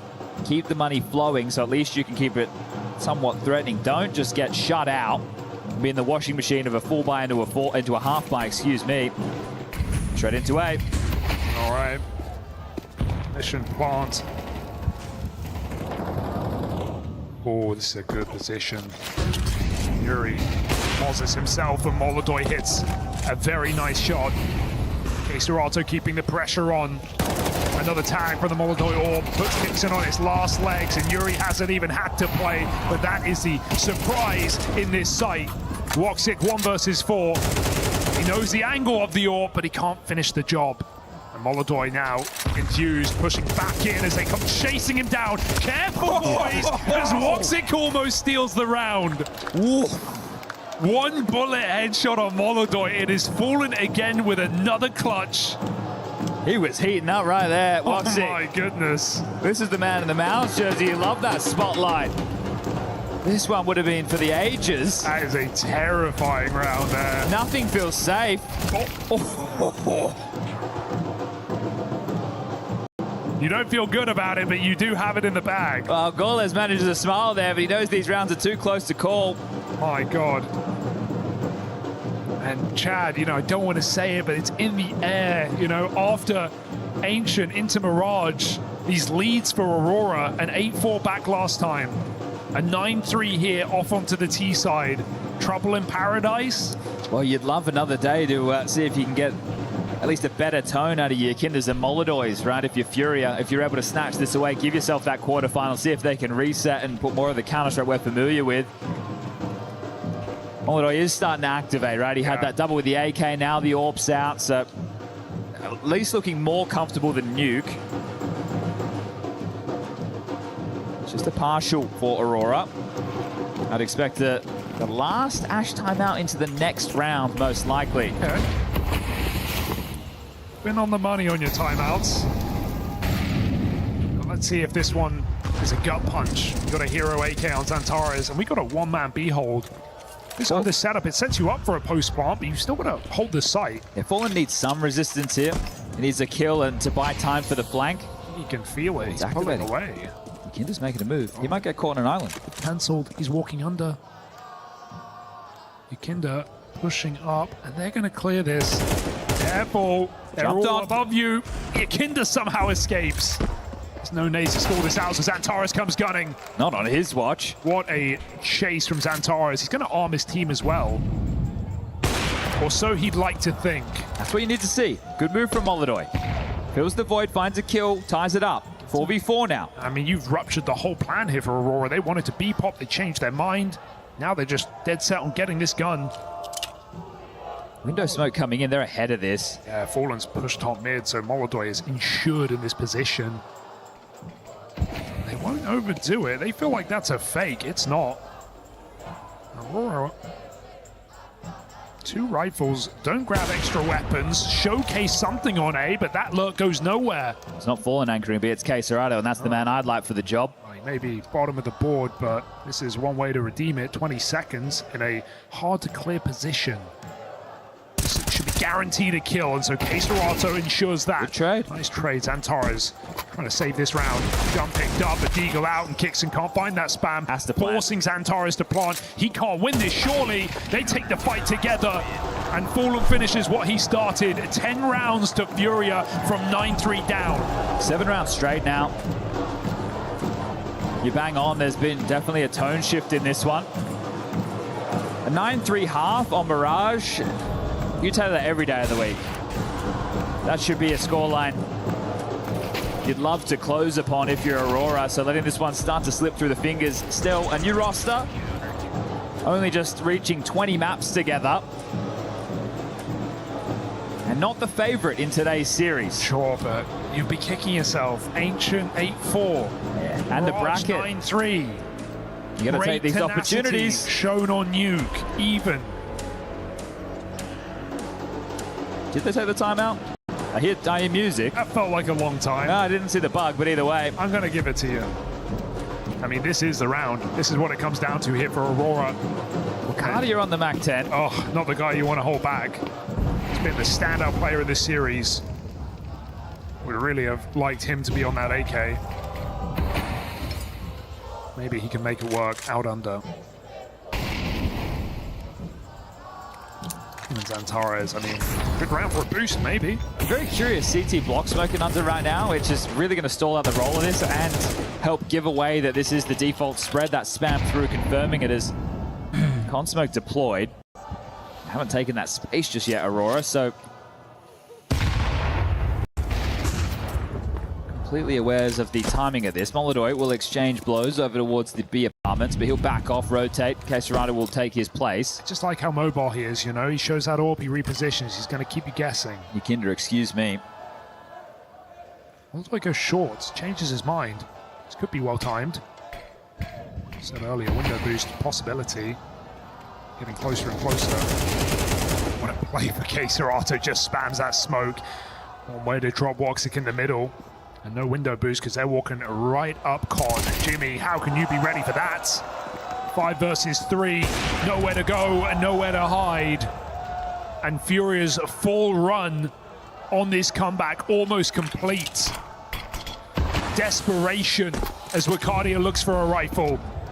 And double ramp setup. Fallen knows he's just baiting, selling this position for Yuri to succeed. Kicks some 1v5 backline. 15 seconds.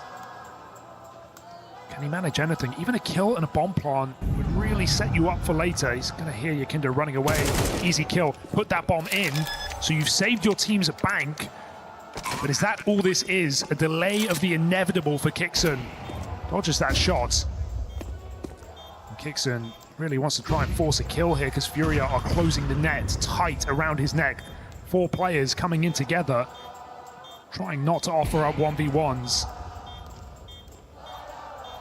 Kixon, patient backside, but Moloduy's got this shot, and the return to form for Molodoy absolutely must be noted in this series. Had a stinker back on Nuke, but here on the CT side of Mirage has stepped up. 8 rounds straight now. This is looking scary. This is one way to recover from a poor T half.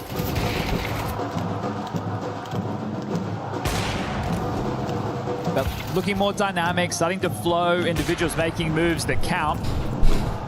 As it's just 2 more. You mentioned that bomb plant. They get on another buy, but being blanked right now is Kixon. Just no close rounds either. Came down to 1v1 in this half. That was all they've got to talk about. Those drums getting louder now.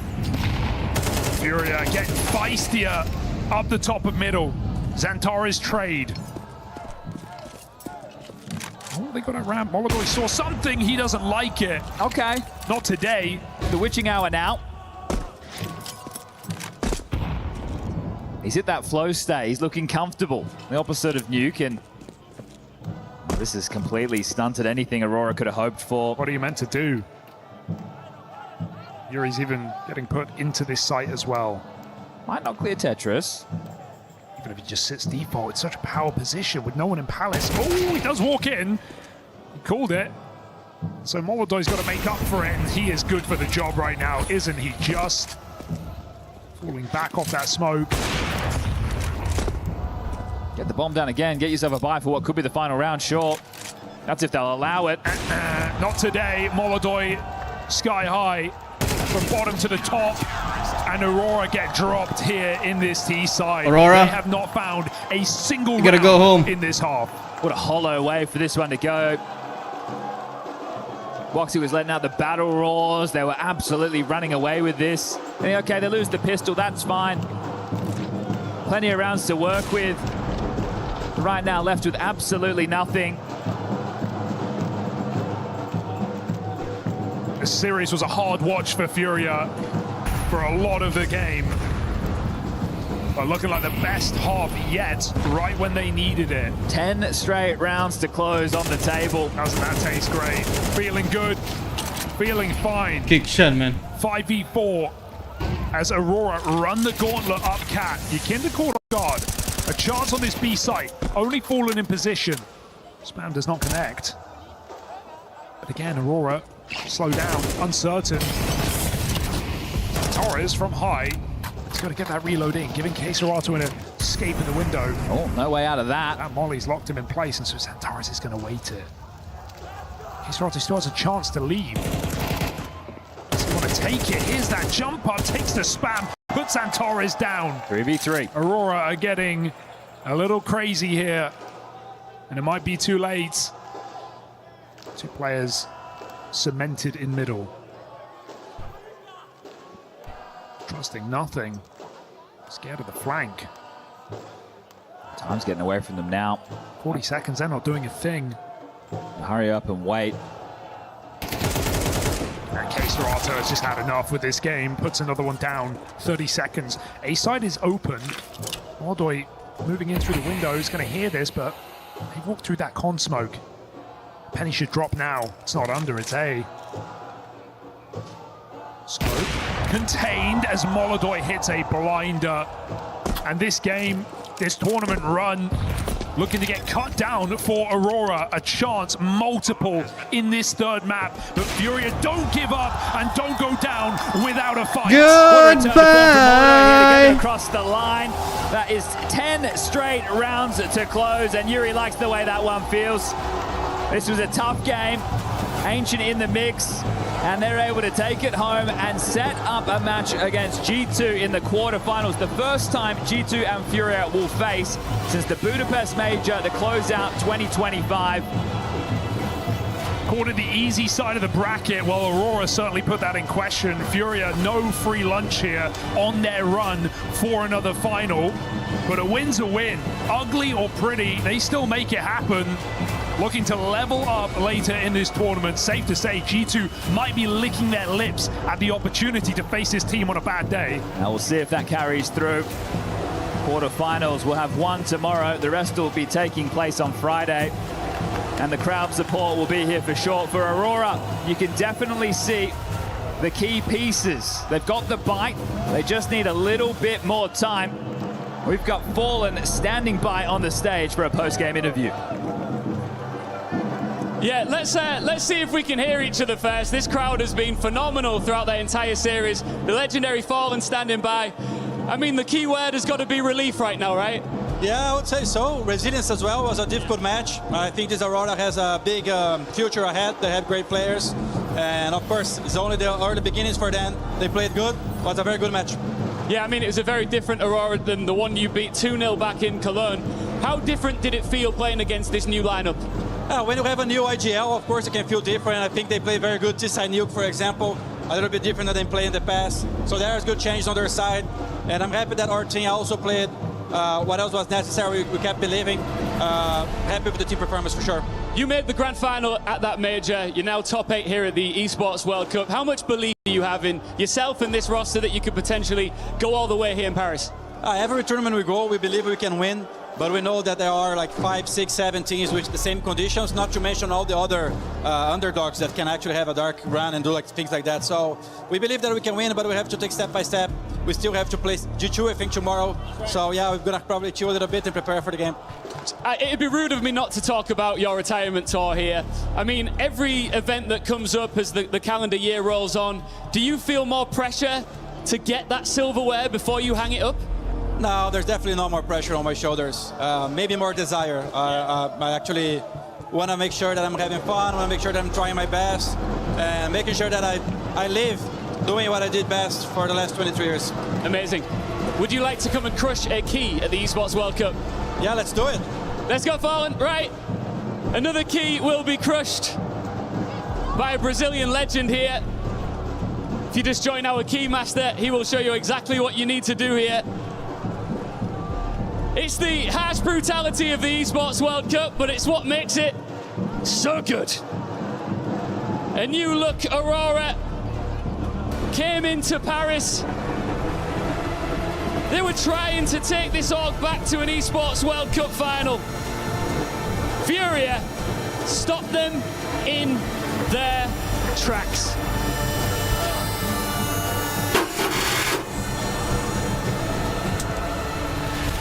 Fallen, just briefly, I just want to just take you over here to the fans, because I know you've experienced Brazilian fans many times in your career. There's really nothing quite like it, is there? And even you'd go down a round, you'd have a rough round, and they'd seem to get louder and louder. How much do these people mean to you? Yeah, it means a lot. Everyone who knows my path into Counter-Strike know that Brazilian community has always my back.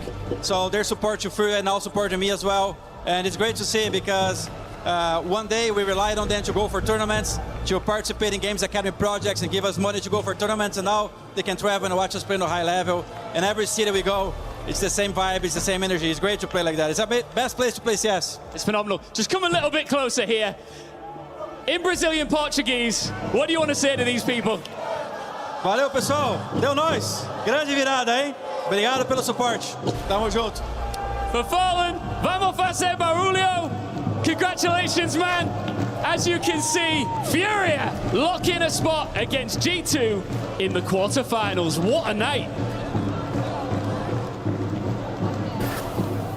What a night indeed. A long game and a show of resilience, as Fallen said. I think Great Answer's always a professional in those post games.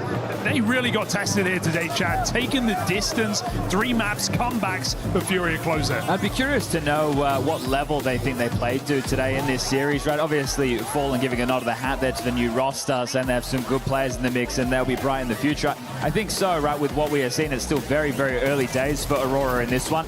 And it was hard graft, right? 10 straight rounds for FURIA to close. That is a class CT side.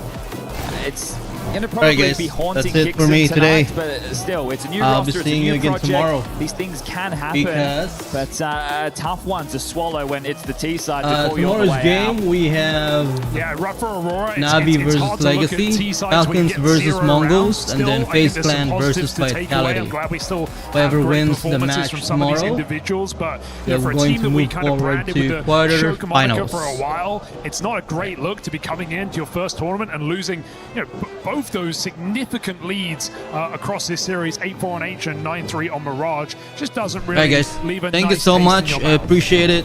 I think it's a tough one GG's. there, but I'm out of here. I think we are getting Time to go to bed. Interview, or lined up time to here. have Let's see who we breakfast found. and go to bed. Alright guys, thank you. Have a great day. That will be Bye-bye. in just a minute.